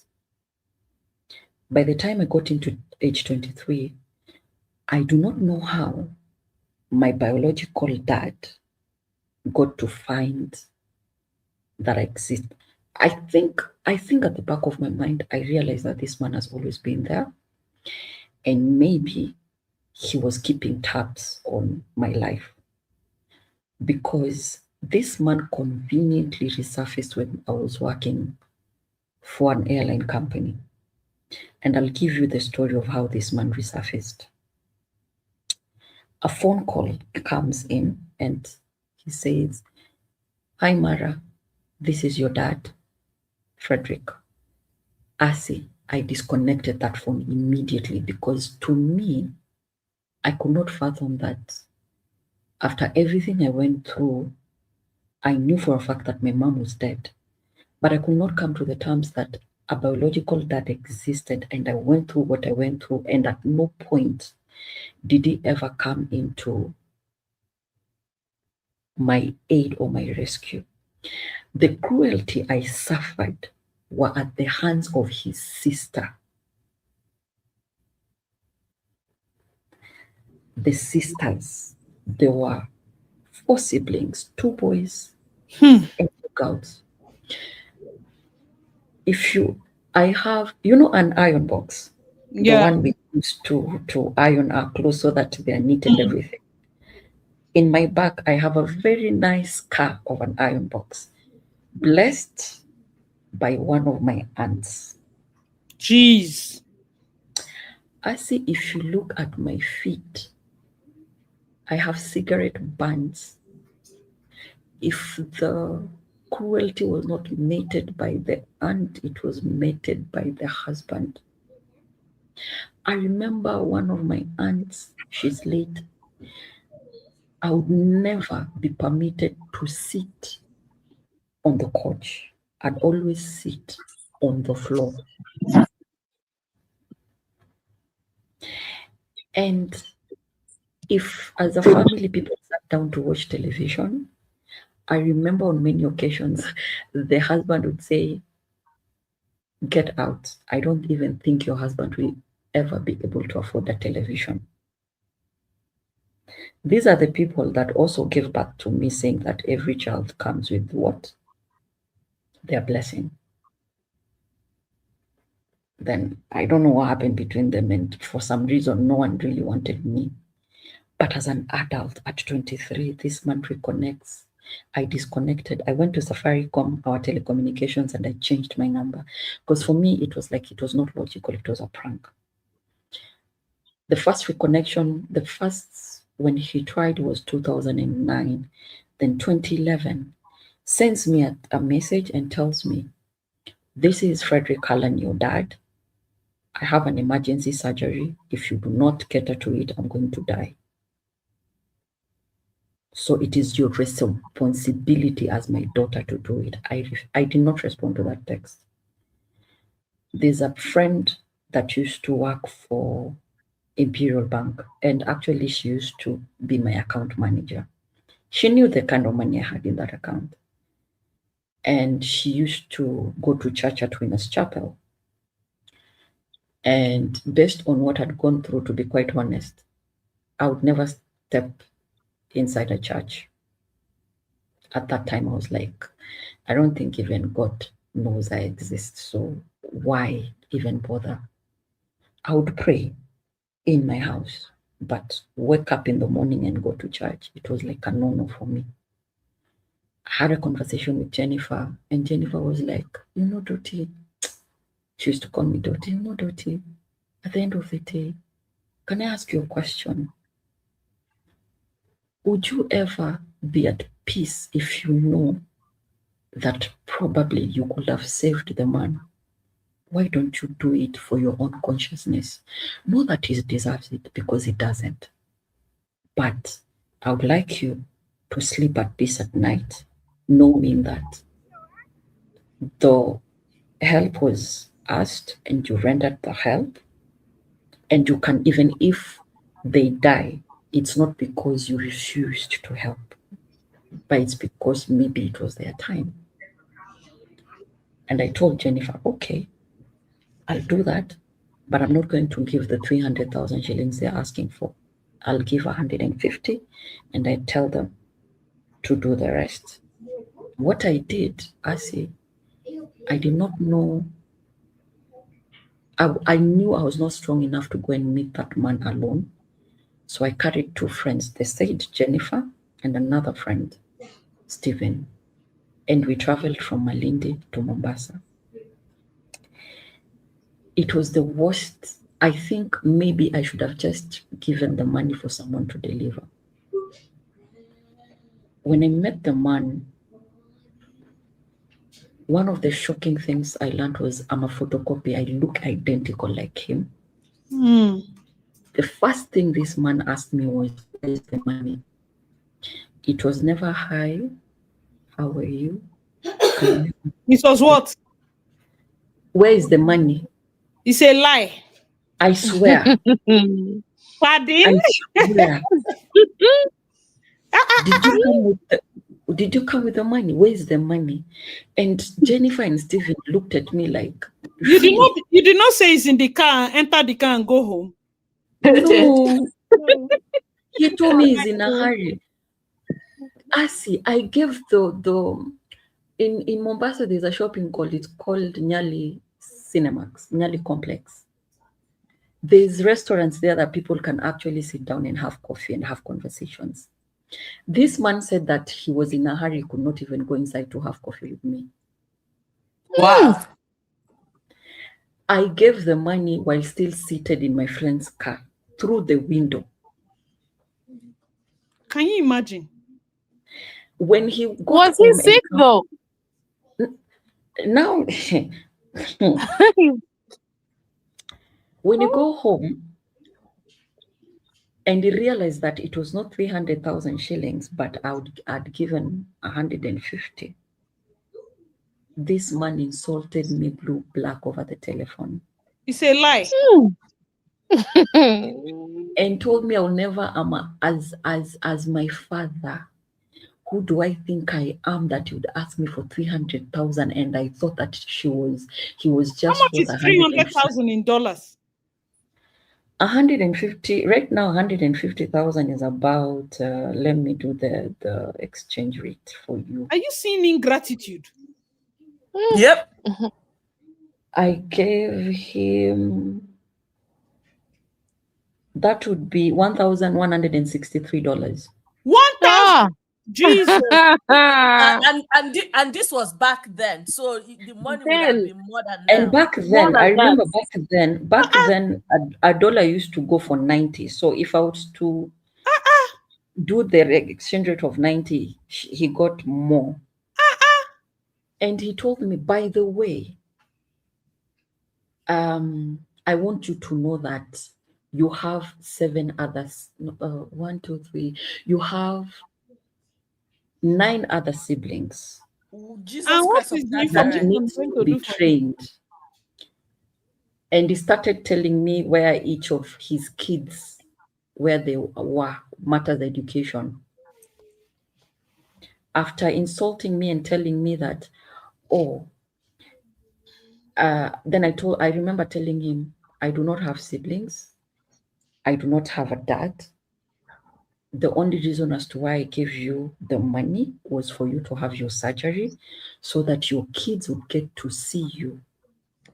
I just contributed what I could. And he told me, one day you will have kids, and let's see when you talk to your kids the way you talk to me, how they would feel. Oh my God. You'll never amount You to did not tell him that you anything. will not abandon You your are kids. as useless as your mother, and that's why I left your mother. And the wife Wow. of the current kids was in the background, and I remember clearly I heard her say, yes, your mother was nothing. That's why when your father dumped her, she went and she was just prostituting around. And you're supposed to take care You of see her that your friend children. that even said that you should go and give him money. Me, I will fight that girl. Because you see this problem. This is why you See should what never. I was telling This is you. why wicked people live long. I This is why stopped wicked that people live long. friendship. I stopped it. Because you are nice. I stopped that friendship. I went and told Jennifer, I would not be going through this if it was not for you. All I needed to do was go to Safaricom and buy another line for 100 shillings. Now, You'd the have used that best money part to of buy perfume. the best part of this story was what he needed was 15,000 shillings and not 300,000 shillings. Wait. I asked if he was sick, or I asked if he was really sick, or What he continue. had was just an appendix that needed to be. Can you imagine?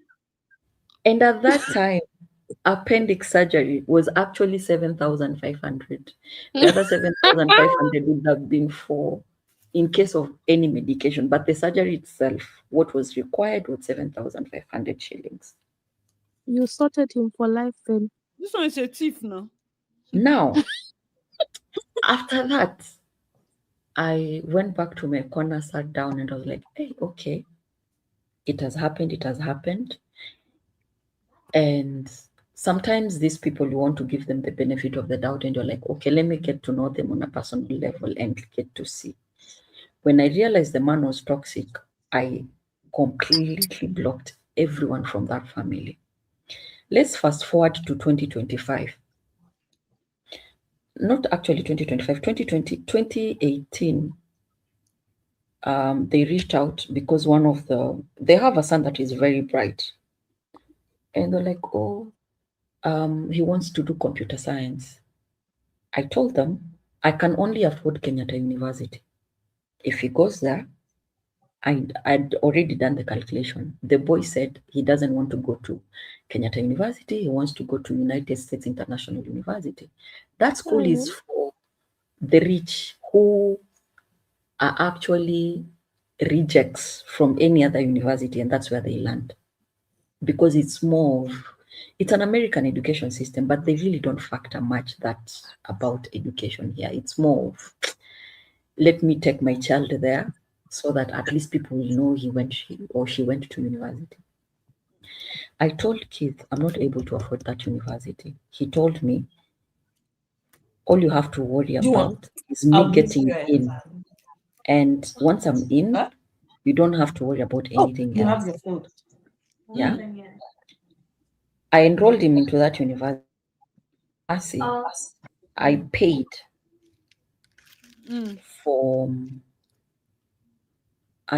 for the first semester. I paid for the first year. Then I told him, since you said after this you'll sort out yourself, well and good. only for me to come and learn in 2025, when I was like, you are supposed to have graduated by now. Of course, Corona did affect a few things, but you're supposed to have graduated by 2023. Why is it that I'm not seeing anything? He said, it's my life. At the end of the day, it's mom and dad who pleaded with you. I don't recall. I said, okay. He got homeless. I got him a job. He went to the job, insulted the boss.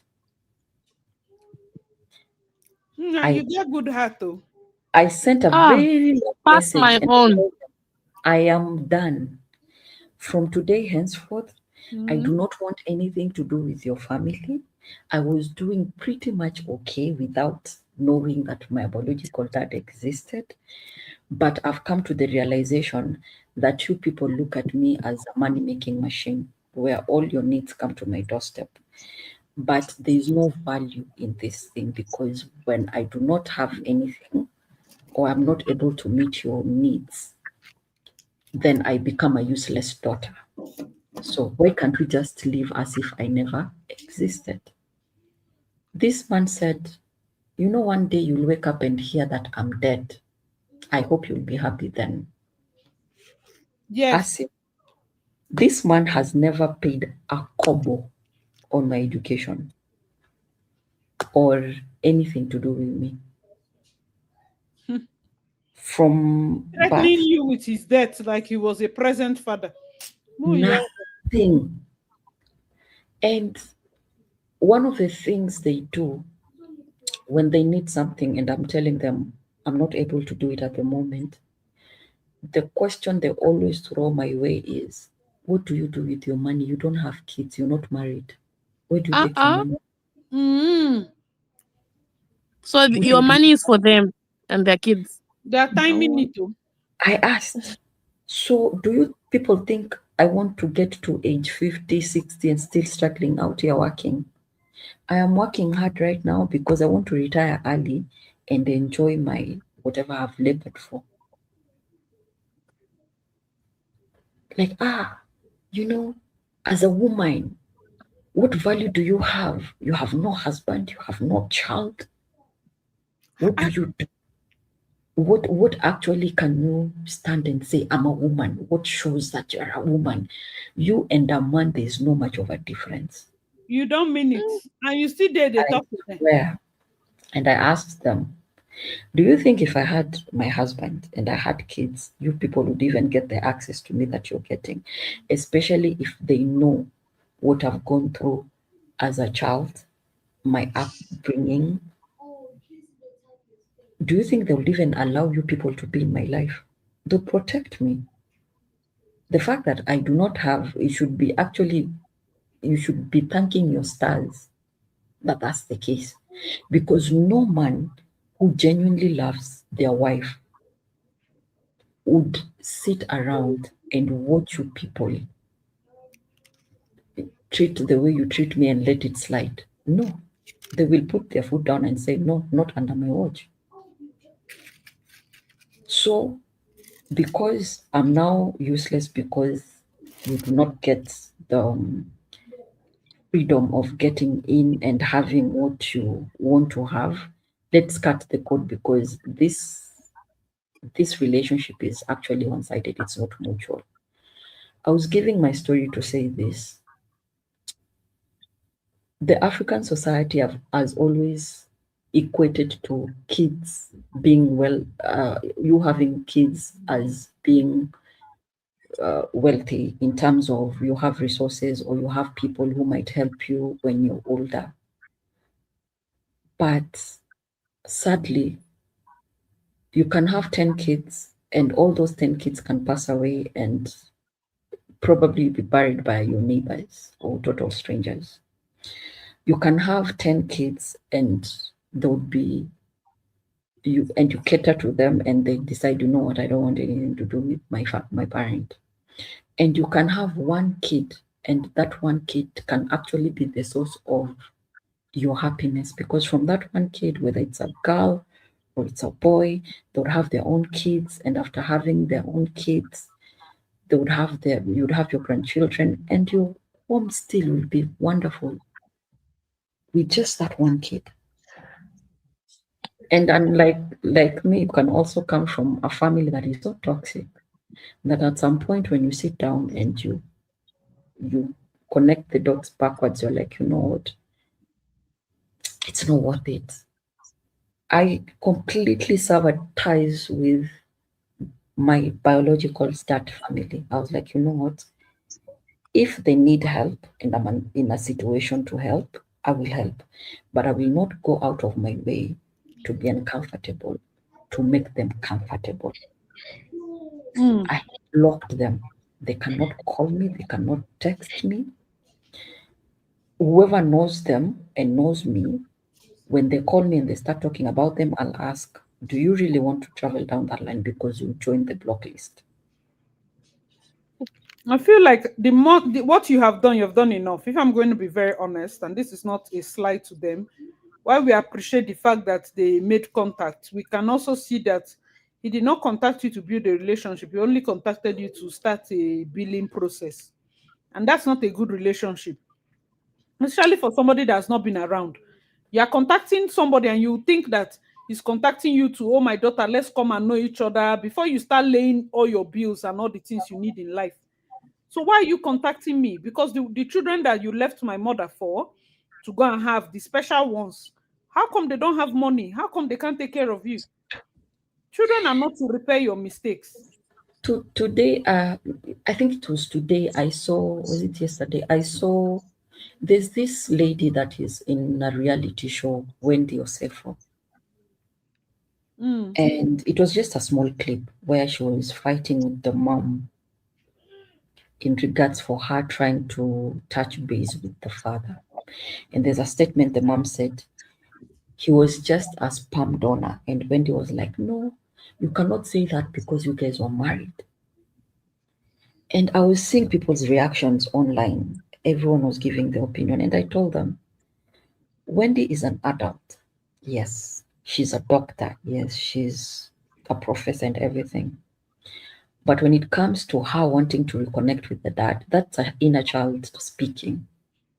The version she has of her father is probably the version she used to enjoy as a kid. She doesn't know the adult version that the mom experienced. And that's why she's fighting with the mom, trying to reconnect with the dad. Then, unfortunately or fortunately, there was a conversation between her and the dad.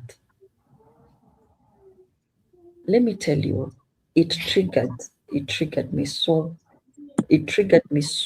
bad, because I realized that, yeah, some things I just buried them. I never healed from them. When she was having a conversation with the dad, you could tell the dad was not there, not paying attention. Felt like the conversation felt like he felt his time was being wasted. He was running away from accountability and responsibility, because Wendy was asking him, Dad, I came to Nigeria. I brought my kids to meet you, and you ghosted us. You never showed up. And this man, instead of taking ownership and saying, I'm sorry, or apologizing, he said, his statement was, I don't think you miss me as much as I miss you. What? That's what Wendy Osefo's father's response was. And you know what happened next, Asi? The phone was disconnected. Because he thinks that his daughter is his wife. In my heart, I was That's what like, some parents think. yes. Like you're treating your child, the relationship you have with your child, as a relationship you had with your ex. With your ex-wife. That's not And good. I was like, Wendy, if only I could be able to tell her one thing. She should not even, from experience, I'm like, some doors are better closed. Just leave them closed. It's okay. Leave them closed. It's okay. kids, then they can't. If you find a child that would come and be there for you in your old age and care for you and all that, it's a blessing. But having them does not guarantee you of a life of milk and honey. And having them while you cannot be able to provide for them and giving that responsibility to other people or watching them struggle also, it really doesn't. There's a statement I saw, there's this I call her compound fool in Nigeria, the second wife to Yul, Judy. She made a video and she was like, do not, my army, my warriors, I see the way you're fighting for me online. But I'm a peaceful person. I'm a loving person.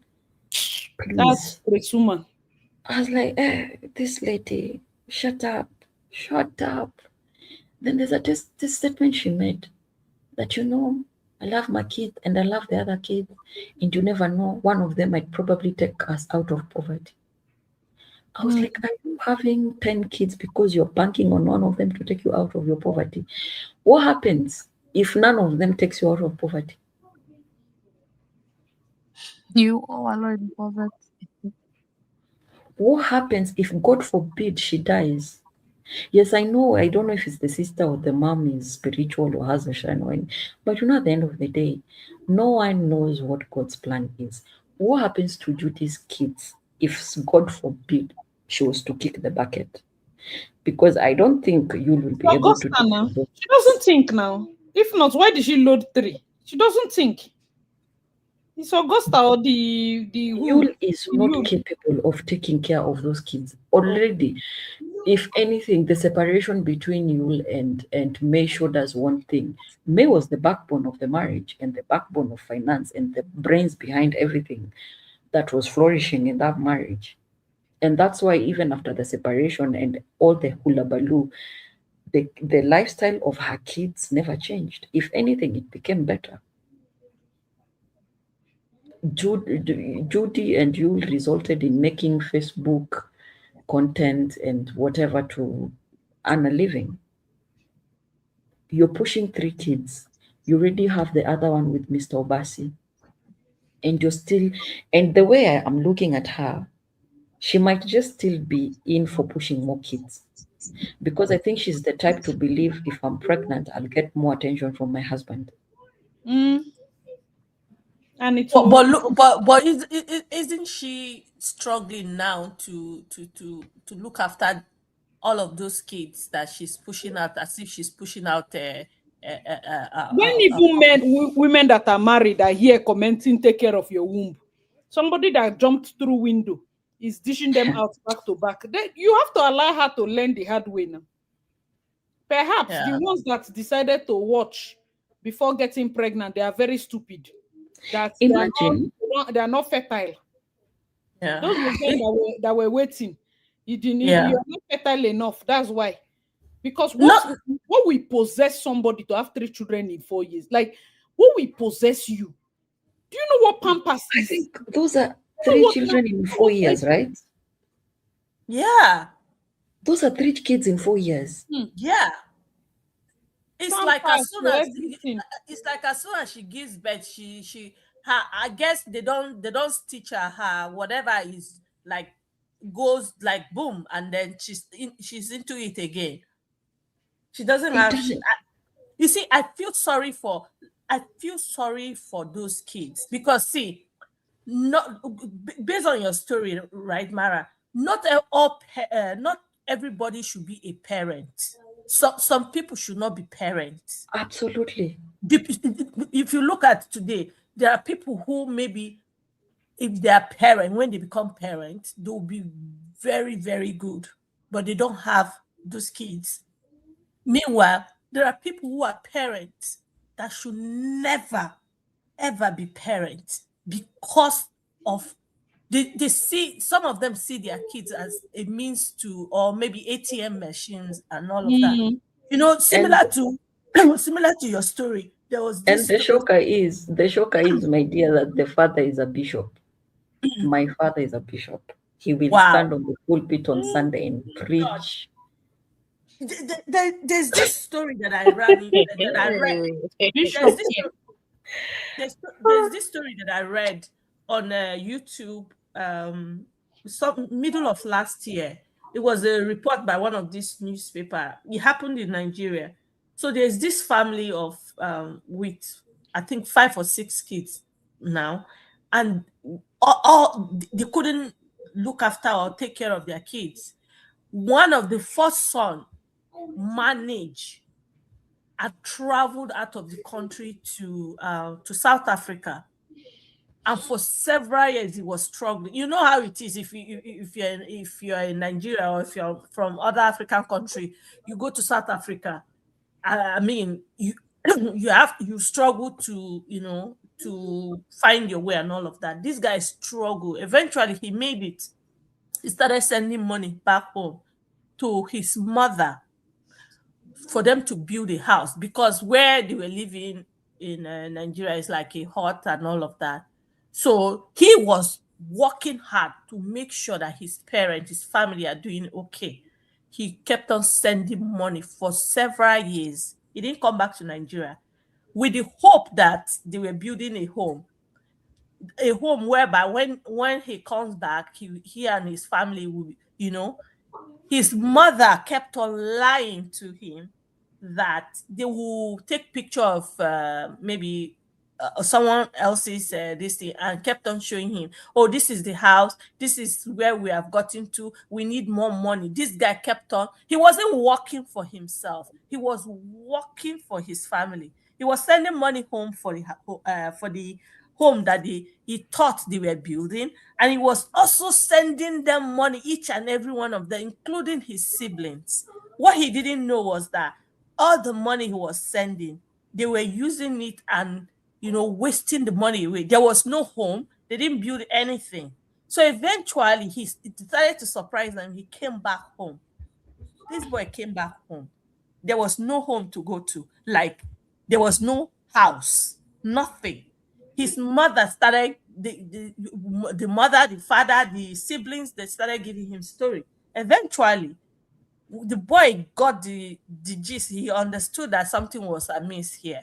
And he now said he wanted to go back. And his mother now said, no, before you go back, let's take you to this man of God who is going to pray for you, blah, blah, blah. That's how they took this boy. Oh. You know where they took this boy to? They took him to a herbalist who now kept, it was like they kidnapped him, kept him there, because their main end goal was to buy the boy, because they felt that if the boy leaves back to South Africa, he will never come back, and he was going to expose what was going on. Until somehow this boy escaped after several days or weeks. And that's how he came out to tell his story. Imagine that a family. This is he was sending money to his mother, but his father was in on it. His siblings were in on it. So some people should not be parents at all. At all. They do nonsense. At all. Yeah, some people should not be parents. So there are some people who deliberately, they know they cannot take care of the kids that they are pumping out, but they would deliberately get pregnant because maybe there's someone in their family that is doing well, and that entitlement of this person is going this uncle. on. Yes. Go and meet this auntie. Yes. And then, again. Mm-hmm. And then if you say you don't have, you become. What are you doing with your money? You don't have children, you don't have husband. What are you doing with your money? So my money in this world is to come and raise your own children. That's the reason I have money, to come and raise your children that you're giving birth to. Nobody, that entitlement spirit, I feel like it's there's a part of us, no matter how we get angry as Africans, but we're still very caring people. For this abroad, when they cut mama off, then they cut papa off. Talk more of a cousin. Talk more of a cousin. What are people saying? You see how hard it is, even after everything she went through with her dad, and she's still like, you know what? I'll still pick the call. I still advise them, let me put him in this school or this school. For here, just a little inconvenience, they've cut their father off. They've cut everybody. They don't play those games. You don't dare it. Make money and come and think it's one child. They hardly take care of their own parents. Is it a strange step sibling? Maybe that's what Judy Austin is there calculating. That a time will come where her children will call Danielle and be saying, "I'm your step sibling." My university school. That Danielle would How will never we do now? Ada, somebody who is going to first daughter, your younger brother, Star, wants to enter university. He say he wants to go to UK university. He does not like Nigeria university. Help us and send him, please. And then your other younger sister, Storm Universe, said that she wants iPhone 2000. Help and give her iPhone 2000. That's the cause that she is. That why she went to pack children? Because she knows that this Yule is in his 40s. So by the time those children are in their 20s, he'll be in his 60s. So which university? How many university when he won't begin to think of by that time? In his 60s, that's when he wants to raise 3 brand new children. Are you seeing that the calculation didn't make sense? And this is why we talk about these things. As much as you want to behave anyhow, do you know what children are? Women. We can't blame men. No, you're the one opening your leg. We cannot blame men. Raise the children according to a reasonable pocket size. If you know you cannot work hard enough to raise those children, it will be hard though. It will be hard. There are women that had to hawk pure water, sell in the market, do one thing or the other. If you cannot do all that, you might find out that if, God forbid, any calamity happen, what's your plan B? How many work? Even this work that we say women should be hardworking. Your hardworking might be only able to raise 2 children, but now you have 6. How are you planning to do? You want to share 2 of your girls to one auntie, 3 to another auntie. What I was telling you people that there were aunties that used cigarette butts to burn her leg. Is that what you want your daughter to suffer simply because you want to have 6 children from one man? I don't understand what's going on. No. These are conversations that we need to have. We're not saying that you should not have your desired number of 8 children. But what is your plan? Are you a wealthy heiress?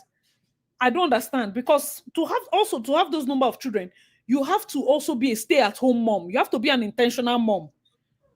I don't know how you want to do it. She's counting on the since they are Igbos, she's counting on the umunas to when that time comes, they will call the first Ada and say, your brothers need help, or you have to, it's your father's children, blah blah blah. That's what they would do. That's what I was saying it in my other video now. Unless the other wants to be manipulated into those umuna reports left, right, and center. Before they even enter secondary school, she should have been married and should have gotten her own children. So are they planning to raise her children for them to be asking her for money? Yes, are they planning to raise her children? And you see, this is the kind of problem that they cause for these kids.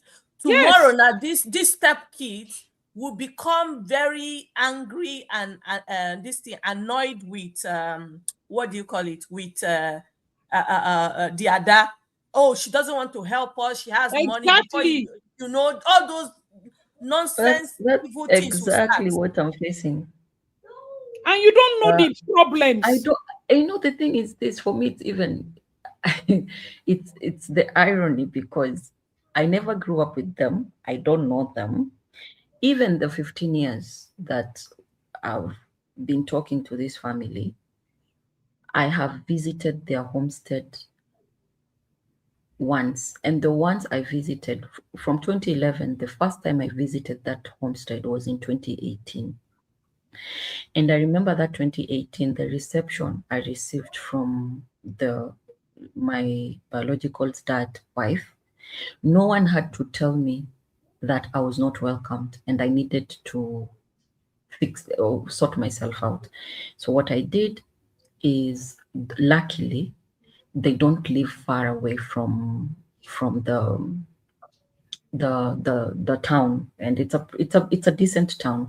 So I actually had to go and that evening and look for accommodation and decided I was staying there. And I told the the man, if you want to have a conversation with me, this is where I'm staying. So you'd have to bring yourself here. But me, my legs will never step in your compound again. And I remember when I was leaving, one of the sons is called Smiles. I said, this is not your, we don't know you. This is not your home. We might share a father, but you're not one of us. Don't ever come to this compound again. At that time, when that boy was telling me that, I think he was in, it would essentially be grade 3 or grade 4. A child would not say that if they didn't hear their mom or someone having that conversation somewhere.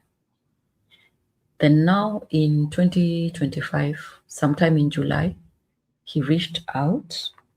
What I think I have the text from him. He reached out via WhatsApp. It was a new number,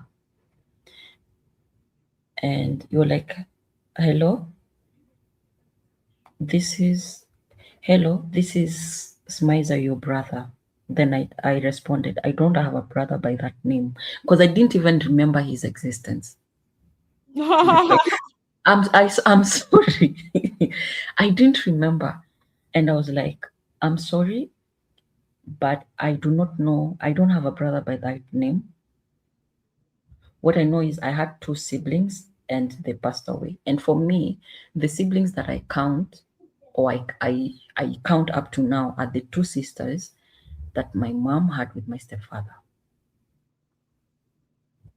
And they passed away because my stepdad and my mom and my 2 siblings were in a car crash.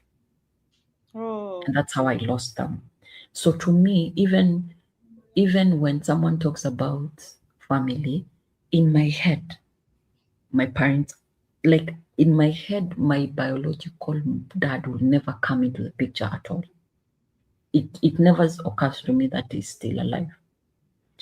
So he says, I just wanted us to reconnect because I believe as my big sister, family needs to be together.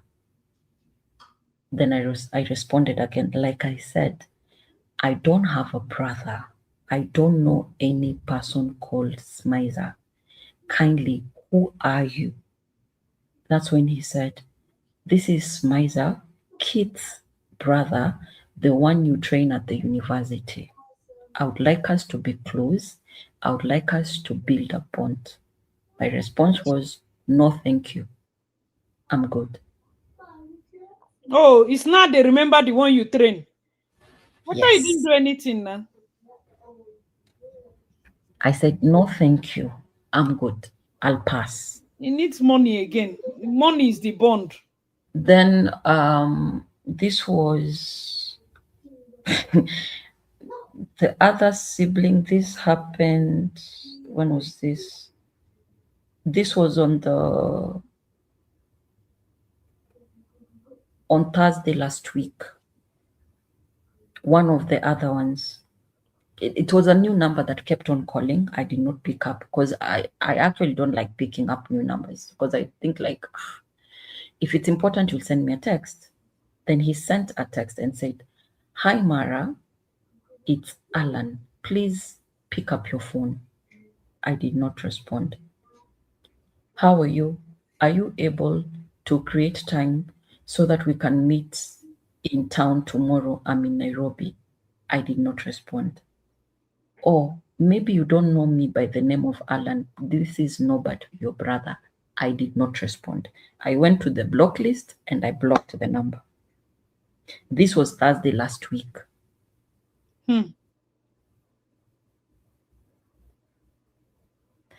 And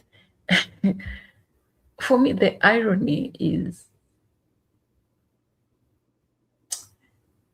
life is just For your something else. mental health, you made the right decision because nobody's going to force you to it's not for you to go back and be beaten, go back and be beaten, go back and be beaten. Like how many times are they going to offend How you? many beatings do you need to get the message? And I don't know. I don't know. I was looking at that when Yosefo's situation and I was like, sis, if I were you, please don't. But the only way she can learn is going through the experience, because unfortunately the mom is combative. She's not able to explain to the daughter in a very calm manner that this is who your dad is. Your expectations are going to be, you're going to be very disappointed, because your expectations of who your dad you think he is, it's not the same. Because I think Wendy mirrors, or the image she has of the father was when she was a child.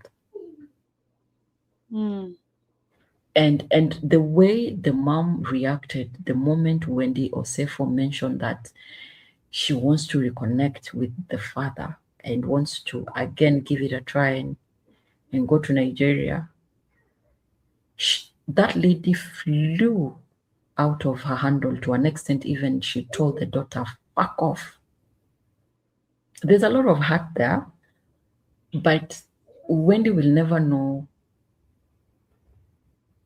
what the level of hurt the mom must have gone through, because she even said, the man was never there for you.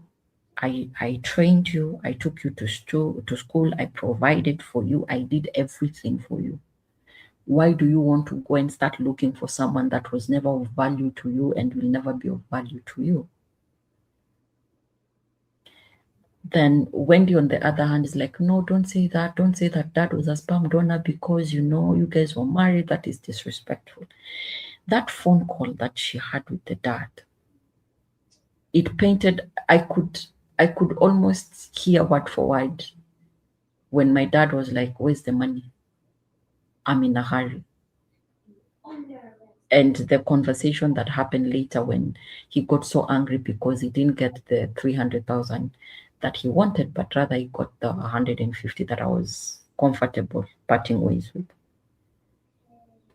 And unfortunately, that kind of hurt, the kind of hurt when you realize that in your father's eyes or in your mother's eyes, you're not valued as the family they currently have.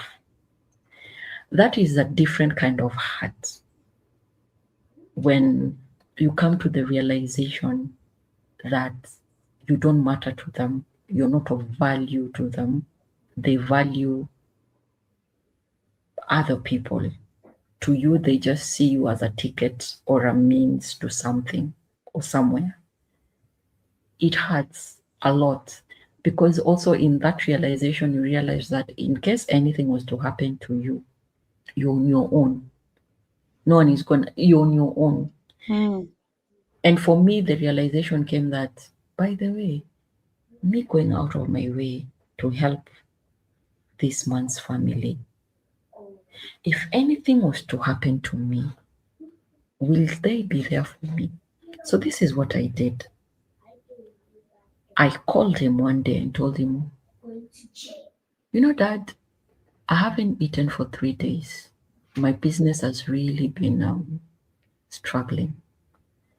I was wondering if you could send me some cash so that I can go to the market and buy food stuff.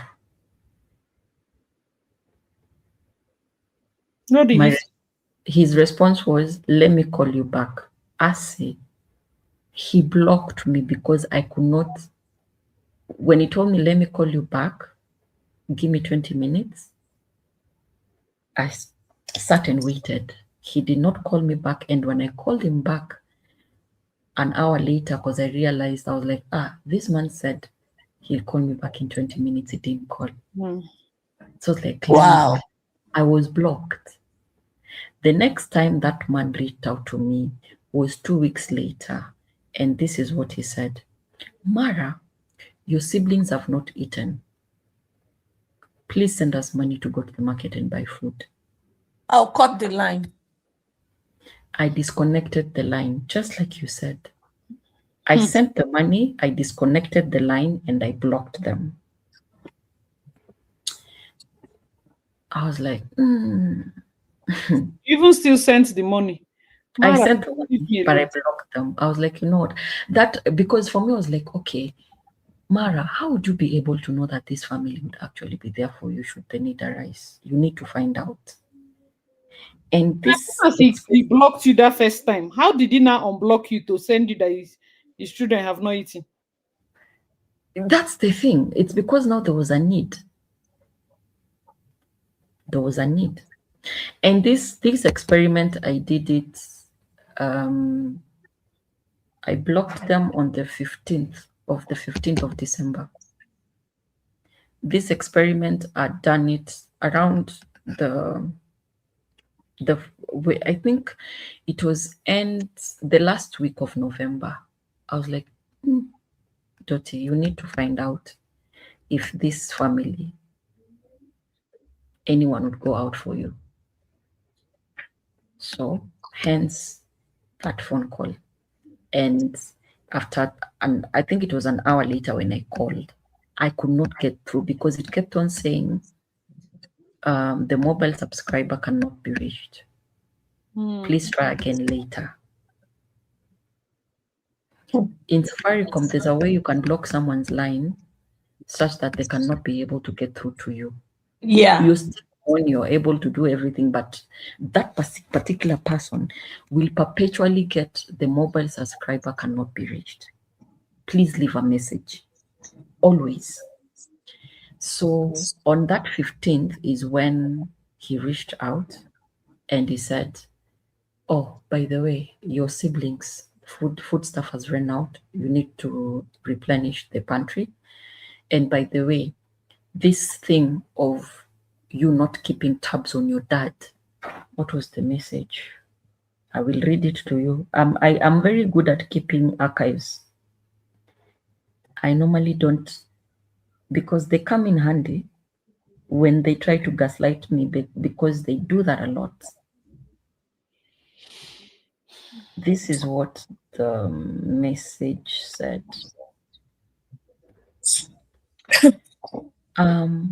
Mara, I'm highly disappointed that you do not keep tabs on your father as often as you should. Now, one day, you will wake up to the news that I'm dead and buried. Anyways, your siblings are hungry. The foodstuff have run out. Kindly send money so that we can replenish the pantry. Have a good day. So what I did is I did send the money for them to buy food. But after that, God will bless you. I just blocked him because I wanted to scream. I wanted to shout. I remember I went to the bathroom and I broke down. I started crying and I decided, I you know what? cannot understand you, Sha, but I was like, you know what? they must be very lucky. Then after that, I was like, you know what? I told my creator, I have tried. This thing is not working. So I know your Bible says that children respect your whatever, blah, blah, blah. But for me, I am done. So if now is when you're going to lay curses on me because I've decided to Anybody planning to test me? I'm not Mara. Oh, thanks. I see. People will listen to the channel and say it's like acid darling, it's like that. Okay. I'm No, like, you know what? for me, I I'm don't done. even waste time. But Like, Mara has tried, though. Mara has tried. I was like, God, if I'm to walk away right now, would you really blame me? I'm tapping into her strength. I'm telling you, I'm sitting down here, my brain is going like what? I was like, and it's because, you know, I don't know what I was doing. And I stopped reading the Bible then. I bought a Bible and sometimes I normally just read for the fun of it. I stumbled upon that verse of children respect your parents, right? Yes. I was like, hey, so if I decide to cut ties with this man, does that mean that God then the few people that, sometimes when you read these things, I remember I went to have a conversation with a gentleman whose brother is a pastor. And I was like, David Sam, I need you to interpret something for me. And I told him about the verse. And he was like, the Bible does not specify that you should just honor your parents when they are good. The Bible says that you should honor your parents irrespective of whether they are good or not. You've been mandated. You've been. It almost felt like he was preaching to me. I was like, okay, so do you mean even when a parent is toxic, when a parent is not good to you? They're like, yeah, the Bible did not specify when to honor the parents. You should always honor the parents. But on the 15th of December, I told God, I am sorry, but I think this is the one time I'm going to disappoint you. I have tried for 15 years and I am done. I think, yeah, many people in the comment section are saying keep your distance, so you don't try. Stop sending them more. I feel like you're compensating for the love that you expect. The truth is, she's holding out hope. Like at some point, even if you're a foolish father, you would turn back and go like, you know what? I didn't do anything for this daughter, but see what she did for me. You get, but truly, that one does not have any changes in his head. I'm not. No, I don't. I highly doubt. One of the things that I came to the realization with was there's one thing that I need to work on, and that is my need to belong. It makes me to be to allow a lot of bullshit to slide. Because remember, from childhood, I do not know what family is. I don't know what siblingship is. I don't know. So, and it's something I've also realized with friendships. I'm a very introverted human being. So, when I get into friendships, I overcompensate. Why? If someone was to call me in the middle of the night and like, I'm in this and this place, I need your help, I will actually wake up and go and help. I have known incidences of a friend. We are both in Nairobi, but we are both from Coast Region, Malindi. She would go to clubs to party, and she would forget that at some point during the night it's very cold and she needs something warm. And she would call me, "Hi Mara, where are you?" "I'm fine. Where are you?" And I used to very much say, because it's expected, I'll always be indoors. I really don't go anywhere unless it's work. I don't leave the house.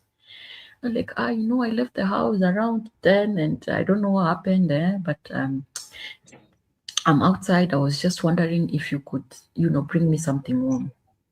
Asi, by the time I get to where they are to drop there something on for her to wear, guess what? She drank. She offered people alcohol. She doesn't have enough to pay. Hey. Which kind of problem is this? So now they see you. The waiter is like, if you do not settle this bill, I'll be in trouble. I'll lose my job. And you look at them. I don't know which bill, which person. I don't know. Huh? It's because they know you're a nice person, Mara. Yes. That's why they take advantage of you. On another incident, I'm in Nairobi. Someone went to party in Zanzibar. They went, I don't know, for holiday. A holiday I didn't know anything about. And all of a sudden, I don't know if they overspent or what. I get a phone call. On that other side, they said, let me call my sister. And they're calling me, "Oh, do you by any chance have a sister called Raya?" I'm like, Raya? No. Oh, she said, then they give me the full names. I'm like, but that's a friend. That's not, okay, what happened? Oh, this and this happened. And now they came to, the bill has surpassed by this amount. It needs to be settled before we allow them to leave. Can you pass the phone? Then they'll be like, yeah, you know, I don't know my card. I don't know what happened. Just compensate me. Then when I get back to Nairobi, I will refund. I will pay that bill. When they come, you're looking for them, you're looking for them, you're looking for them, you're calling them, you don't, they you can't get them over the phone until they have another problem. In 2023, I got into an accident. It was a hit and run. I was crossing the road. Oh my. And I had hairline fractures my whole body. In life, Asi, I only had two friends. One was called Loco, the other one was called Raya. Both of them lived 5 minutes away from Nakumatt Junction. It's a shopping mall. When I called both, the phone rang, no one picked up. It was a total stranger that took me when I regained consciousness. They took me to the hospital. Then from the hospital, they came. When they came, I had regained consciousness. Like, I know you were there. You tried calling your friends, then you passed out. In that time, we didn't know what to do. So what we did is we took you to a hospital where we normally go to. We have a doctor here. And I remember it was an old couple. They looked at the x-rays and everything. The doctor was like, she has a lot of hairline fractures. Luckily, no major bone was broken, but she has a lot of hairline fractures and it will take a lot of time for her to heal. So now, what you do, you need someone to take care of you. Do you have anyone? I said, I have two of my friends. They live close by. Maybe one of them would be able to assist. And when I go home, neither Loco nor Raya were anywhere to be seen. I got the accident in March. By the time I heard from any of them, one of them contacted me in September, and the message read, "You've been too quiet. Did I do anything wrong to offend you?" I did not answer. The other one came in November the 15th. It was through one of her friends, and the message reads, "Hi, Raya just lost her dad. I was wondering if you can go to her house and keep her company. We need to lobby around her right now." I did not respond. She called me 4 times. I did not pick up. She sent me a text. "Please call me when you're able to." I did not respond. I texted back and said, "I am sorry, but at the moment I'm indisposable. Mara will take care of Mara. Everything else will have to fall back." That was November 15th, November 2023. 2 weeks later, the same friend called and said, "We are making funeral arrangements for Raya's dad, and you're yet to show up or do anything. What's the plan?" My response, "I have no plans. I will not come to the vigil, neither will I attend the funeral. Everyone for themselves and God for us all." Her response, "Mara, this is not you. I know you're a very kind and empathetic person. Don't let the accident and your experience change who you are." Oh, so they remember the accident? Yes. My response to her was, that accident showed me the useless people I had around me. It was a blessing in disguise, and I'm very grateful to my creator. And that was it. I've never reconnected to them until this year. On the when was it?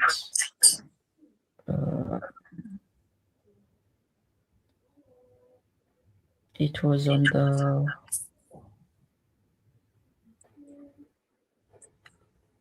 on the 20th. On the 19th, sorry, on the 19th.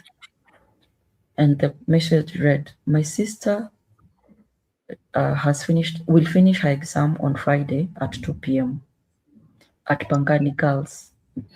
Kindly, I was wondering if you could go and pick her up because you're the only person that is in Nairobi I would trust to take care of her. I beg you. I did not respond. On the 20th, she says, hi dear, my sister's name, Purity Fikiri Kazungu, Form 4 Jade, House Hezron. Please, I beg you, just go and take her and house her. I will come and take her tomorrow. I did not respond. She sent the number of the teacher. I went, I picked that child, I brought that child to my house. I made sure she was comfortable. The following day, I took the child, I took her to the airport. I called one, because I used to work with Air Kenya, but nowadays I'm in real estate. But one of my colleagues had gone to another company. I called Eric. I was like, Eric, would you kindly find a ticket for me to Malindi, one way for this child? Processed the ticket. I took that child to the airport. I called the sister. I told the sister, please find someone to go to Malindi airport and pick your sister. And she was like, oh, I didn't know that you picked her up. I said, my nature, I will not abandon somebody, but I just don't want anything to do with you people. That's a child. Then she said, I'm so sorry that we disappointed you. As friends, we were never there for you when you needed us the most. We shall do better. My response, please don't. Do not do anything. The only reason as to why I helped your sister was I was imagining myself, age 17, having finished exam, stranded in a foreign city, because the only thing that your sister knows in Nairobi is a school environment. I didn't want her to be stranded. It was not for you, it was for my conscience. Your sister is home safe and sound. Glory to be to God. But our friendship will never be the same.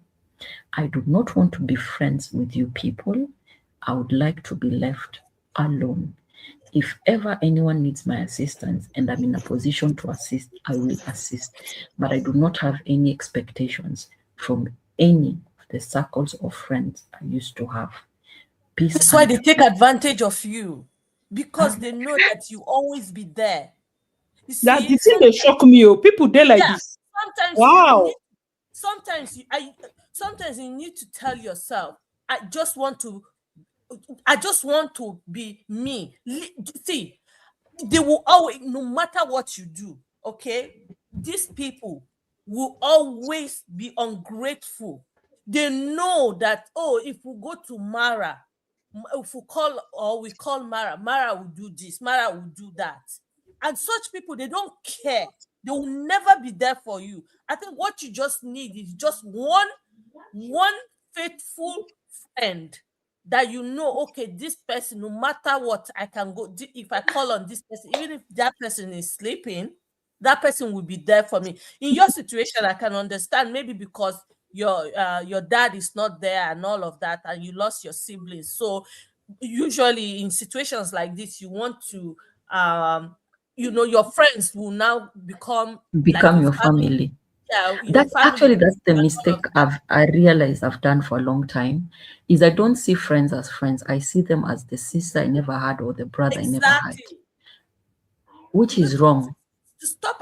It's not that it's wrong. You see, they say the heart of human beings is wicked. So the thing is that there are a lot of people. Our world of today has gone bonkers to the point whereby so many people are just looking for vulnerable people, and they just take advantage of them. They don't care how nice you are, and that is why you see there are certain people that when they see people who need help, because they've been they've been disappointed several times before. They will not render that help because of things like this. These people know that you are looking for, maybe you are searching for love that you are not getting from your family. Okay, so they are taking advantage of you. You need to just put your feet down and say, no, enough is enough. It's annoying me hearing all this. I'm What you're sorry. Is the need to belong. When I came to that realization, the need to belong is making me let people take advantage of me. I was like, you know what? I need to work on this. They need to have something that I would have as my own circle of family. And I was like, I think this thing, and it has gotten to a point whereby I'm like, okay, I actually sat down with a book, and now I was taking points. And I'm like, okay, these are and I'm not a person of many. In fact, I had stumbled upon a YouTube video by Gloria Elijah, whereby she was talking about friendships in 30s, how you need to take account and sort out your friendship, whether it's, just normal friendship or whatever friendship you have. And now after that video, I watched it, I think 3 times. Then I sat down with a book and I started taking notes. And I wrote Raya's name, I wrote Loko's name, and I wrote Anita's name. Then I started taking notes. How many times have we shown up for one another? And I didn't like what I saw on that book, on that notebook. I didn't like it at all. I didn't like it. And that is when it hit me like a rocket. That takers have no shame. And you have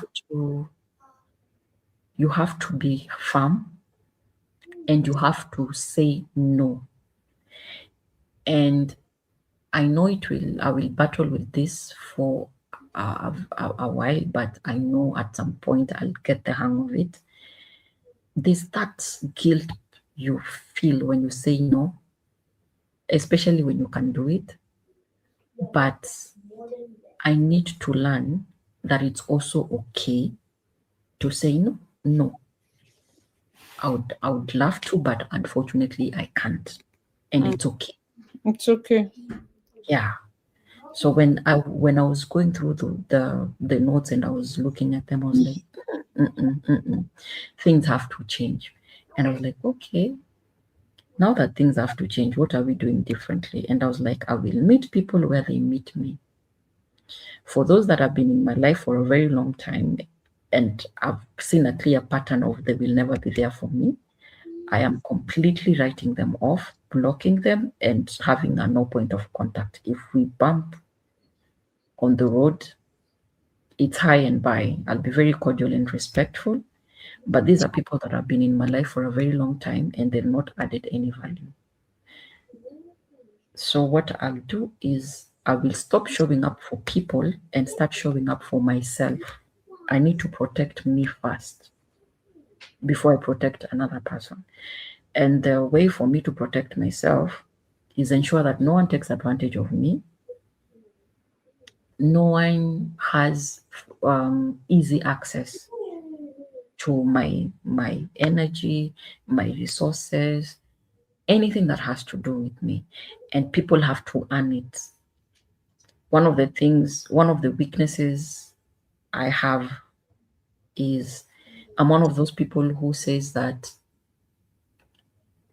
I'm one of those people who I trust people on a silver platter. You don't have to earn my trust. I give it on a silver platter. The only problem is when you break it, you can never, ever, ever be able to repair that broken trust. And now I want to change that. I'm like, maybe people need to actually earn my trust instead of me giving it on a silver platter. They need to earn it, and should they earn it and break it, that is on them. But that thing of just trusting people blindly needs to stop. So I have to do a lot of inner work on myself to be able to protect Mara.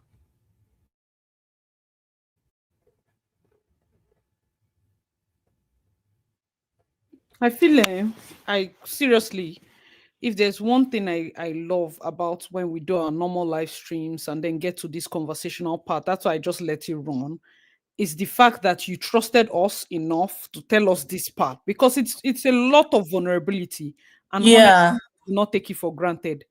You need to know how much of a special person you are, because I cannot even fathom the fact that you exist. Like there's somebody that can go this length. They still even had the guts to send you that, oh, my sister is in so school, her house address, and literally believe that you would not only go there, show up for the girl, book a ticket. Even after everything, you were in an accident, nobody showed up. Come on, Mara.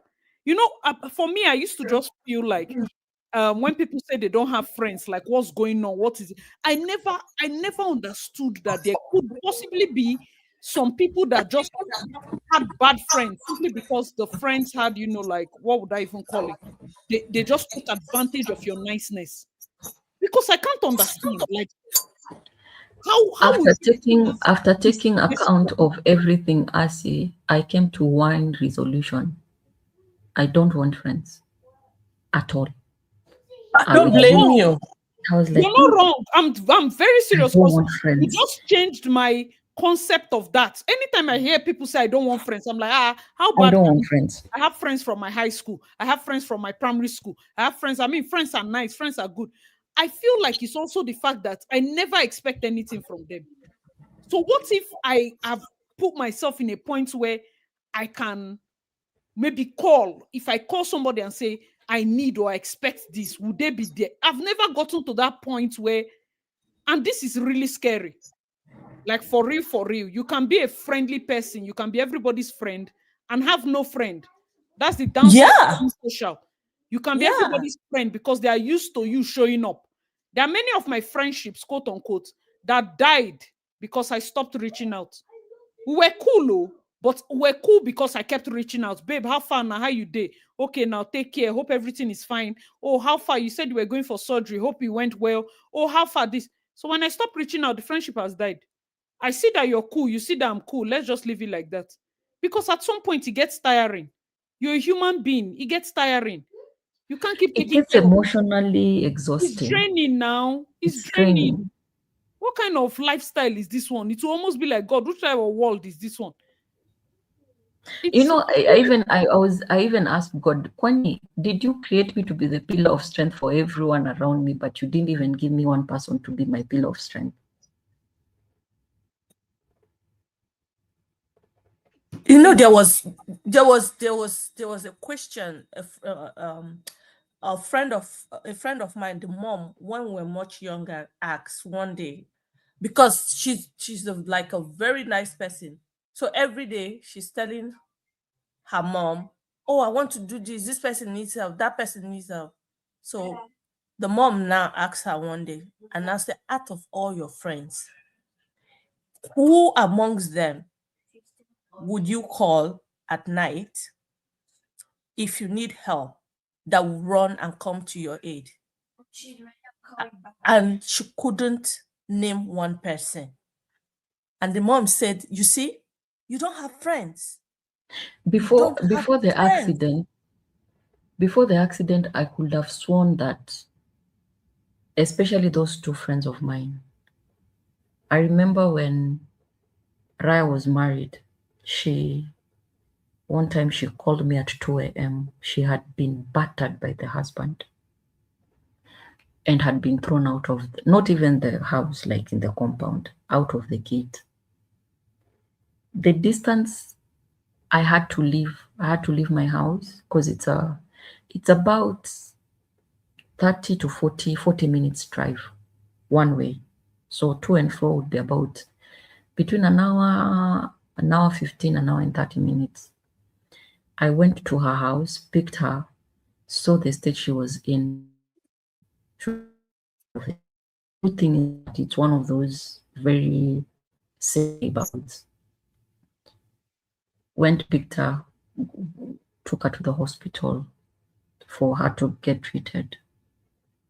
And the husband or the fiance, actually, by then they were just now planning to sort of go down the aisle. The husband used to work for one of the biggest insurance company in Kenya.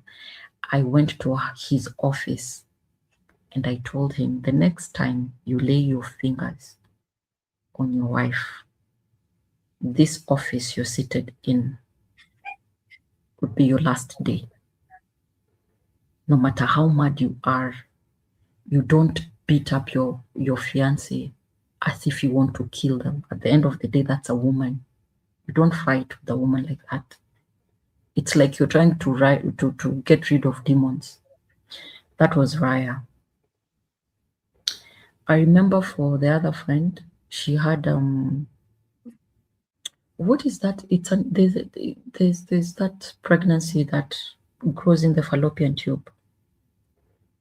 What is it called? The baby or the egg, instead of growing in the womb, it grows in the fallopian tubes. Ectopic pregnancy. And I remember staying with her in the hospital for about 8 days after the surgery. These are the two friends whereby, and this used to come from them when they would introduce me to, because me, I'm very socially awkward. I'm a very socially awkward human being. When you put me in a group of people, I will find my corner and sit there. Unless you talk to me, I'll not open my mouth and say anything. And all the time, whenever they would introduce me, like, this is my sister, this is my sister. So I think this is my sister, this is my, I remember it got to me in a way. So I was like, okay. And now to make it worse, I'm older than them. So I think this protective thing kind of, I'm older, I'm more like, because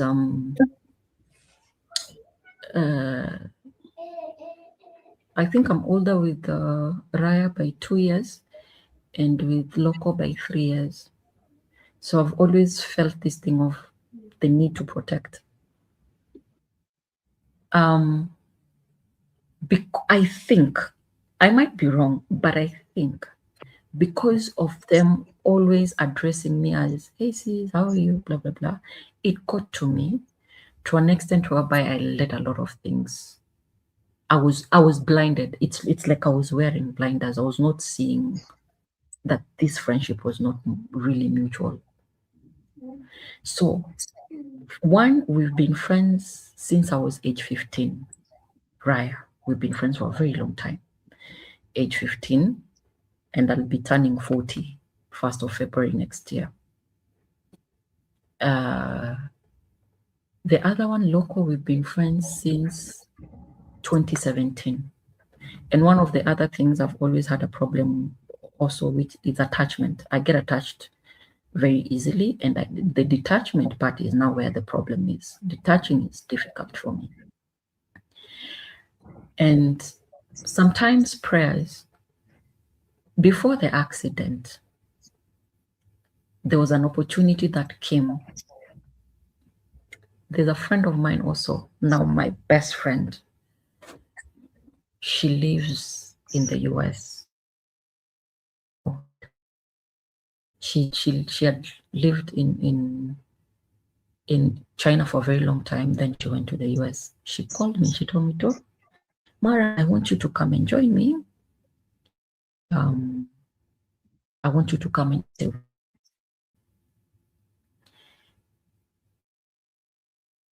Be a great, because and when she got there,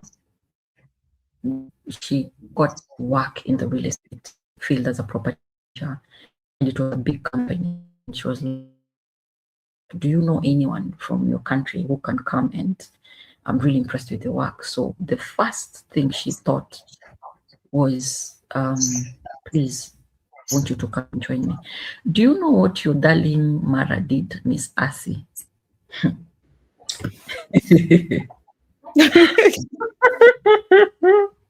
It's good to recall and just laugh.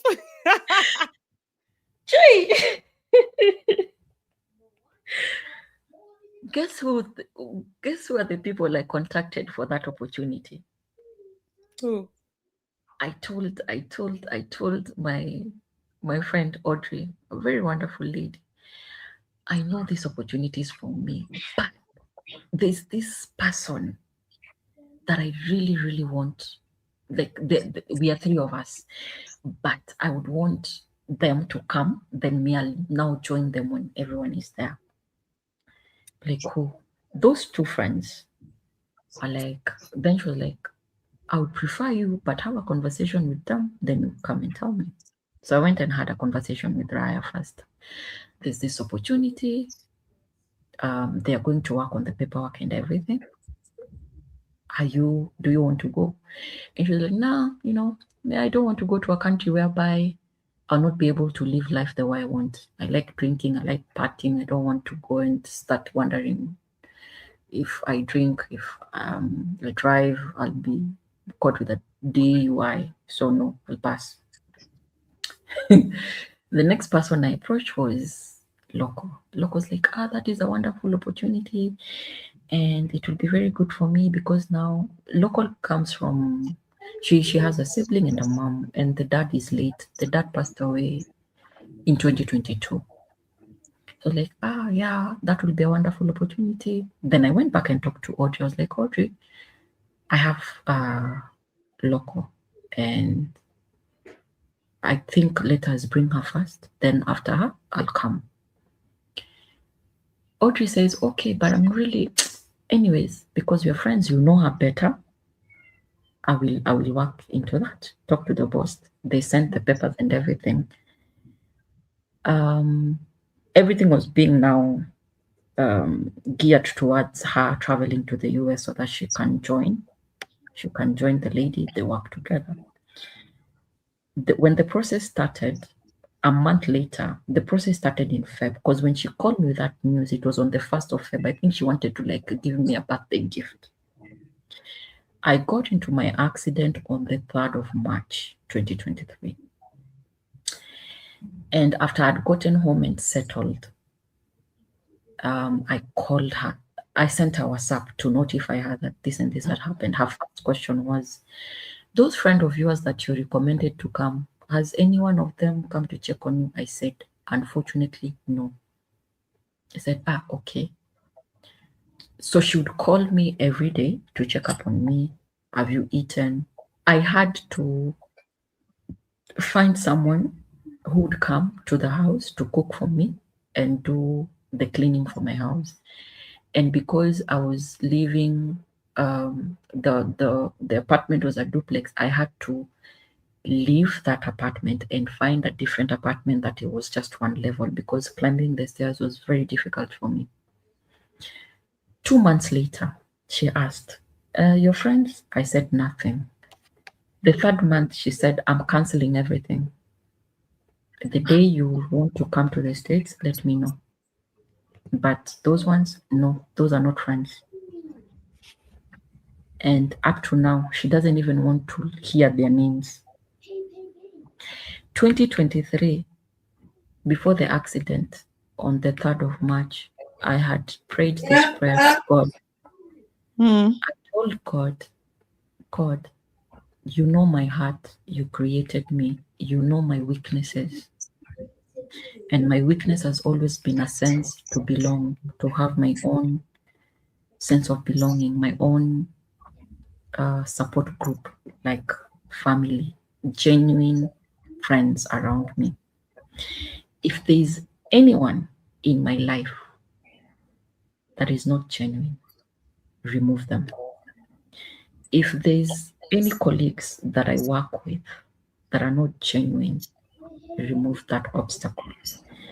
May you align me with friendships that are of purpose and clients that would see my worth. Because what I do is I do real estate investment. So I have to do feasibility, market analysis, and advise people on what to do with their properties if they want to redevelop, to sell, or they want to get into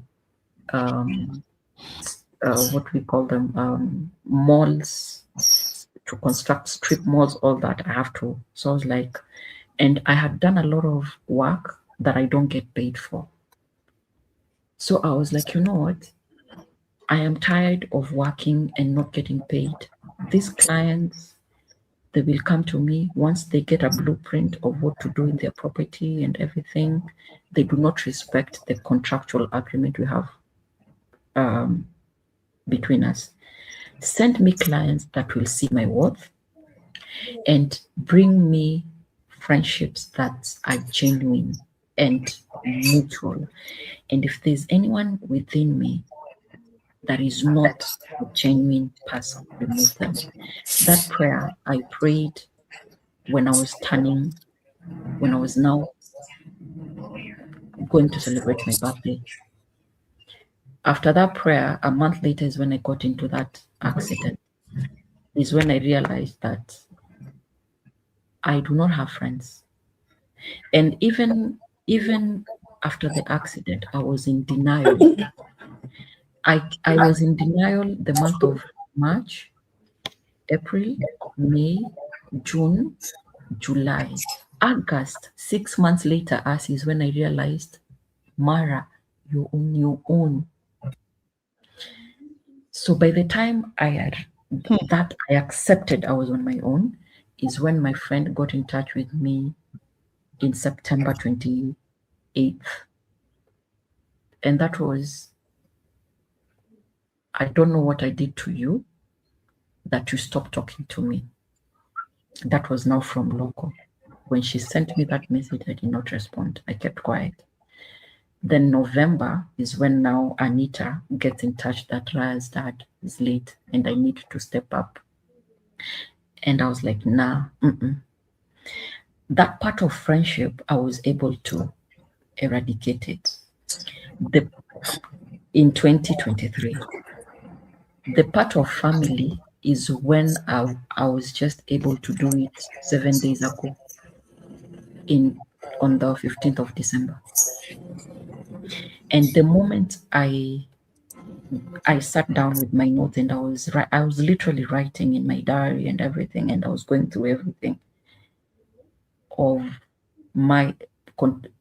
in regards to my life from when I was born to when I was able to actually be able to know 1, 2, 3. That is, I have the only fond memories I have of myself is age 4, when I used to stay with my great-great-grandmother. Everything after my great-great-grandmother, that is from age 5, has been trauma all the way until I turned 21. 21.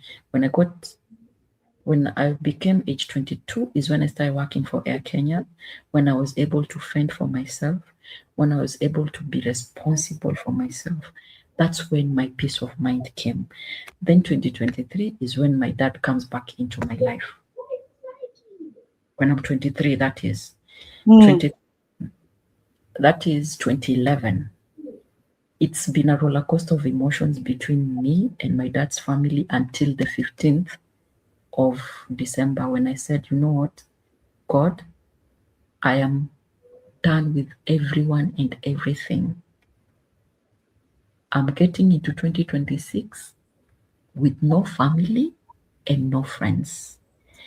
And what I did after that, I went to one of our insurance companies, it's called Jubilee. I took a life cover. I took a send-off. I was very clear what I want to be done. I laid out everything. And the person who does my account manager, we have a very good rapport. I told him, if you ever get an emergency contact, just know it's me. And probably I'd be in my deathbed. And I want you to ensure that A, B, C, D is done. And he was like, why? I said, because yesterday I came to the painful realization that I'm on my own. So I need to put things in place whereby in case anything happens, I'm not a burden to anyone. It was so sad because he started crying. He was like, I'm sorry. And it was like, when we see you coming here, you laugh with everybody, you smile when you come to the bank. No one would actually know that you have beautiful scars with you. And he told me something like, Dottie, you could actually make a wonderful mom. Why don't you, if you don't want to have your own, why don't you adopt a child? I told him, I don't think I'm in the right mind frame to adopt a child now. I need to work on myself so that should I decide to adopt a child, that child will get the best of me. So right now, I don't think it's the right time. I need to probably get into therapy for the next 1 year, or as long as that therapy can last, until I feel a child will get the best of me in full measure, then is when I'll adopt a baby.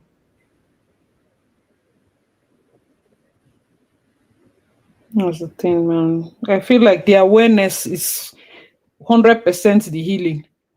When it comes to this level of clarity and awareness as to your journey, how far you've come, and how much you still need to heal, because truly, truly, like you took some bullets that were 100% just not yours to take. Like, come on, come on. Even if a friend wants to be a wicked goat, I mean, the extent to which people will drag and test you, you did it. We've done it, at least as to the best of your ability. You know that you've tried in that extent, so you don't owe anybody anything else. If at all you're the kind of person that gets to feel like, oh, maybe when all is said and done, I have this thing at the back of my mind, did I do enough, did I do enough? This is your sign to know that you did all you could. Because we have people that, yes, it's easy to say, oh, I'll just cut the person off, but some people have this thing that always tells them, you know what, why not just do everything you can so that you settle your conscience and all of that. So if you're that kind of person, I feel like also knowing your limits, because takers have no shame. They will continue to take. They don't mind. They'll take even the clothes you have on your body.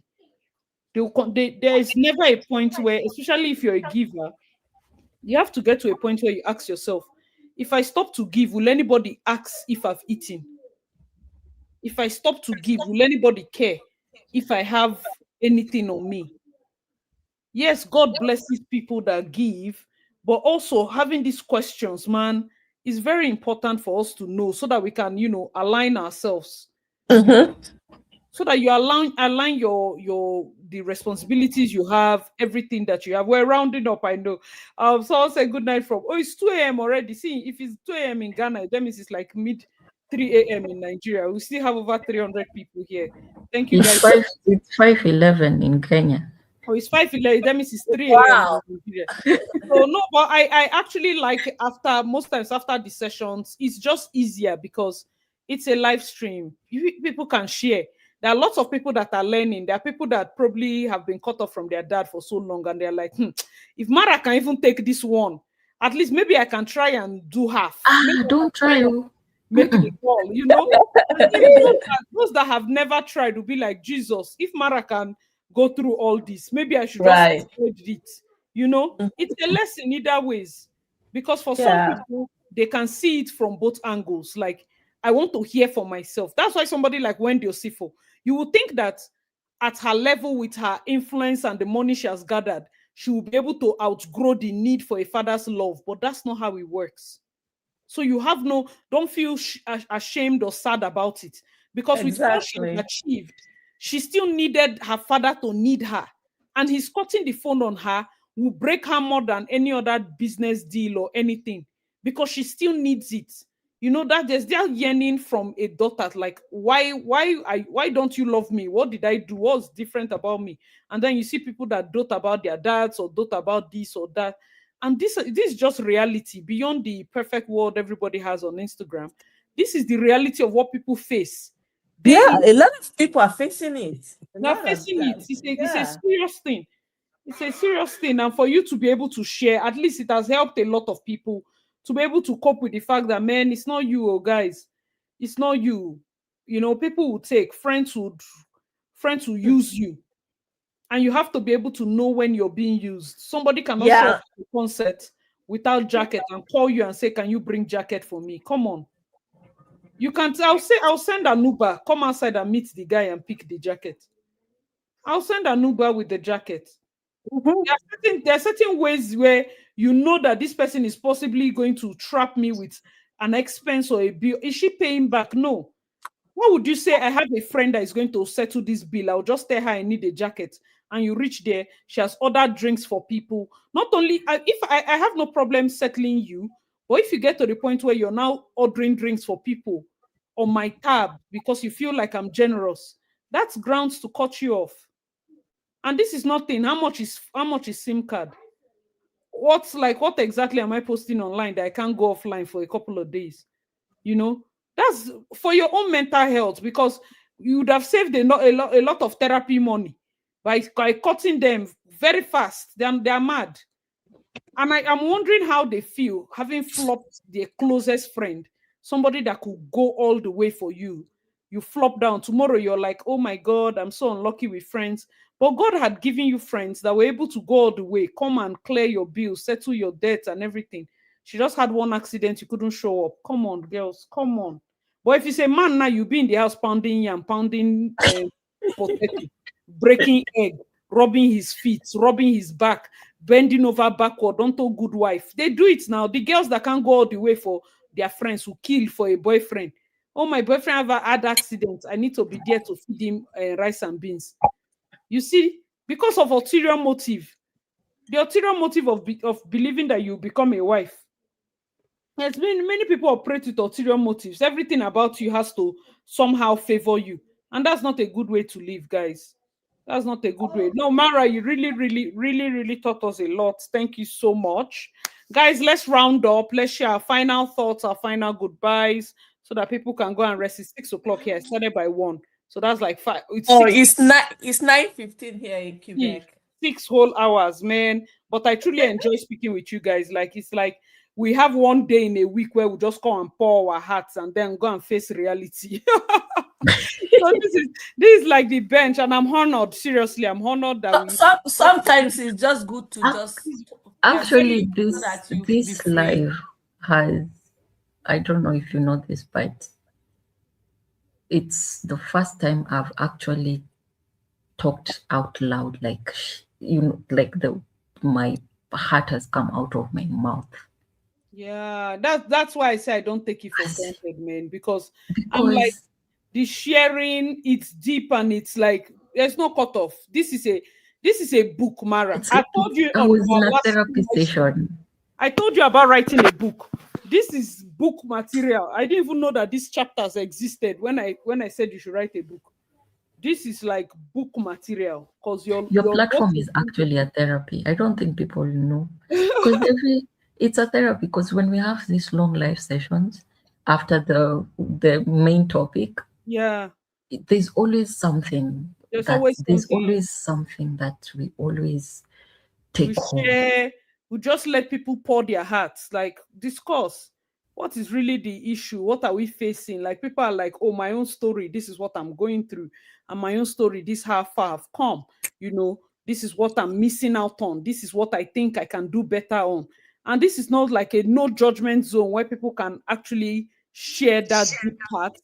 And it's just amazing. I don't take it for granted. I really want to thank you guys for always using your own platform as well, because the live stream is open. This is like panel of judges and sharing to over 300 people for 6 hours. In fact, we got to a point where over 700.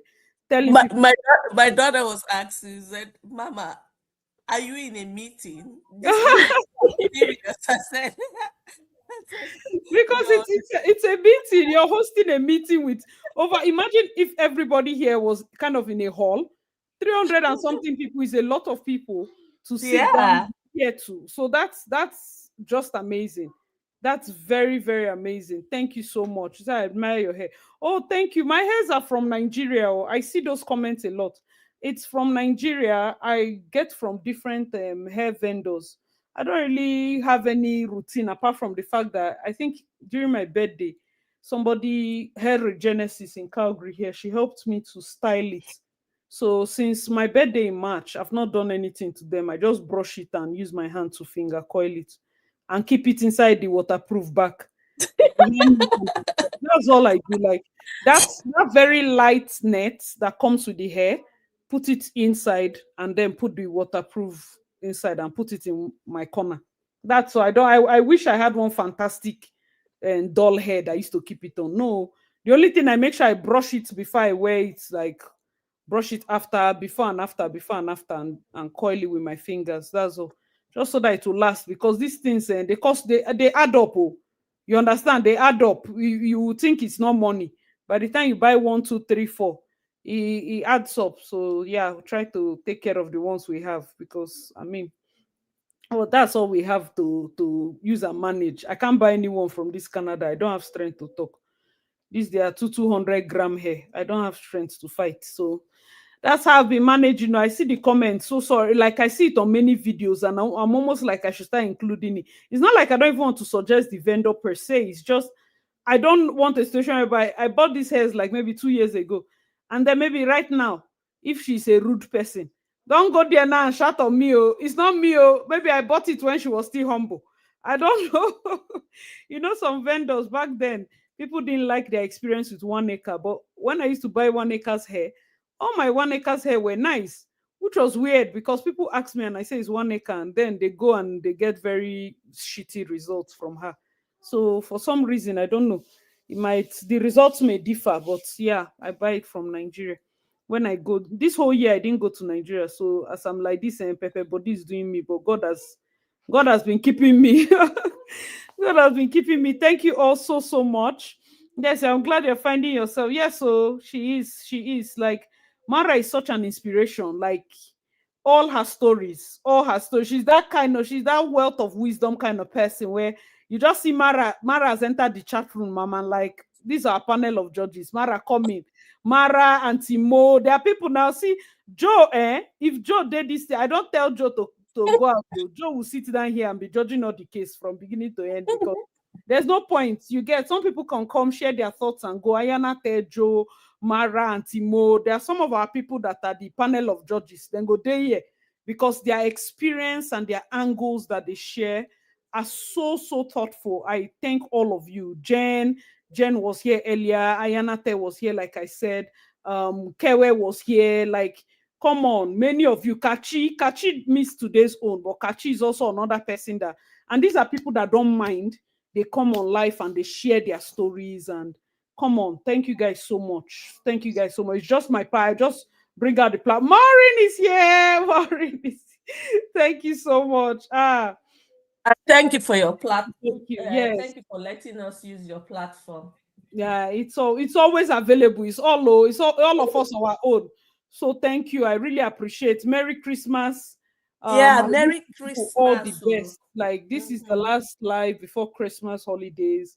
I wish you all the best. I don't know how I'll be doing the videos, but for some, I don't know how I did it. From October till now, we've been at least a video a day, if at all. Like that's a level of consistency that I didn't even think was possible.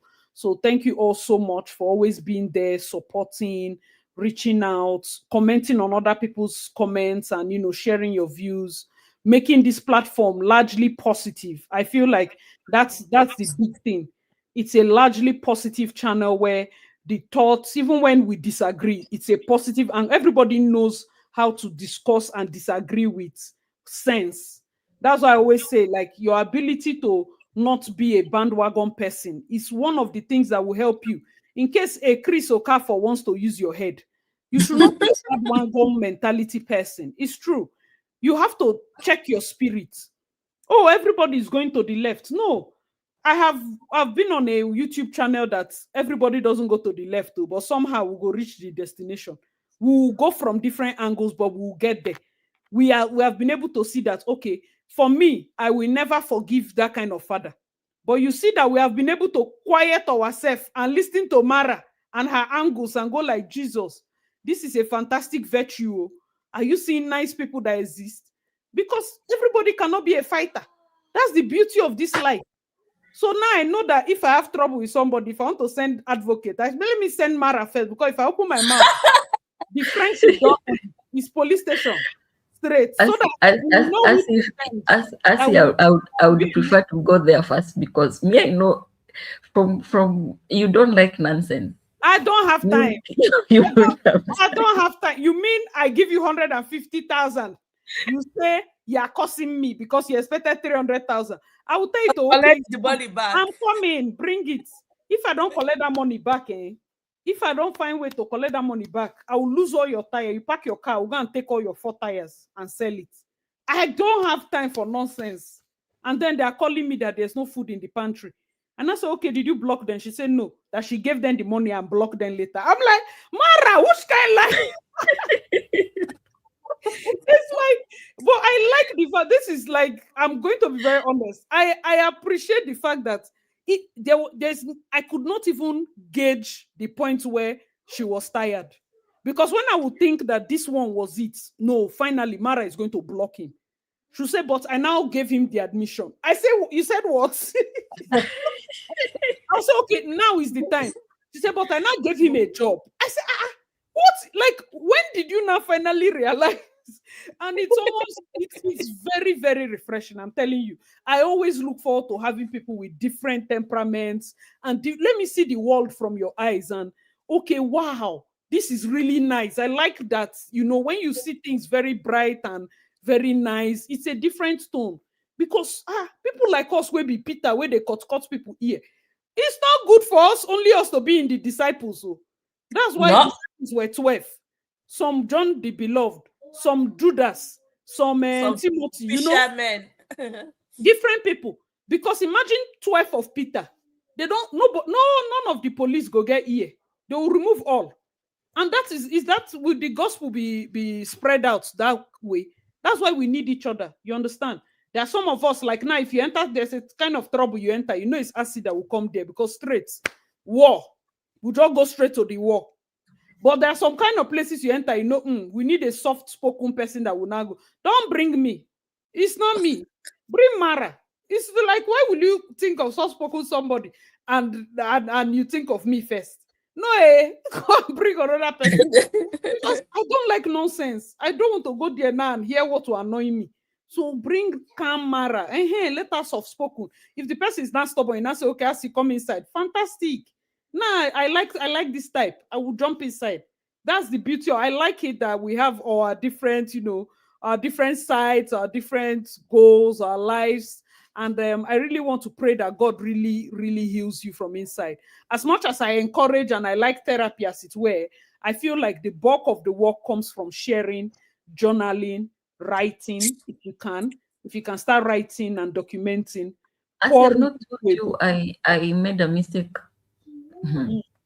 So I went for therapy. Because therapy sometimes... The therapist was recommended by someone. The therapy turned out to be a preacher. The therapist carried me without my knowledge. She was like, please take me somewhere in town. I thought that maybe she had an errand to run. Only for me to land into a building that people were crying and tears were flowing and mucus was flowing. I looked at that woman like, what the hell? I walked out. I called the person that had recommended her and I told her, tell your friend that she should lose my number.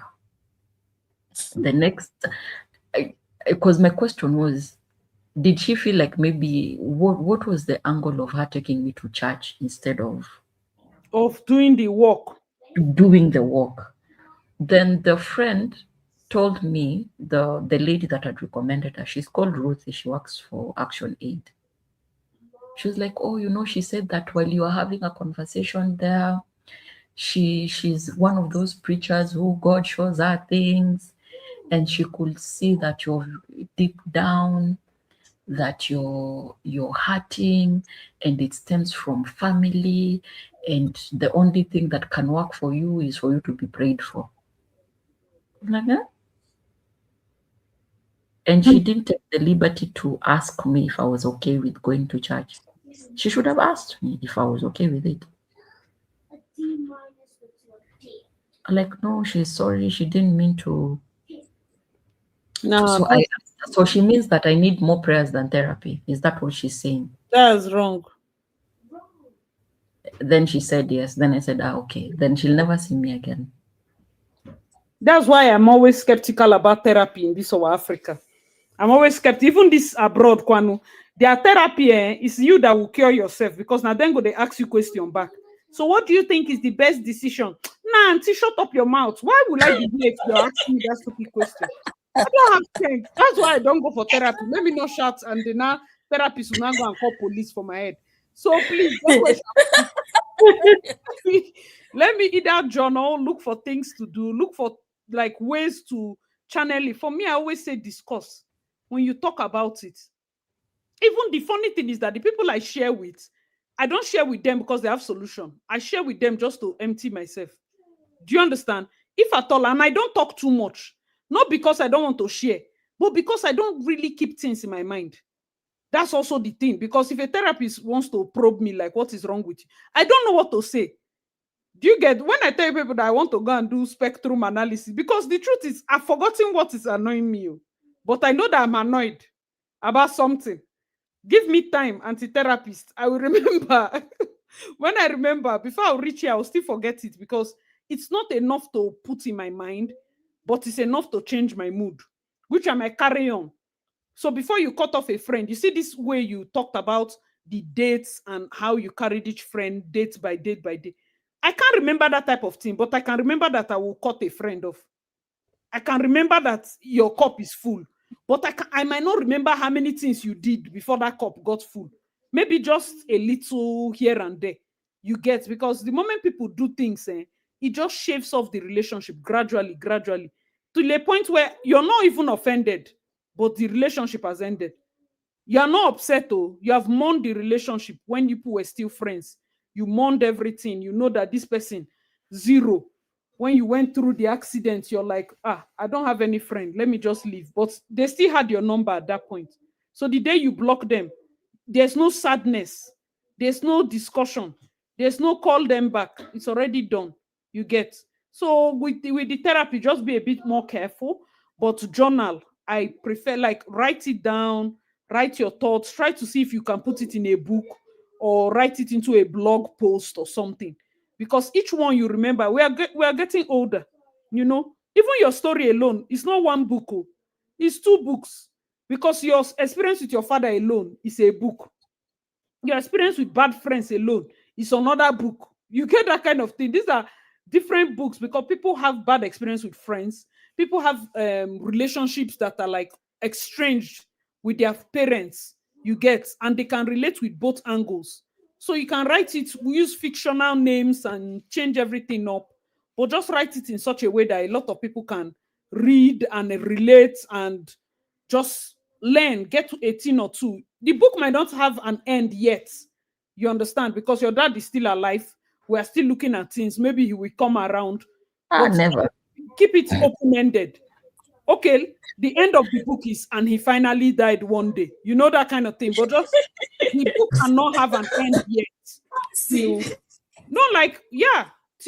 probably he passes on to glory. And then you now see a different side of your siblings, because they will have no shame in coming to ask you for burial money. That's when you know if you've truly moved on. If you're able to say, I don't know what you're talking about, please do not call me. Or you will say, how much are we contributing? Do you understand? So Yes. at that point, you get to know if truly you're healed or if truly you've moved on.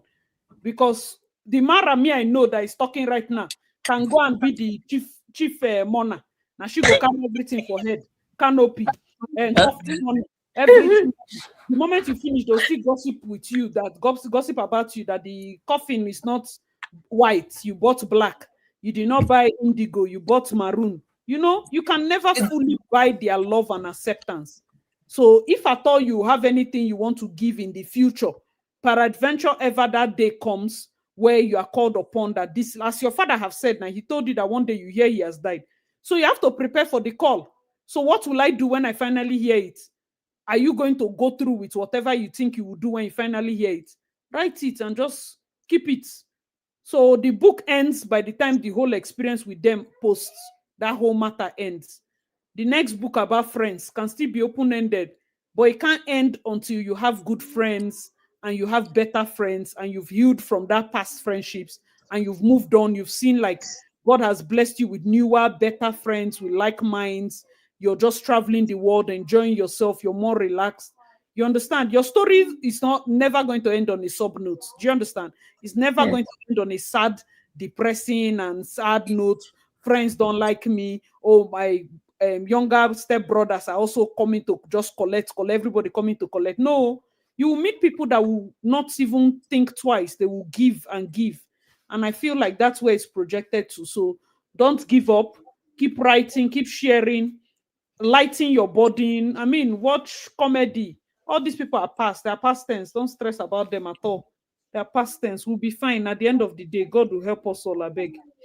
Watch a lot of K-dramas. You will laugh and laugh, okay? I'm telling you, watch K-dramas, you laugh and laugh. That will help a lot.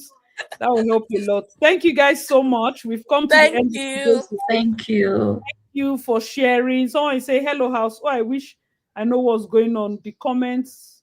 Oh, we have finished the main gist since Adeze. That's 6 hours, 30 minutes live stream. He said the comments don't match the title. Title time have finished Adeze. Pele. When we finish the main gist, we have a moment where we just deflect into other conversations that concern us, because Doris, Chris Okafor, VDM, and co, we don't know them. We are not interested in their life. Nothing about them is our business besides gist. So if we keep paying them more attention and leaving ourselves, the core people that are sharing, the people that are the real darlings, we are not giving space for them to share and talk about, things about them, that kind of thing. That's what we are doing. So after the main live stream, we just had our moments where we're talking within ourselves and sharing and learning, because that's most important. You get, at the end of the day, celebrities are celebrities. Their life is their life. It's just content. They are not darlings, so we cannot carry them on our head more than necessary. So where it tire us, we go drop them, focus on ourselves. All right. Thank you guys so much. Thank Good you. night. Happy New Year. Good night. Merry Christmas. Merry Christmas and Happy New In Year. advance. Bye. Hopefully, Doris and Co, they don't do one mad thing that brings me back to a live stream before New Year. But if it happens like that, I'm very happy to come back. But definitely, we are going to watch the videos concerning the daughter's outburst and the rest, and I would talk about it in subsequent videos to come. Thank you so much, and have a good night. Bye. Thank you, Joe. Bye. Thank you, Sarah. Bye, everyone.